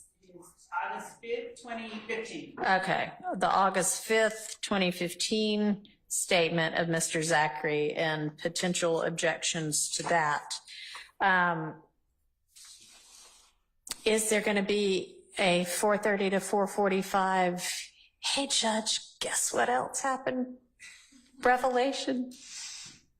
Because if so, go ahead and tell me now. I'm going to today. I apologize. That is not a disappointment. Okay, so where are we on, and I know we've got all day tomorrow. I don't know if I have told y'all or not, Friday morning, we will not be in session. I think I mentioned that I had a conflict and that I just didn't know with regard to Friday afternoon, and we probably will make that call a little later. I mean, hopefully we can have a really productive day tomorrow and we can have Friday off from active court, and then have the jury on Monday. But I still need from y'all, if you want some kind of a 105 limiting instruction, that contingent type instructions for our various scenarios we might face depending upon Mr. Copeland's Monday morning decision about whether to take the stand or not. And then if he is going to take the stand, I think y'all had said everybody's happy with, well, not happy with, but everybody is in agreement that what he then said on June 7th, 10th, and 12th prior to the motion to recuse is fine and is in. So with regard to after the motion to recuse, and it sounds like, honestly, there was kind of almost a clean break with regard to prior to the motion to recuse, he had not really gotten into any of the testimony concerning the Donovan Thomas murder or questioning about that.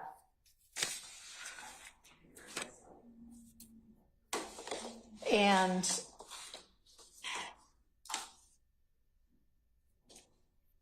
of course, honestly, I bring notes up and then I don't know what happens to them.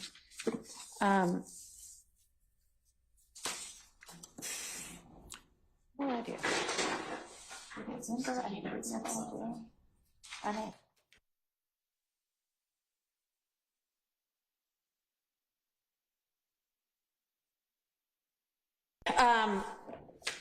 And that, does everybody agree that basically, I mean, I think it was like on the, I don't know, because I wrote it down, now I can't find it, but that none of that was before the motion to recuse.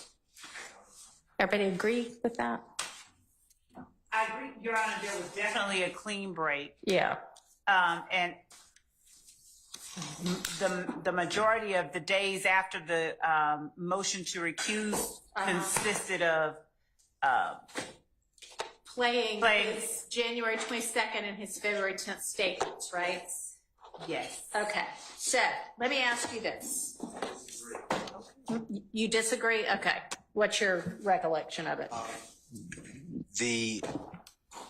There were questioning and the video audio of the early morning hours of January 11th, 2015, recording with Detective Thorpe, Thorpe, and Mr. Copeland was played in its entirety for the jury before the motion to recuse was filed. And then there was a second audio video, January 20th, 2015, that was also played.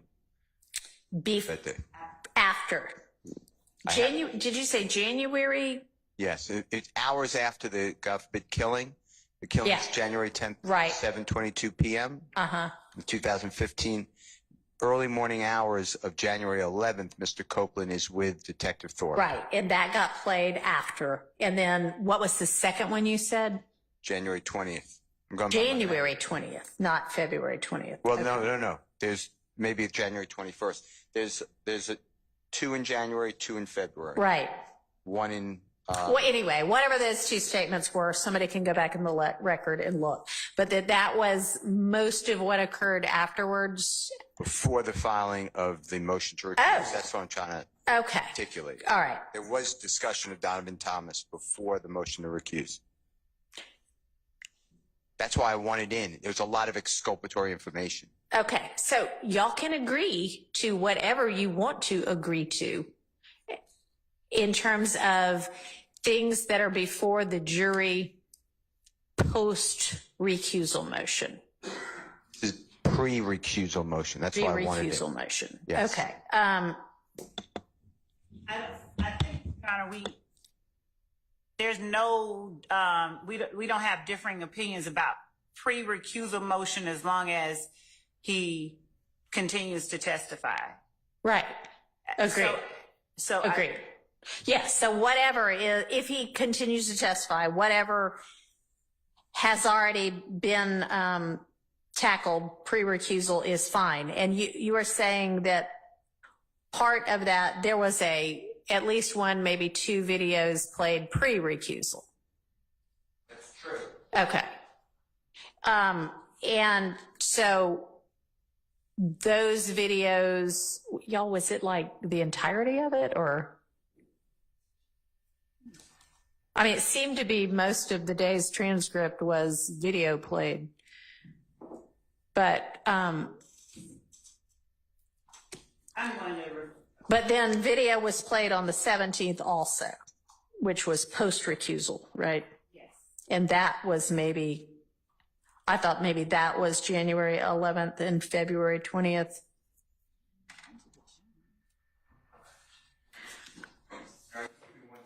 Okay.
Those were played prior to recusal motion. Yeah, now I'm asking about afterwards.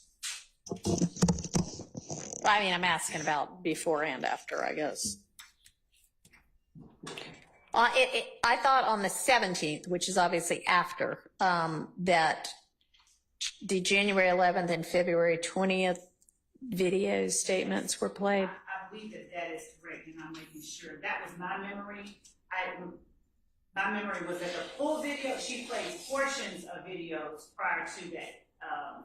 17th was the last. Right, but some little snippets, right. But the full videos were not played, and that was what we had discussed internally, and I thought that was what we came to, that the full videos were not played until after the motion for recusal. Okay. And the questions that led to them. So there were questions, and then there was the playing of the video. The ruling. Okay. True. January 11th was played, and January 11th and February 20th Yeah. were played on 6/17. That is true. Okay. There were snippets before that and discussion before that. All right. So, in general, in terms of an instruction to the jury, a couple of different things. All right. Yes, the January 11th and February 20th videos were played post-recusal motion. The contents of the January 11th and February 20th videos are not going to change. Are y'all proposing that we have the jury watch the entirety of those again simply because they watched them after the recusal motion? And I'm just asking that because I'm trying to figure out the logistics. And y'all can huddle on that if you want and give me an answer tomorrow. But in terms of thinking through how we instruct the jury and how we handle this, that is an issue to be considered and for y'all to come up with an answer about, okay? And then,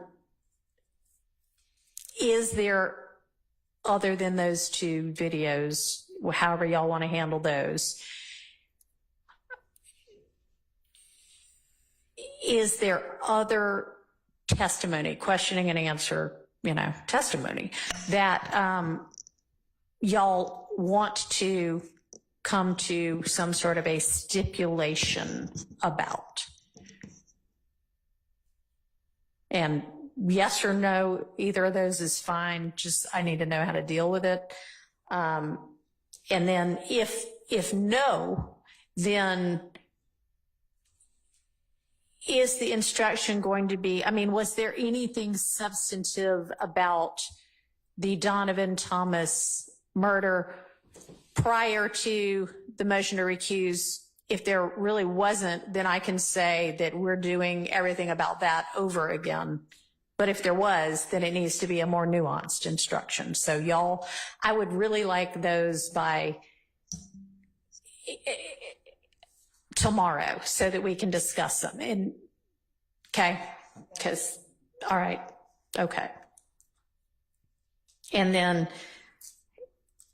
it would be nice to have the 105 proposed limiting instruction by then as well. But I'm certainly not going to give it before I get a proposed one. So that's kind of on you, Mr. Harvey.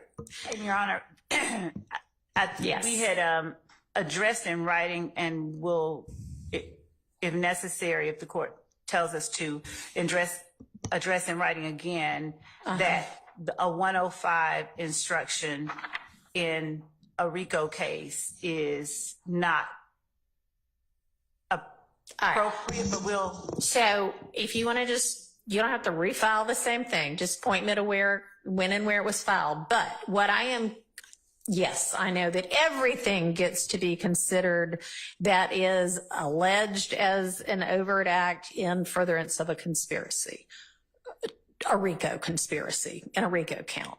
What I am contemplating instructing on is something to the effect of, everybody here is charged in count one.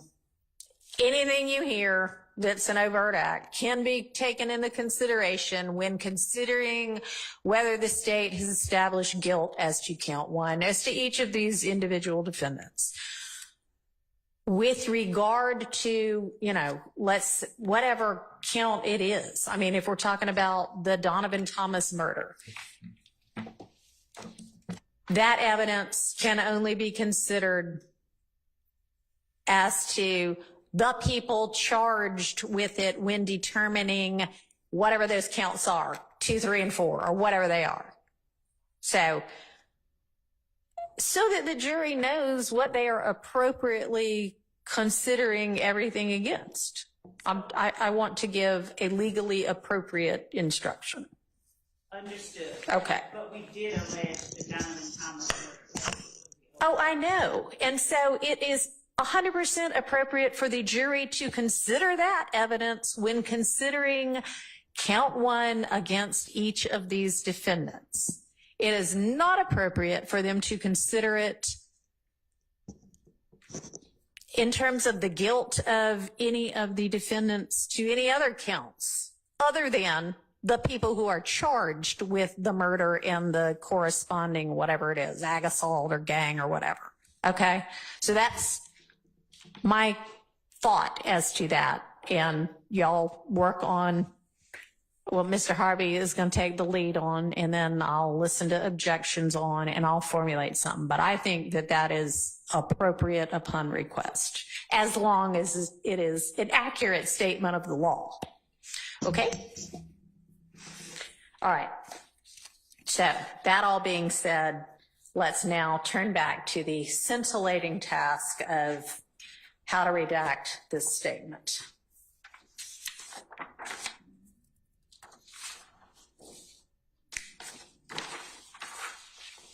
Laura, can you make me a copy?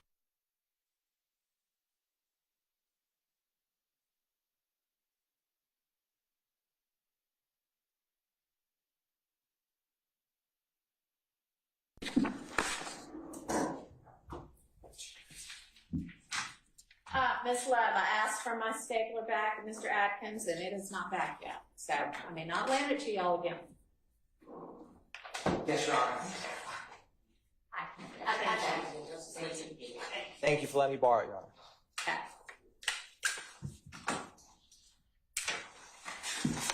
All right.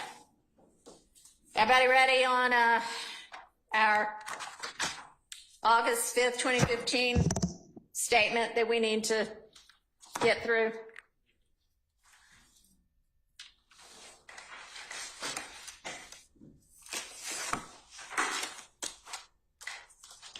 I'll take the silence as a yes. Yes. Okay. All right. All right. So, Mr. Shard, if you could do us the favor of making your proposed redactions another part of the record somehow. Yeah, would you like me to put like the heading, the title of the case and style of case on it? I mean, make it look official. I didn't file them in, obviously. you know, it can just be a notice of filing, and you can do a cover that says notice of filing of, you know, whatever, and then just attach this. Is Yes, fine Sean. with me. I'm not really that particular about how it gets done. I just want it to be a part of the record. Yes, Sean. Okay, thanks. All right, item number 1, page 24 is where we start. So, Your Honor, Yes, in regards to the state's position here, yes, it is not, we are introducing this kind of like what the court alluded to earlier. It is important that the YSL members believed it was Ifgang. Whether Right. Ifgang actually did the shooting or not, what happens immediately after this is okay, they get in the car and go and do retaliatory shootings. right, So it's the fact that they believed it was Ifgang, whether in reality it was or not, which came from Summer Good, who is Quadarius Zachary's, at the time, girlfriend. okay. Oh, and let me ask, actually, are there any of this list of 43 items that the state agrees should be redacted? Yes, Your Honor. Yay. Tell me what those are.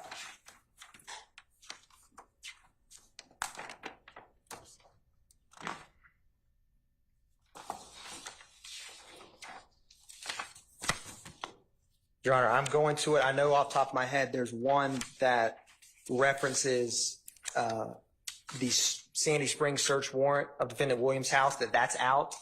I'm trying to figure out what number that is. Okay.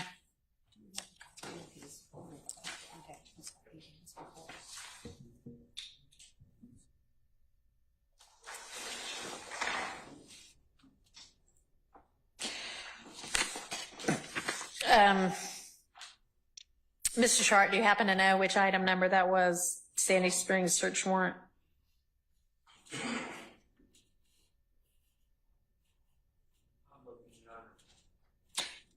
Are there more than that one? Yes, Your Honor, there are. Okay. There's also one where, and I'm finding this number, Your Honor, but there's a line where Mr. Zachary says that defendant Stillwell is hot-headed. There's a part after that, but the state agrees that calling him hot-headed, Okay. the state would concede that. So I'm going to I have this in order, but Okay. I didn't separately draw out which ones. It's fine. I guess just then, whenever we get to it, Yes, Your Honor. you can say, before I read it and Mr. Short argues, just say, okay, for that one, we agree. Thank you. All right. The first one that Mr. Atkins was referring to is number 34 on my list, I believe, which is 149 page 149, line 19. Okay. That's correct, Your Honor. Thank you, Mr. Sharp. All right. Perfect. Okay. So back to number one then.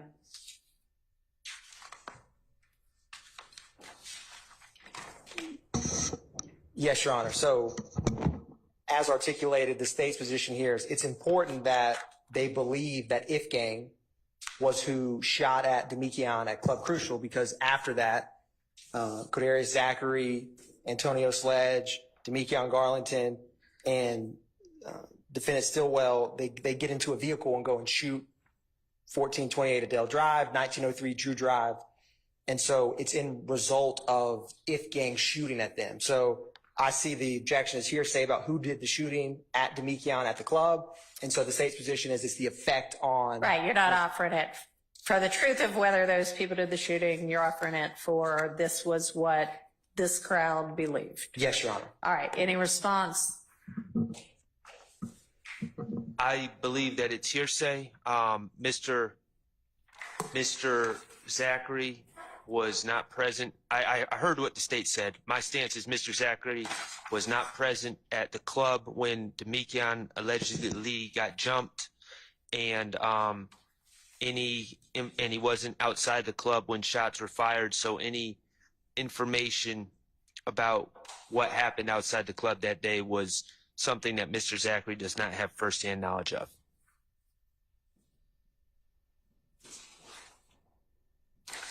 All right. And so essentially 24 and 25 relay a lot of, I guess, details about who did the shooting. Yes. Yeah. Outside the club earlier that night.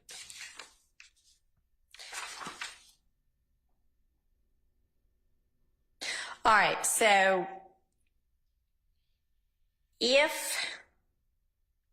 and again, all of this is if you have to impeach him because he is not testifying as you thought he was going to consistently with these interviews. So if you are then impeaching him, and your purpose is, hey, at that time you told us, it needs to be phrased in a way that what you're impeaching him on is not A, B, C, and D people committed this. It's you thought at the time it was this, right? And so I don't even know that you need to go through 2 whole pages of that to accomplish that. Yes, Your Honor. Okay. All right. Understood. And agree that's the state's intent with this portion. Okay.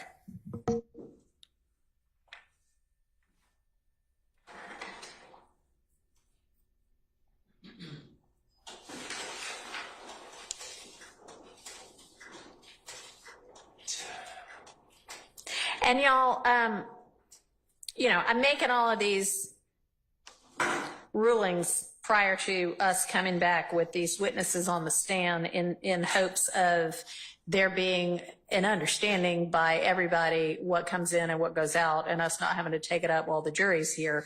But if for anything, at the time we arrive at it, it looks like, okay, this is not what we agreed to, or this was not my understanding, don't just sit mute. I mean, raise it to me and say, remember, Judge, you said he didn't need to get into all of these details. It was for the purpose of, y'all believed at this time it was IF, okay?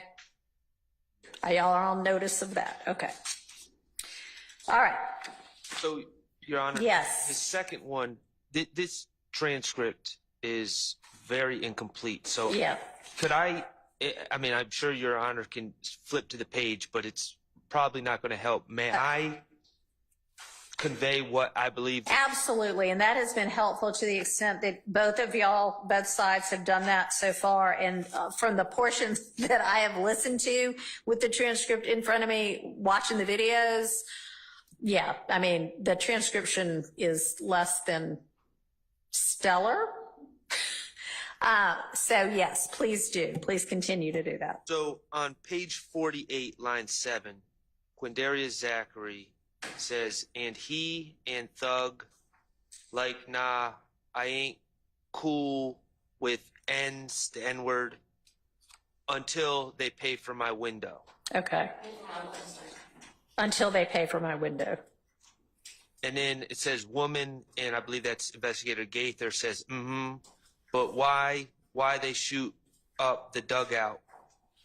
And then Mr. Zachary, Woody and Kel had something personal going on, I guess, who was big and bad. And my objection is with the statement that Mr. Williams, according to Mr. Zachary, said, nah, I ain't cool with N-words until they pay for my window. Okay. I don't have any understanding or belief that Mr. Zachary had any firsthand knowledge of any conversations that Mr. Williams may or may not have had with other individuals about this subject. And I think he's just passing on information that he's heard.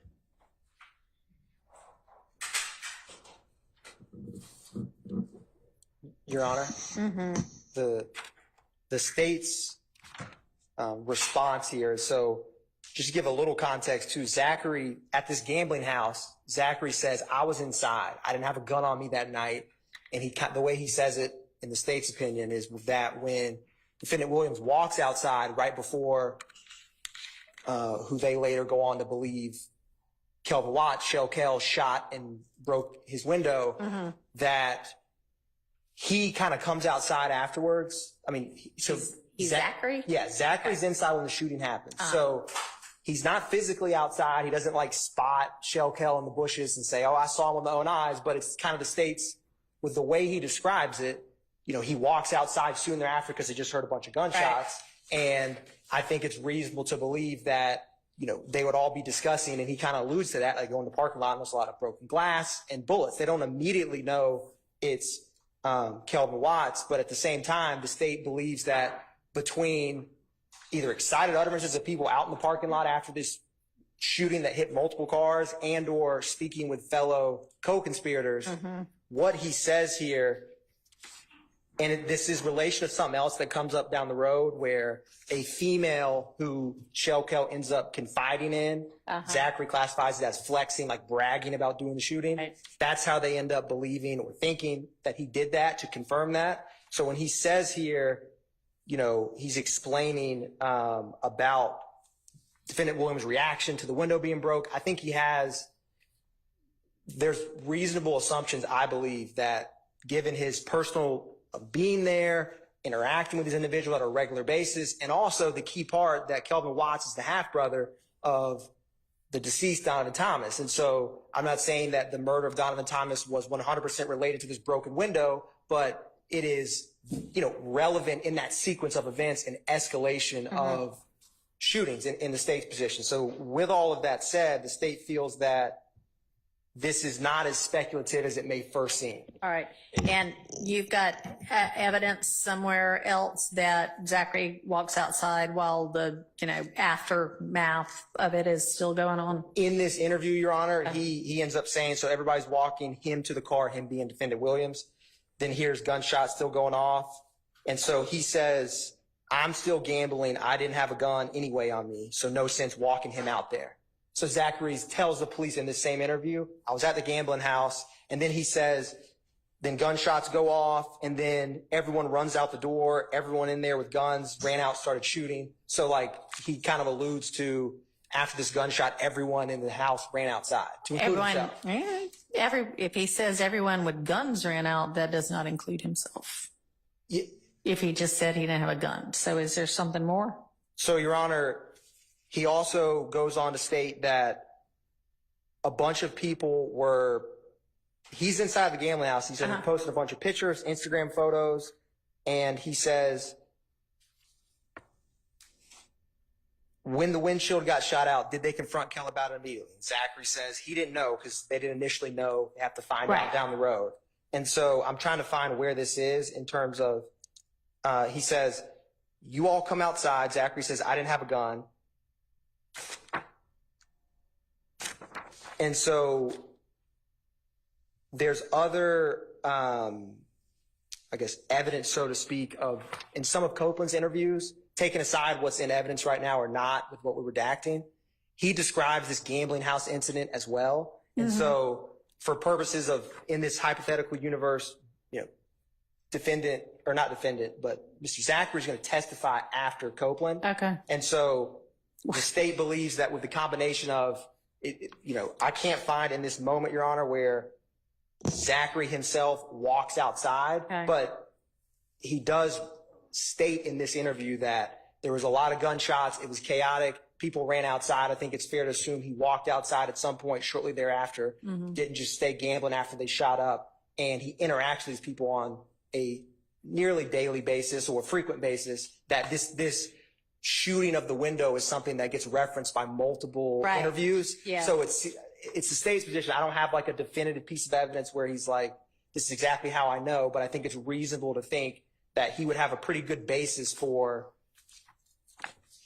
what he says in this specific clip that we're arguing about. Okay. And also, you know, when he says a part of this as well is Woody and Kell had something personal going on, he interacts with Mr. Copeland, who his nickname is Woody. And so I think he would have a foundation to know that Kenneth Copeland and Shell Kell did not interact well. And I'm not even honestly sure that when he's saying that Thug says, no, I'm not cool with them till they pay for my window, that he's necessarily, that the assertion is necessarily that is what Mr. Williams voiced to anybody that night out in the parking lot. It's just. So my understanding, based on what Mr. Copeland has stated in this courtroom, whether it's in evidence right now or not, there's a shooting at the gambling house.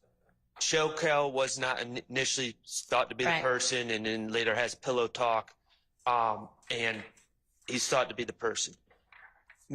I agree that Mr. Zachary was present at the gambling house per his own words. But this conversation about I'm not cool with people until they pay for my window never is alleged to have happened that night. There's a subsequent conversation with Mr. Copeland, and Mr. Copeland is apparently there, and Mr. Watts is apparently there, and allegedly Mr. Williams is on the phone with Mr. Copeland. That's Mr. Copeland's testimony. Mr. Zachary, to my understanding, has nothing to do with that conversation. So he's just passing on hearsay that he would have heard from Mr. Copeland, presumably, but that's, I'm speculating. Okay, well, even if it's hearsay, I think this would come in under the, what's your theory as to why this comes in? If he hasn't heard, I mean, if you can show that he at some point heard or overheard Mr. Williams saying, they can pay for my window and then we're cool, not until then, great. Yes, Your Honor. Point that out. Otherwise, it is hearsay. What would the exception be? So, Your Honor, the exception here would be, or at least the state's argument is that, and I can't directly point to the moment in time where he believes or hears someone state, I'm not going to be cool with him until he pays for my window. What I will point out, and I will, in answering the court's question, is shortly thereafter, in this interview, Mr. Zachary says, Thug comes in crucial, throws money. Kel doesn't want him to do that. The Thug, he's not clicked with him, or it may be cool with him. He didn't like them. They shot at his window. So he later on in this interview states it definitively that like he doesn't like them. They shot at his window. Okay. And so the state's position is that for an exception, and again, I don't have direct evidence of which individual told him this, but the state's just given this event of the window being broken repeatedly being brought up by either defendants or co-conspirators in relation to this, and it being a somewhat significant event that it's reasonable to believe that this is either a co-conspirator statement that was made or something that he has a good faith basis to believe that defendant Williams does not like Kel because he, and what Mr. Copeland says on that is basically Kel's like, I'm not paying for the window. And so it kind of ends on that note. Yeah. So I don't have a definitive moment in time, but that's the state's position on that in terms of Zachary making that statement. All right. Okay. I mean, yeah, I would think that this could come in under 801D2, maybe E or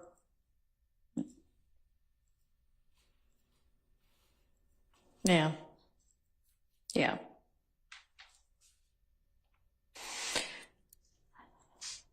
Or A, really. Okay, so that is going to be admitted over objection. Yes. Number 3, Your Honor, is Mr. Atkins kind of leads us to number 3, which is the conversation that he just referenced.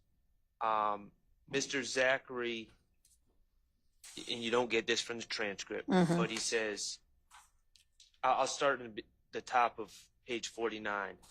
Zachary says, you know how they do, Kel wasn't like Thug coming crucial, giving out, throwing stuff. Kel didn't want them to do that. And then Gaither says, right. And then Mr. Zachary says, yeah, Thug wasn't, he ain't click with them like he didn't like them. And then Gaither says, he ain't like Kel shot out his windshield. And then Zachary says, they shot out his window. My objection to this is that he's testifying to the thoughts and feelings of Mr. Williams, who Mr. Williams likes, who he doesn't like, and to the mind state of Mr. Williams. I don't believe that that's appropriate.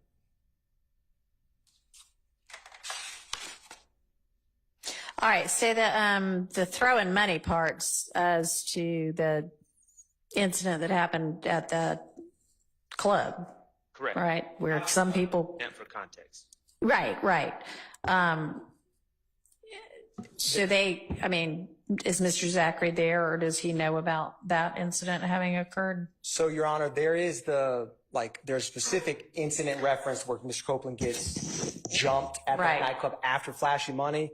But in Mr. Copeland's own, and maybe in other statements, but certainly Mr. Copeland, he kind of regularly went to Club Crucial and flashed money. Okay. And so they kind of referenced that Woody flashing money in Club Crucial was not like a one-off event. Right. And so the way I take some of this, what he's saying is, they come into Club Crucial almost every Monday or every other Monday or frequently, like to come to that same establishment where a lot of Shell Kel and his crew, which is the If Gang, and the YSL are there at the same time. So with that, I just wanted to clarify that for the court. So who's the he that we're talking about then in 49, 1 through, 8 or 9, where there's a he didn't want me doing that, he ain't clicking on me?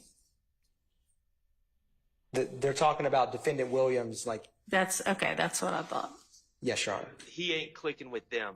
With the opposite side as well. Well, so that's just mistranscribed. Yes, I believe so. Okay. Okay. So, y'all are going to or have established that Mr. Zachary also has a close relationship with Mr. Williams, right? Yes, Your Honor. Okay. I mean, he's got a basis to know those things. So, overruled.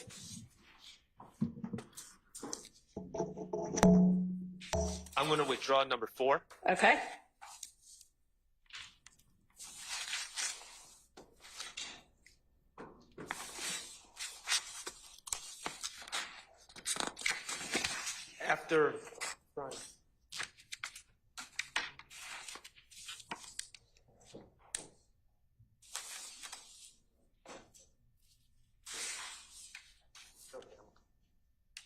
After consulting with my colleagues, we're going to withdraw number 5. Okay.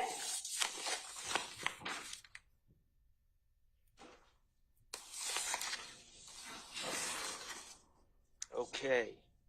All right. Number 6, Your Honor, is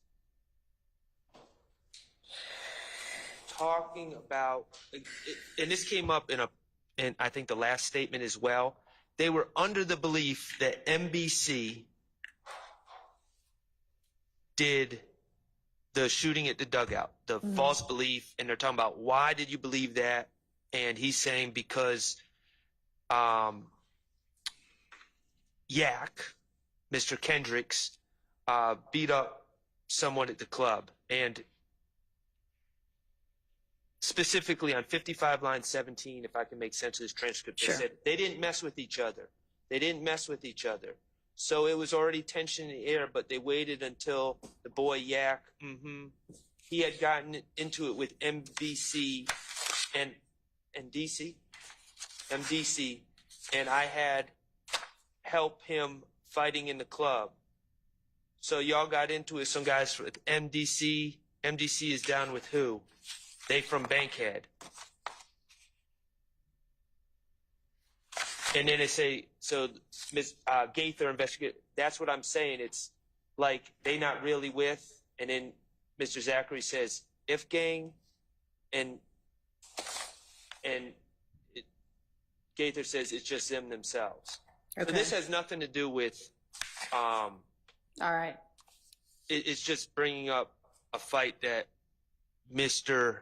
Kendricks apparently got into, allegedly, that led to the mistaken belief that MDC was behind the shooting of the dugout. All right. So, Your Honor, the state's position with this part is it has a couple relevant portions. One being state has to prove association. And the fact that Zachary is defending, he's like, I get in the fight too with the MDC, which is the most dangerous clique, a gang on the west side in Bankhead at that time. The state's not going to be belaboring the point about this one fight and trying to cast anything improper character-wise or what about a fist fight in a club.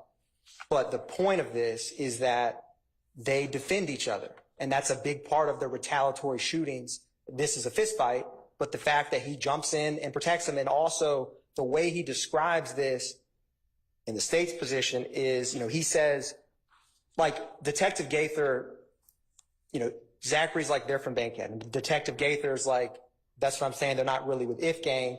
And Zachary says they're just their self, like they're not a part. So he has some familiarity with street gangs and who is clicked up, so to speak, with who. And so the fact that he's talking about and he's saying like, to me, there's a we and an us. There's not much else that I've seen in this case file about MDC, but that part is important.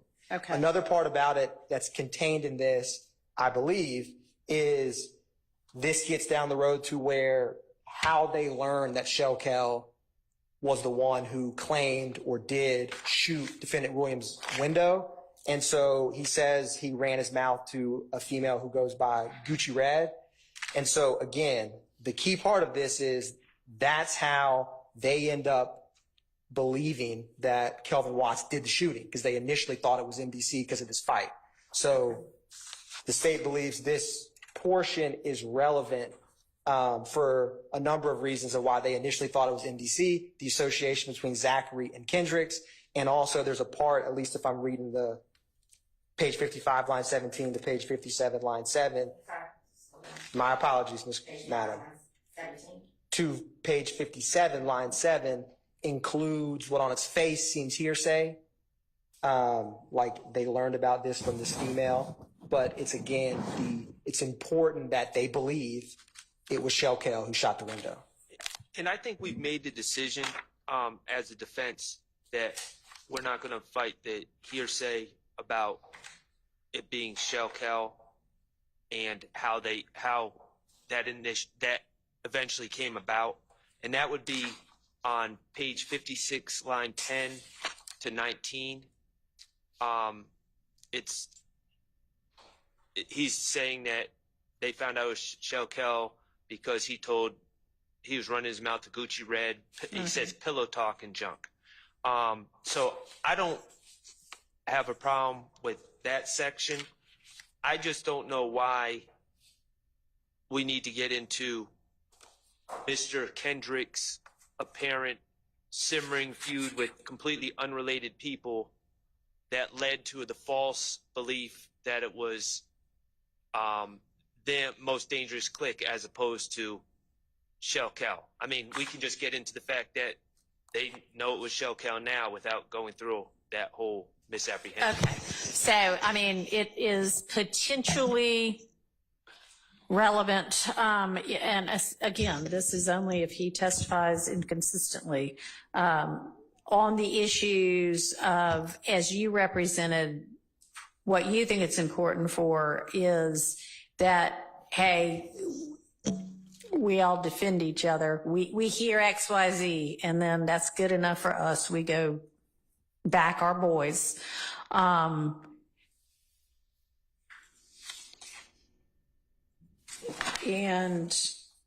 what was the other thing you said? I mean, I think it can come in for that. And then, as to, they've withdrawn the objection to how they end up finding out it's somebody else. So, okay? Yes, Your Honor. And so, again, as I said with regard to the very first one, this does not mean that you then have license to play these whole 3 pages. You just need to make the point in the part that would make that point, okay? Understood, Your All Honor. right. Okay. So turn into item 7 on page 59. This is them talking about the dugout shooting and them finding out it was Shell Kell. So I'm going to withdraw that. All right.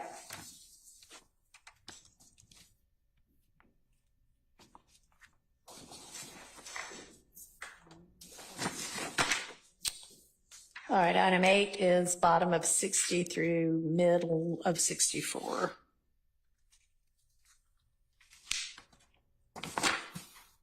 Okay. And give me just a second to take a look through that.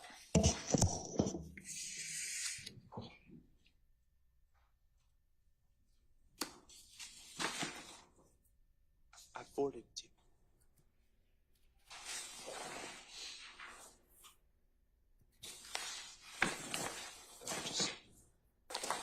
All right, hold on. Okay.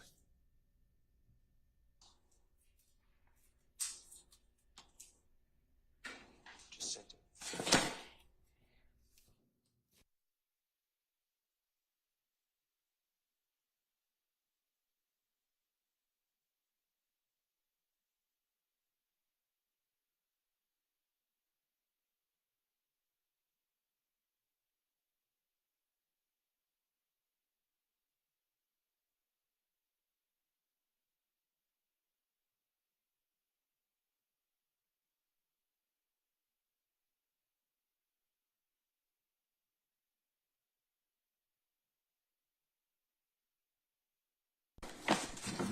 And, Your Honor, this may be a portion that if the court has any questions, listening to it may be of assistance, because there is some scrivener's errors a lot in this portion. Okay. Do you have it queued up? I am, Your Honor. We're getting queued up right now to play. As a general proposition, this is my understanding of what Mr. Zachary is saying. Speak into your mic. Mr. Zachary is saying throughout this process that my client told him some information. Okay. That information included 4 people that were in the car. That's what Mr. Zachary is saying. Mr. Zachary is also saying that Mr. Kendricks said something to him, which was that involved the 4 people in the car, according to Mr. Zachary. Later on, he goes into more detail, and this is starting on 63 line 8. He goes into more detail about an entire story involving cars and cars driving by the Texaco and spotting Donovan Thomas and switching seats with Bushi and all those things. My understanding is Mr. Zachary is saying his source of knowledge on that is Mr. Garlington. Okay. So my objection is that anything that didn't come from my client would not. I understand statements by a party opponent as it applies to my client. If he's saying my client said something to him, I understand that, and I'll deal with that through cross-examination. But regarding things that Mr. Kendrick supposedly said to Mr. Zachary, or that Mr. Garlington supposedly said to Mr. Zachary, I'm objecting as on hearsay and confrontation clause grounds. All right. Your Honor, just to kind of give the court the state's position, there's no confrontation clause issue because it's not testimonial, but to go to, so the way, and we'll play this, before he gets into this portion, they ask him, who told you? He says, Shannon and Yak is defendant Kendricks. Okay. And then he just kind of goes into after that, they're like, why'd they tell you? We were at the house talking about it. And for the next, couple minutes, he just starts providing details. So it's not exactly clear. Right. But also what's important, Your Honor, is he also later on in this interview, and there's some social media that backs this up, that Mr. Zachary, defendant Stillwell, Kenneth Copeland, Demise McMullen, who they call Nard, defendant Williams, they go in a Sprinter van down to Miami, Florida. Right. So they have some statements about defendant Williams had a concert there. The state also believes views it as some consciousness of guilt getting out of the city after the murder, because Donovan Thomas is January 10th, and they start traveling down there January 11th. And so all that aside, the state feels that him, the night of the murder at defendant Williams' condo, them directly telling him, obviously that's a party opponent admission, but the state feels more so it's a co-conspirator statement. Right. To keep him abreast, they all traveled together as a group down there. And then, so that's the state's position, is that this entire portion is a co-conspirator statement. It's keeping them abreast. It's cohesive. And he needs to be aware, because what happens that same night is if gang members and their associates start shooting YSL houses up. And that obviously escalates. All right. And I think that my ruling with regard to this piece of the statement is the same as it was with regard to the similar statements in the April 2017 interview or statement. And that is that these are statements by a co-conspirator, and I believe sufficient evidence that they're during the, in furtherance of the conspiracy and still in the concealment phase. So I'm going to admit those over that objection. And with regard to the confrontation clause objection, these are not testimonial as made to Mr. Zachary.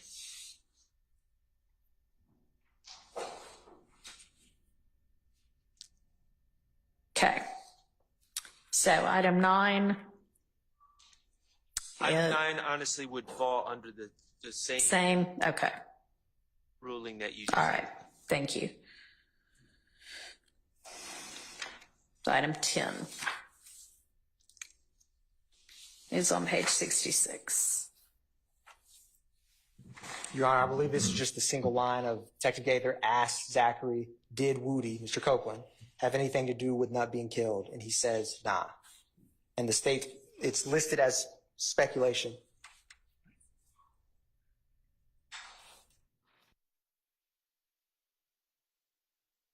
And based on the fact that everybody's there right after the murder talking about it. Correct, Your Honor. Okay, all right.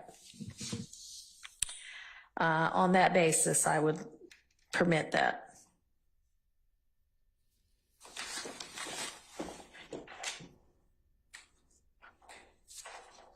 All right. Item 11 is bottom of 66 through mid 69. An objection is hearsay. Is this going to be the same concept or something different? It is. Same. But within it, so I will, over my objection, I understand. Yes, and I understand you still have an objection to it, but. Now, I will point out on page 67, line 18,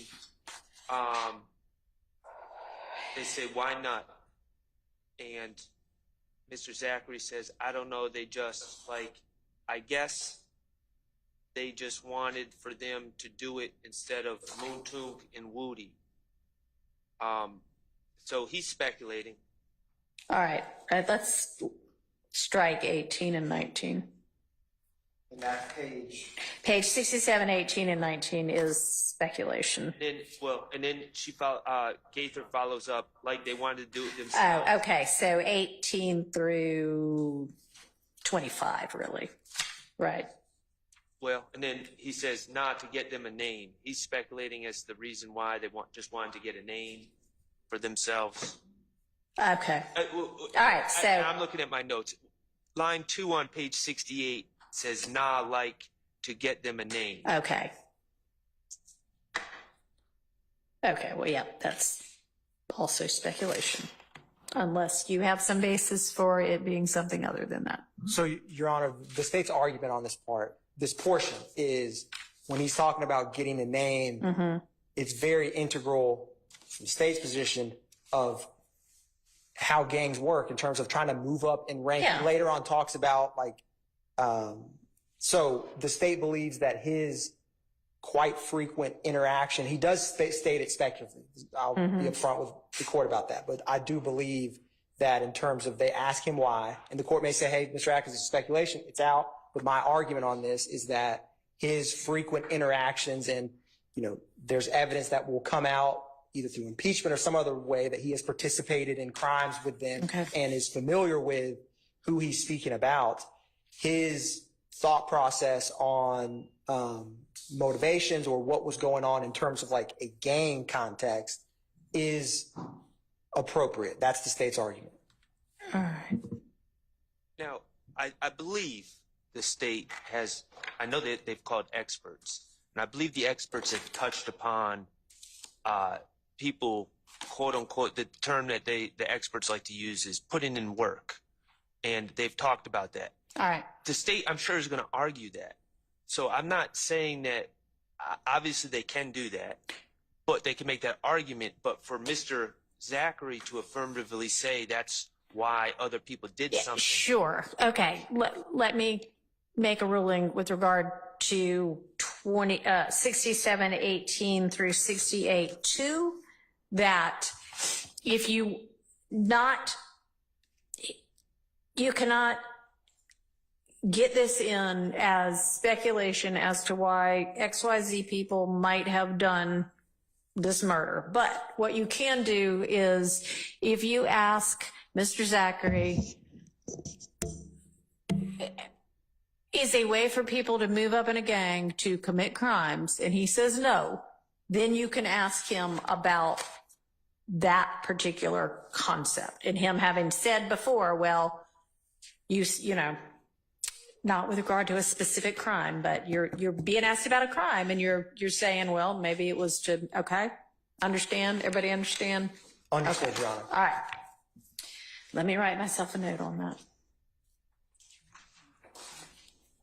And the rest of it, if the rest of it is just kind of the same basis of knowledge, co-conspirator thing, or is there more to it than that? More to it than that. Okay. So for the rest of 68 to 69, line 11, it's discussion. I don't know if you've heard us talk about this yet in this case, Your Honor, but part of the story in this case is that there was a meeting where Mr. Thomas, or there was a gentleman that, according to the story, that I believe Mr. Copeland has given, there was a gentleman in prison who was affiliated with If Gang. Okay. And through consultation with that gentleman and other people at this meeting, which Mr. Zachary was not at, Mr. Thomas and others ratified a quote-unquote green light to kill YSL members. Or no, I'm sorry, let me not misspeak, to kill Kenneth Copeland. Okay. And so Mr. Zachary is talking about hearsay that he's heard about this green light that was put on. I don't think he specifies in this, but in other statements, it's said to be Kenneth Copeland, I believe, but he doesn't specify. He just says he put a green light on line 10 on page 68. It says, cause they said a powwow, and like green light, all YSL and 30 deep. They say nut said whoop or something like that, meaning it's a go. So he's saying they said that Nut did this and Nut did that to say it's a go to kill YSL members or 30 deep. That's Mr. Zachary's statement, but Mr. Zachary wasn't there, and he's saying they say that this is what Nut did. Okay. And so, Your Honor, the state feels this has a huge effect on listener and also is classic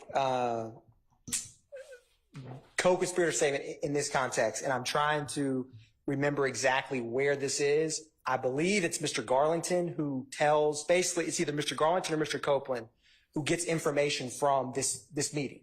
And that's why when Zachary says, like from my notes of what he says, so Detective Gaither says, so you're saying If Gang had a powwow? And Zachary's like at the house, at their spot on MLK. So he's talking about like a specific location that came from, I believe it was Mr. Garlington, but that's just off memory, Your Honor. And then Detective Gaither says, okay, and they say that YSL and 30 deep. Yes, my apologies. As the court has said, when we read, we get fast. So in 30 deep got a green light, which basically means you kill them if you see them like they're food. And then Zachary says, yes. And so that is important for a number of reasons in terms of whether If Gang members actually said, yes, YSL is on the plate, so to speak. You can shoot them, kill them, attack them whenever you see them. The fact that Zachary is stating that YSL members, to include himself, believe that was true, that is critically important for the effect it has on them. All right. And you're saying that one of the other alleged gang members who's indicted in, or maybe has fled or not, but is indicted, actually has a basis of knowledge for what went on in this powwow. And is that what you said? Yes, Your Honor. And my memory is either Mr. Garlington was actually, he either was there or someone at the meeting who was friendly, because Mr. Garlington was 30 deep at some point in time. And there's some friend, like people, it bleeds over. It's not like right. You have friends in other gangs, so to speak, or associates. And so someone calls and notifies either Mr. Copeland or maybe it's Mr. Garland who calls them.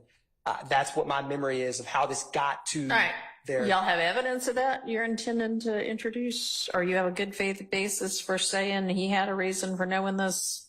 Yes, Your Honor, and I will find where that All is, right. what interview statement, but yes. Okay, well, I mean, assuming, go ahead. It's my understanding, it's Mr. Copeland that introduces this concept. Okay. I don't believe Mr. Copeland was at this meeting either. It's entirely unclear to me, and I may just be misremembering, but I don't believe it's ever established exactly how Mr. Copeland knows.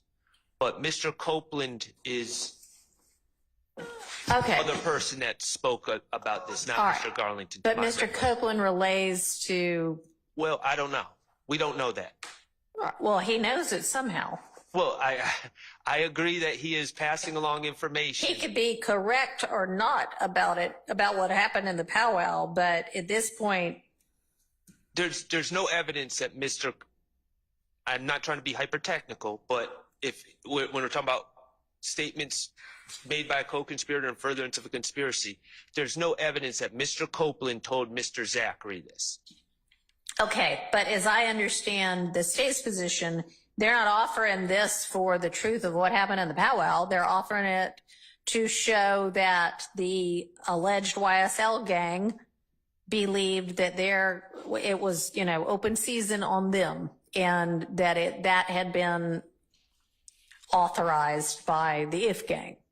So that is permissible for that purpose. It's not hearsay at all. Okay.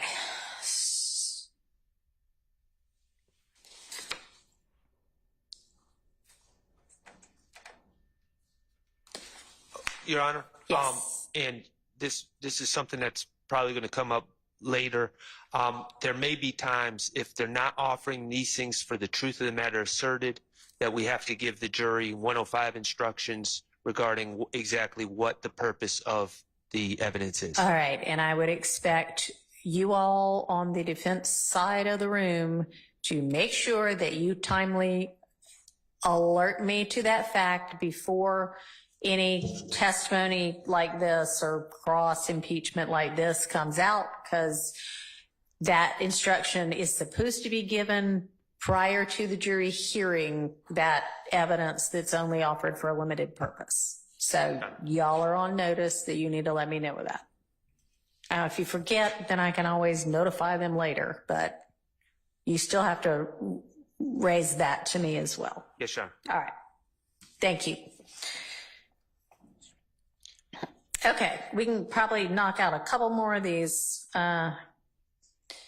before we wrap for the day. So item 12, which is bottom of 70 through most of 71. Yes, Your Honor. So This would fall under your rulings about Mr. Garlington. Okay. All right. Then that would be in if that's the only objection. All right. All right. Now we're moving to page 81.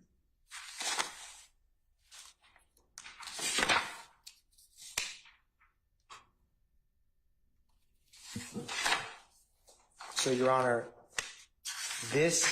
my notes, or what's said here says, Zachary says Nard says that Woody's going to fold, talking about Mr. Copeland. Okay. I'm like, what do you mean? I may have started this a little bit before, but I wanted to read, it's just two sentences. And he says, I'm like, what do you mean? He's going to tell on us. I'm like, about what? About the nut situation. He won't fold. And then he says, that's why thugs stopped messing with him, because thought he was going to fold. I agree with the content. Okay. And my objection is to the speculation and explanation of what's going on in Mr. Williams' head. That's why thugs stopped messing with him. They thought he was going to fold. That is the part that I object to, which doesn't come across clearly on the transcript. Okay. So this is who talking to whom? So this is, I was like, what you mean? Blah, blah, blah. Who's having this conversation? So Mr. Zachary first is mentioning a conversation he had with Demise McMullen, who told him that he believed Mr. Copeland was going to fold. Okay. And then Zachary also states, I think Zachary actually then, after he says Nard thought Mr. Copeland was going to fold, he thought he was going to tell on us. I think Zachary just starts saying that's why Thug stopped messing with him, because he thought he was going to fold. I think he says, Mr. Zachary says, I don't think he's going to fold. Right. He was responding to Mr. McMullen. I don't think he was going to fold. And then I thought. Then he says, that's why Thug stopped messing with him. Okay. Thought he was going to fold. And that's the part I'm objecting. Okay. And the state's position is that Zachary's has enough foundation to know what his fellow co-conspirators' viewpoints are, especially on someone snitching against them, which is of peril to individual defendants and also the gang writ large, for obvious reasons. And so the fact that this conversation is all about someone telling on other members of the gang and individuals, Zachary would have knowledge of how they would view that and why they distance themselves from Mr. Copeland. And so the state feels that he has relevant personal knowledge from interacting with Defendant Williams and seeing the interactions with Mr. Copeland starting to go down. Okay. As in not as frequent as they used to be. All right. So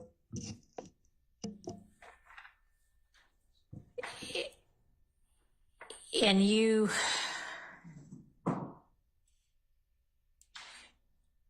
your basis for this not being speculation is that you think that, let me just say this, before you could get this in, you need to establish the foundation for him knowing. I mean, he can know by observing that Ms. Williams and Mr. Copeland kind of stopped seeing each other so much. But if you want to impeach him on why, then you need to establish that he actually had a basis for knowing the why. Okay. Understood. Okay.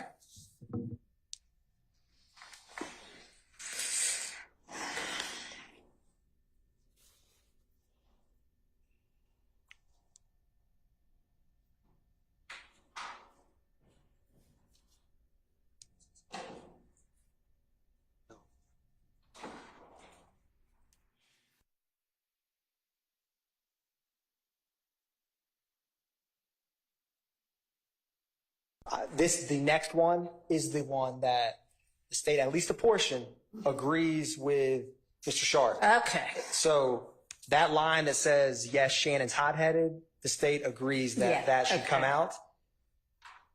How about him? All they want names for themselves. That's all they want, names for themselves. And this is similar to the court's earlier ruling where I had asked about moving up in rank. So Okay. So you could use this as well to say, didn't you tell us already? They want names for themselves. yes, Your Honor. But only for that, and the hot-headed part doesn't come in regardless. Yes, Your Honor. All right. And then Hang on, give me just a second to jot myself a note. 122.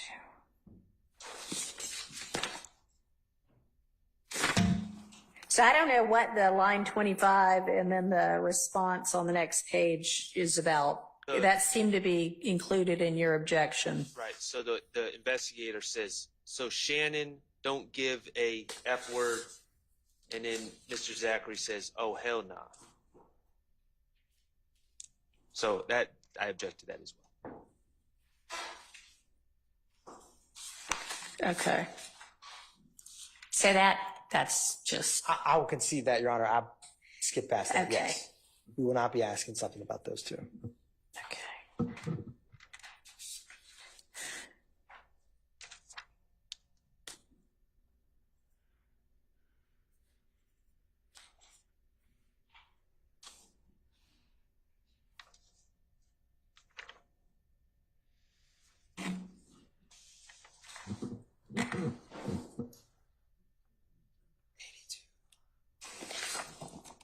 Your Honor, the next one, it says, Mr. Sharp says irrelevant discussion of Bentley selling Right. drugs. Bentley being OG Bentley, who's Kelvin Treadwell. Right. And so I wanted to read, because I think it's a little bit cleaner, what's said in this portion. So I have Detective Gaither says the guns possibly on Bentley's spot. Hang on, let me figure out where Yes, you sure. are. So this is 82. 83, right? Are we back on 82? I might have had a typo. I had page 82, line 25. It's 83, line 25. 83, line 25 is, so that was what you were reading though, Mr. Atkins. The guns possibly at Bentley's spot on Oak Drive. That's the beginning. That's before I object. Okay. Thank you, Mr. Sharp. All right. And then Mr. Zachary says, yeah, so they're talking about Bentley's spot on Oak Okay. Drive with the guns, but Yep. then they move into selling drugs. All right. Yep. And Your Honor, the state's position of why this is relevant is that on page 12 of the preamble to the indictment, the state sets forth that part of the purpose of the RICO enterprise is the sale and distribution of drugs.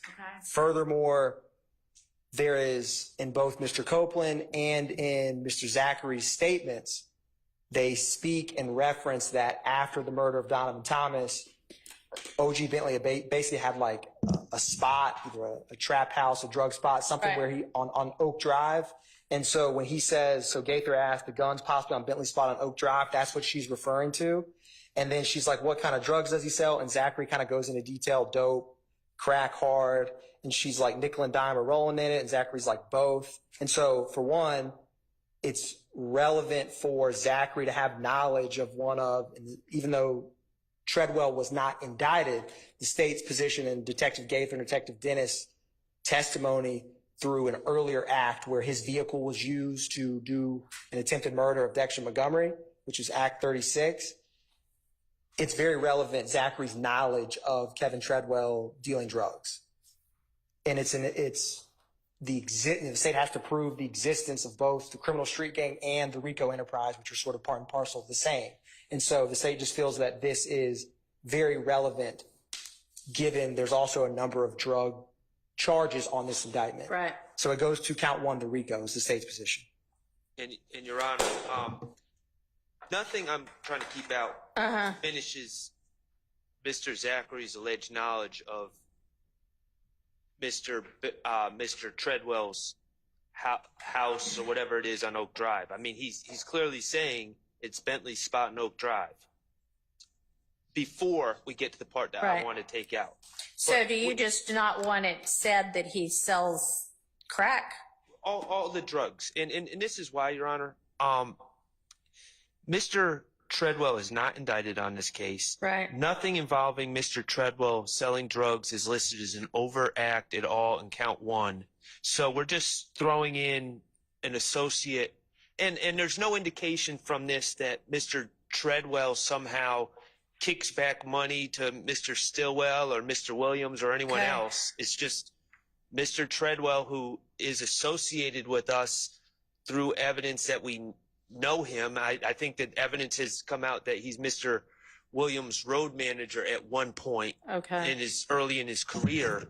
But I don't know why we would get into his Okay. unrelated Yeah. criminality. All right. So if he's not an unindicted co-conspirator, if he's just an associate and there's no evidence that YSL is in any way benefiting from this guy Bentley selling drugs, seems like Mr. Sharp's got a good argument here. So, Your Honor, on the first point,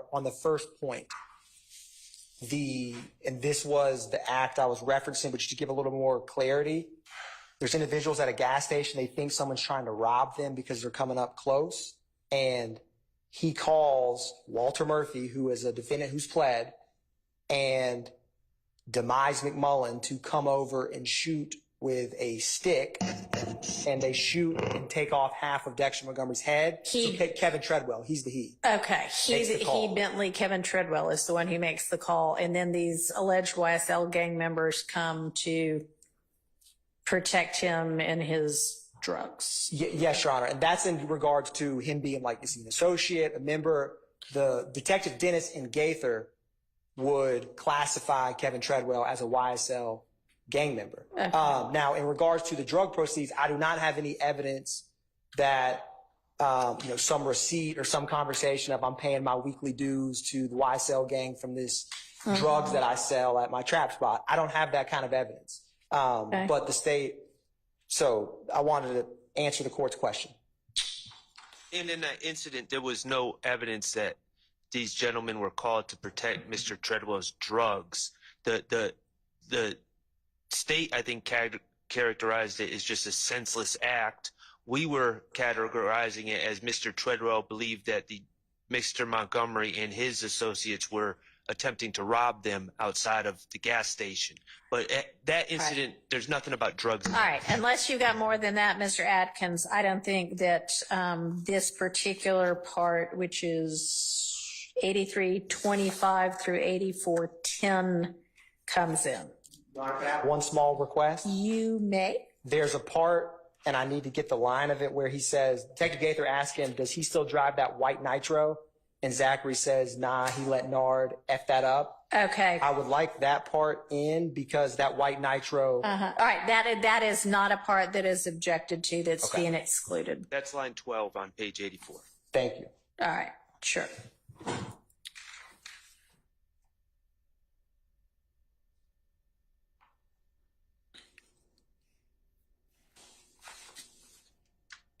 All right. 85, line 13 through 8611. So context here, Your Honor. Mr. Treadwell is actually, at the time, I don't think they're still together, was actually in a long-term relationship and has a child with Donovan Thomas's sister. Okay. And so this is all a discussion about, there's a lot of speculation about what Donovan Thomas' sister knows and how she feels about this and how she feels about Mr. Treadwell, which I don't think is relevant.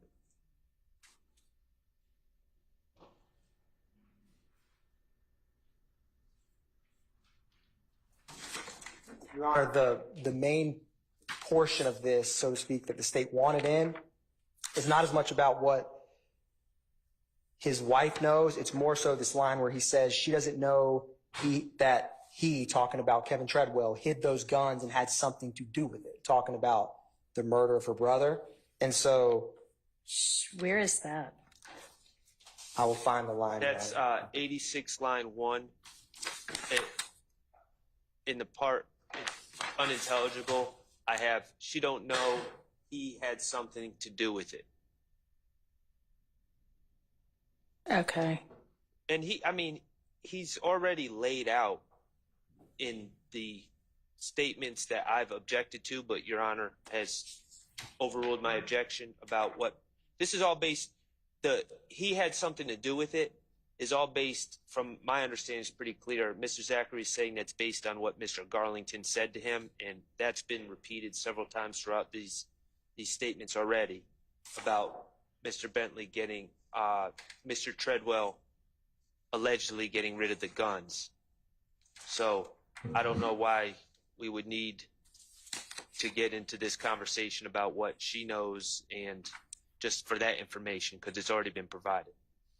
Your Honor, one other small piece is I don't remember when this question was asked or who was asked of, but Donovan Thomas Sr. testified, and there was some questions about, the state asked questions about relationship, family members, to give context to the jury. And so there was some questions, I believe, on cross-examination of Mr. Thomas kind of highlighting that Kevin Treadwell's wife is related to Donovan Thomas, because obviously that would cut, this is my idea of why defense would highlight that would cut against their family. Why would he be involved with the murder of his wife's brother? And so, but the state feels that discussing that, because of some of that testimony, this isn't going to be a huge part of our direct questioning of Mr. Zachary, but that is another reason why it is more relevant than it may otherwise be that she didn't know. Zachary's saying she didn't know. Because obviously it would be very odd if she did. Okay. So then most of 84 84 and 85 is admittedly not anything y'all would need? Yes, Your Honor. Okay, so then if it becomes, if, you know, part of 85 and top of 86 becomes relevant,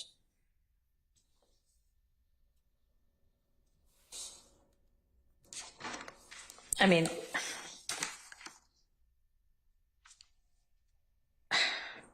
it's still like Zachary saying, I don't think she knew, right? I mean, Yes, Your Honor, and I don't think we're going to be asking specific questions to try to about this. It was this the topic about, you know, her just, well, it may never come up in our all right. directives. How about if you think it's going to, you raise it with me and Yes, Your we'll Honor. hash it out then. Yes, Your Honor. All right. All right, 92, first couple of lines.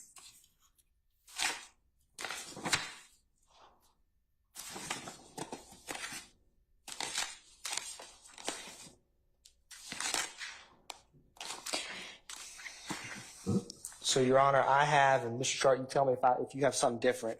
I have Detective Dennis says, what he thought get you down there? What was Thug like? Zachary says he's normal. Detective Dennis says he doesn't give an F. And then Zachary says, he's like, why the hell did they kill Nut? That's when I guess they told him. Nut said it's a go. And then he says, Woody, talking about Mr. Copeland, is holding back stuff. He's kind of alluding to Mr. Copeland has friends. He knows a lot of people. So sometimes they're saying Mr. Copeland doesn't state everything with them. I'm going to withdraw my objection. Okay. And man, y'all weren't kidding about the transcription being less than 100% accurate. Okay. It is not this court reporter or my prior court reporter. I do not have any idea who this state used, but I will not maybe disparage them on the record, Your Honor. like entirely off the record. Maybe next time y'all have a bunch of stuff transcribed, you give them like a list of key terms and names of people, and that would help them out a lot. Okay, anyway, totally irrelevant, but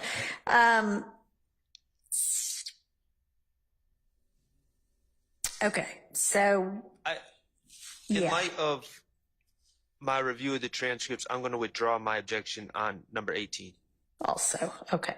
because I believe that, not saying it's the truth, but I believe Mr. Zachary was there. Okay. All right. Then we are at number 19, 102, 15 through 22. And Your Honor, this is one of those ones that the state agrees. This is just a line with Detective Dennis speaking about basically the streets convicting Kenneth Copeland. So y'all concede that one. Yes, Your Honor. Agree, redacted by agreement. Okay. 104, middle of 104 to middle of 105.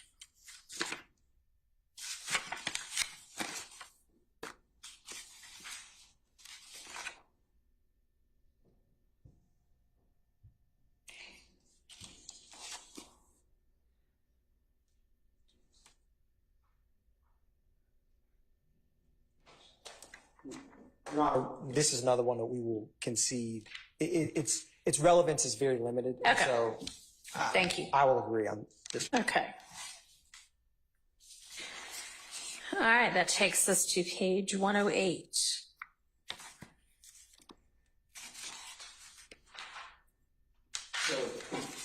Your Honor, this one, this is came up in the 2017 interview. This is in relation to who shot Mr. Bennett, wife, and Lucci's mother's house. I wanted to point out, because this did not come in, this part, in the 2017 interview to my knowledge, but in the part of this interview, which I have begins around on the evidence reviewer time hacks 30850, Detective Dennis says, let's get to this. Who shot up Lucci's mother's house? Okay. And there's a little bit of back and forth. And then Zachary says, I'm telling you all if you work with me. And he says, Woody, Shannon, and Little Pokey. And then they ask him like who these people are, and he's like, Little Pokey is Thug's nephew. And this is where the part I think is important for his knowledge of this. Gaither says the gun that you had that you got caught with, she's telling him about the ballistics from the gun that Zachary's arrested with, comes back to one of, because there was two, shootings of this house. Uh-huh. And Zachary's like, well, that was Moontunk's gun, who is Antonio Sledge. And so he's talking about how did Woody get that gun that day? Because Zachary's like, the people who did it was Woody, Shannon, and Little Pokey. And so this is why I think it's important. Zachary says, we were at Big Boo's grandmother's house, and Mr. Copeland's like, hey, let's ride. They leave, and they come back in a white Charger, which I believe is Mr. Copeland's brother's car. And then Big Boo, who was kind of a lot of people looked up to him. He had a lot of money in that neighborhood. Okay. And so people would call him to settle disagreements, basically. And so he gets a call from someone in Lucci's, like an associate or friend, who's like, hey, whoever just did that, I got $10,000 on their head because you just shot at his mother's house. Okay. And so what Zachary states is while he's at Big Boo's house, Woody and them come back while this phone call happens. And he says, Woody comes in, and Woody's like, what happened? He act like somebody just shot up Lucci's mother's house. And then Big Boo's like, don't tell me you all did that, because they came back and didn't say anything. And he says Woody got scared because, and he says, Moncho, who's the person who calls, says, I have $10,000 of whoever did it. So to me, this is my rendition of this.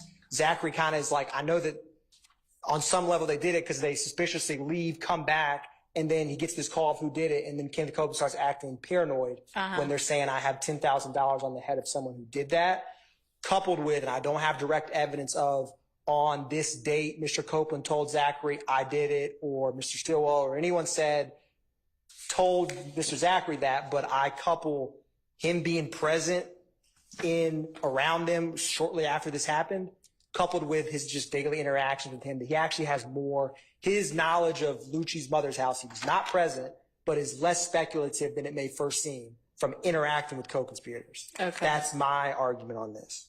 But given the court's earlier rulings, I wanted just to highlight it came out more speculative when we addressed this incident. Okay. And so here, Zachary is saying that he is at whoever, Big Boo's grandmother's house with Woody and whomever, and they leave, and then word comes in that Lucci's mama's house gets shot up, and then Woody and them come back while a phone call is being taken about whoever did this, there's a price on their head. And then Woody acts really suspicious, is what you're saying. That is a much more concise rendition of what I just said, Your Honor. Yes. Okay. I have that large block starting at that certain time. And so, yes, that is my understanding of what Zachary says. That he's at a house with them, they leave, they come back, they realize it happened, and Mr. Copeland acts suspicious, which is decent clues of possible involvement. And I believe, I have no evidence of this, I just believe that coupled with they tend to talk amongst each other about what happened every time. So on 110, unless it's transcribed wrong, I guess it's Detective Gaither says, so they actually came back and said they did it, or y'all just assumed it? And Zachary says, no, they said they did it. That he says he finally said it, and Mr. Jackson says Woody, which is unintelligible. He says Woody. Like I told you, Woody got scared when they said they got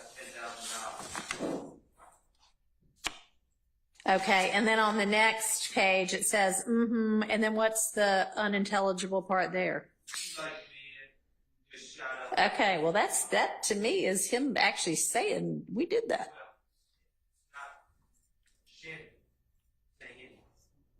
Okay, well, Your Honor. well, Mr. Copeland's not saying I did it, he's saying we did it.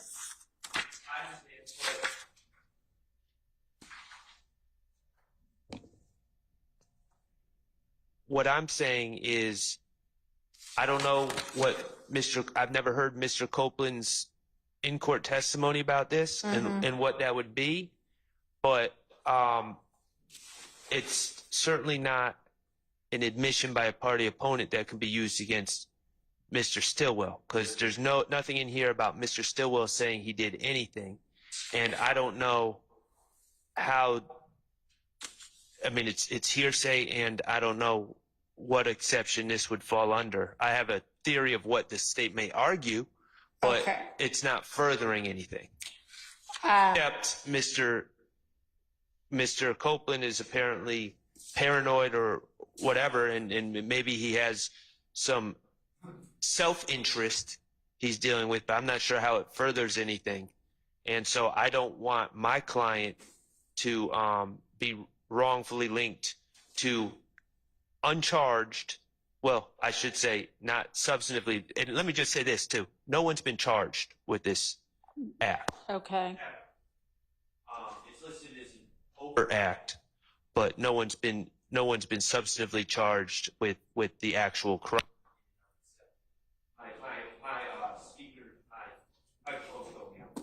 All right, so who all is, I mean, I get that Zachary is at the house, at the grandmother's house, and Woody is at the grandmother's house and then leaves and then comes back. Who else is at the grandmother's house, leaves with Woody, and comes back, if anyone? So, Your Honor, I believe, so the closest I get is when they ask him who did it, he says Woody, Shannon, and Little Pokey. And he says collectively, like earlier he says, Woody's like, hey, let's ride, like collectively. Okay. And then he's like, they got back, or, so my understanding is he doesn't definitively say this, but I believe either Shannon and Little Pokey were at the house and left. I'm just assuming from the way that he's speaking about it. And also, this is partly, it's the end of the day, but the court is correct that shortly thereafter, Mr. Copeland himself does state and says, you know, well, and I mean, if I did it. If Shannon, and I guess Lil Pokey is not anybody that we need to concern ourselves with right now. He is Defendant Williams' nephew and someone that. Okay, but he's not somebody on trial right now. He's not on trial. Or indicted. He's not indicted. Okay, all right. So I think it is fair to assume if Woody says, let's ride, and right after Zachary said, here's the three people that I believe did it, and here's my reason for believing it. But I think it potentially could be a statement if Mr. Stillwell shows back up with Mr. Copeland, and then Mr. Copeland's like, yeah, man, we did it. And Mr. Stillwell does not say, what are you talking about? I didn't do it. You might have done it, but don't count me in on that. Then that might be an admission because he's adopted it by silence. But not if he's not there when it gets said. So, you know, if you can establish that when Woody says, yeah, man, we did it, that Shannon's standing right there with him, knowing there's $10,000, you know, on his head, then yes. But otherwise, no. Understood, Your Honor. All right.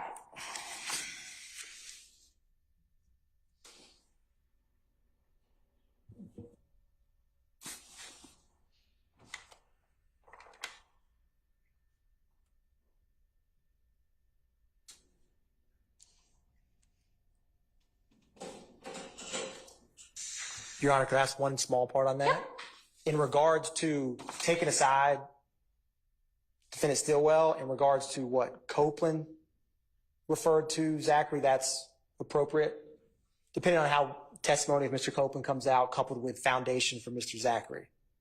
Yes. Okay. Thank you, Your Honor. And that might be one of those times when we might need a limiter if that comes out. If I understand the state's question, they're saying, can we get into the fact that Kenneth Copeland admitted involvement? Right, yes. Without bringing Shannon Right, it. that was the second question, yes. If we can't get to the adoptive admission. Yes. I don't have a problem with that. All right. All right. We just have a lot to get done, but these are Mr. Zachary's only two statements that we need to get through, right? Yes. And we're about halfway through, I think. Yes. Assuming Mr. Copeland, to try to figure out scheduling, assuming that Mr. Copeland does not testify now, then y'all need to move to your next witness, right? Yes, right, yes. So, and I know Zachary's one of the next ones up. He may not be the very next one up, but is there another, witness that we would be hitting next week? Because after next week, the jury already had a week off, so we can do this delightful stuff that week, the week of the 19th, with regard to future witnesses.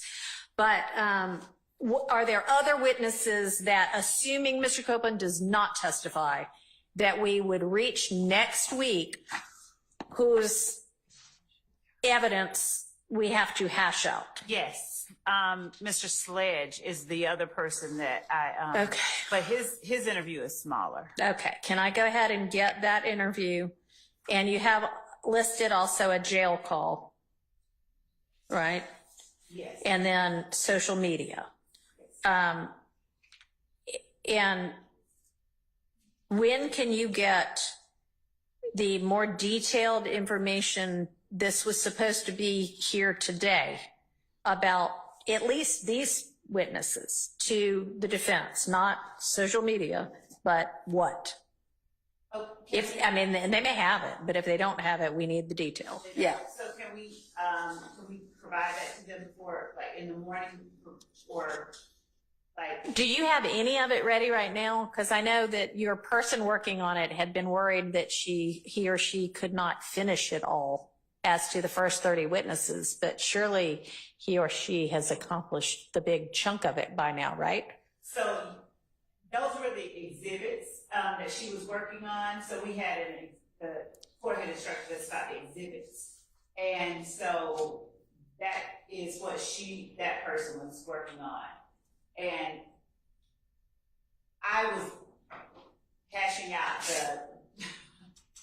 the full of the 30 witness exhibits that we were introducing. All right, so how far along are you into that? Have you done page 1 of it? I mean, I assume you're going in the order that you. So can I, will the court so may I send to the court to defendants into the court by 9 o'clock tonight? So everything that I have compiled. Can you just send right now or in the next 45 minutes what you have so far? Because I'm sure that, what I suspect is that everybody would probably like to get some sleep, but that's not the reality of being in a trial. And so the sooner you can get them the stuff, the better. So let's not wait till 9. Let's, in the next hour, get what you've got right now over to them and me. And hopefully it'll be a big chunk of it. Okay, so, and then you need to send to me, I assume the defense has a copy of Mr. Sledge's interview. Yes. Have y'all done this same exercise for Mr. Sledge to figure out what portions of it you need to object to? All right. No, I will say Mr. Sledge's interview is shorter. Okay. And it's really confined to the incident that he's charged with. Okay. Which is the shooting up of houses he was charged with back in 2015 that him and Mr. Zachary pled to. Okay. It was taken after being arrested for that. Okay. So I'm thinking that potentially the defense might have objections to social media, the defendant interview, or jail call or calls. But I don't know that. Do y'all know what you're going to get them, the specific social media? All right. Yes, and Judge, just for a point of clarification, we were trying to include on it the exhibit numbers. That's what I was. All right. Well, that's wonderful. But, okay. But if the exhibit numbers aren't perfect, fine, we can fix those. Is that what your concern was? Okay. No, my concern is more that the defense get the evidence you're planning to use, because they need to be able to contemplate it and figure out how they're going to deal with it. All right. So, which means that if we're doing the trial next week and it isn't a couple of days of Copeland and then a couple of days of Zachary and people who, there aren't going to be a lot of objections to, I mean, we need to have hashed out this with regard to all of next week's witnesses. Yes. And how are we going to do that? Who all do you think there's going to be objection about other than Sledge and Zachary? And y'all, I'm looking at this giant list of witnesses from the state and looking at the first ones, and surely y'all have looked at most of this. Do y'all think that there's another witness coming up soon that we're going to have a lot of this kind of detail to hash out for? No, well, I mean, you don't think so? Okay, great. Does the defense think so?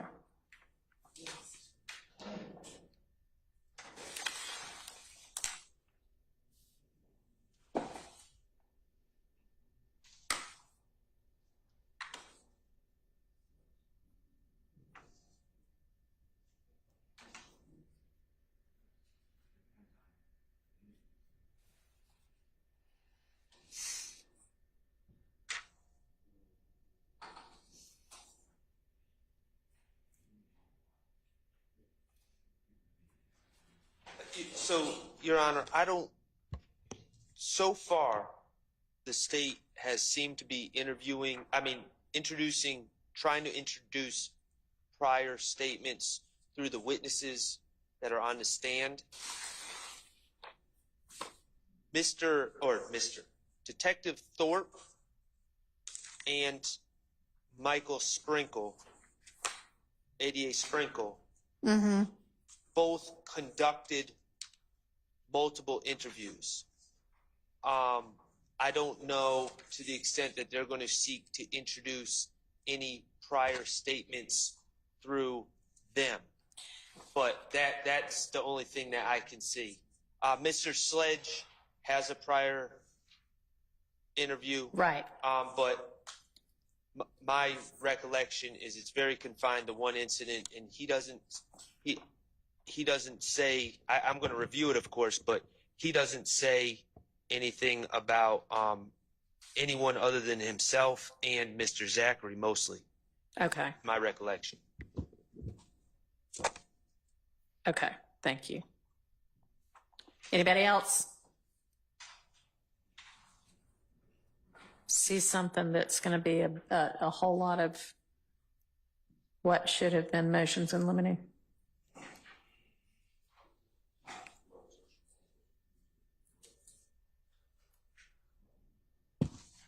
Your Honor. Yes. Trying our best to give you an estimate of what we think might be at issue. I'm looking, for example, at number 8, Michael Sprinkle. Yeah. So yes, we're aware that he conducted multiple interviews, but what we don't know at this point is what interviews it is that they intend to use. So we don't really know how to address that. We also don't know what social media items. I think we're going to have a whole lot more of that in an hour. Tell me this, Miss Love, assuming Mr. Copeland does not testify, what witness do you think we are going to be at by next Friday? Keeping in mind that y'all will be here at 8:45, the jury will be ready to go at 9, and we will work till at least 5:30 most days, I'm going to. with a break for lunch and a couple of bathroom breaks, and that's about it.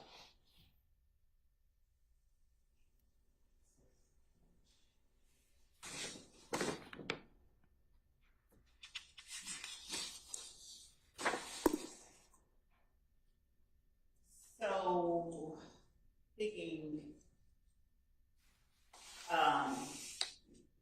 no further than, and when I say Agent Bernie, it's for these records that we have, not for the Okay, ones that. right, we talked about earlier, yeah. But we will get no further than Agent Bernie. Okay, all right, and so will what you send in an hour cover at least through Agent Bernie with detail about what the evidence is going to be? Okay, all right, okay, well, then we'll take it from there tomorrow. Let's be here at 8:45 tomorrow.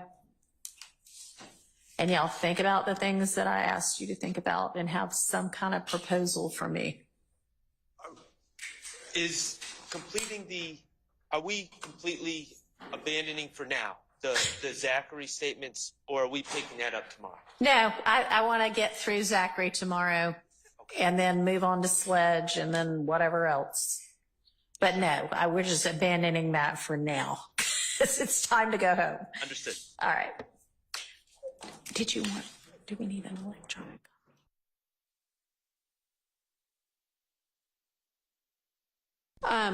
Mr. Atkins, could you send over an electronic copy of this transcript of the interview we're going through right now? Yes, Your Honor, I will. Thank you. All right, we're adjourned. Excellent, thank you. Give the original.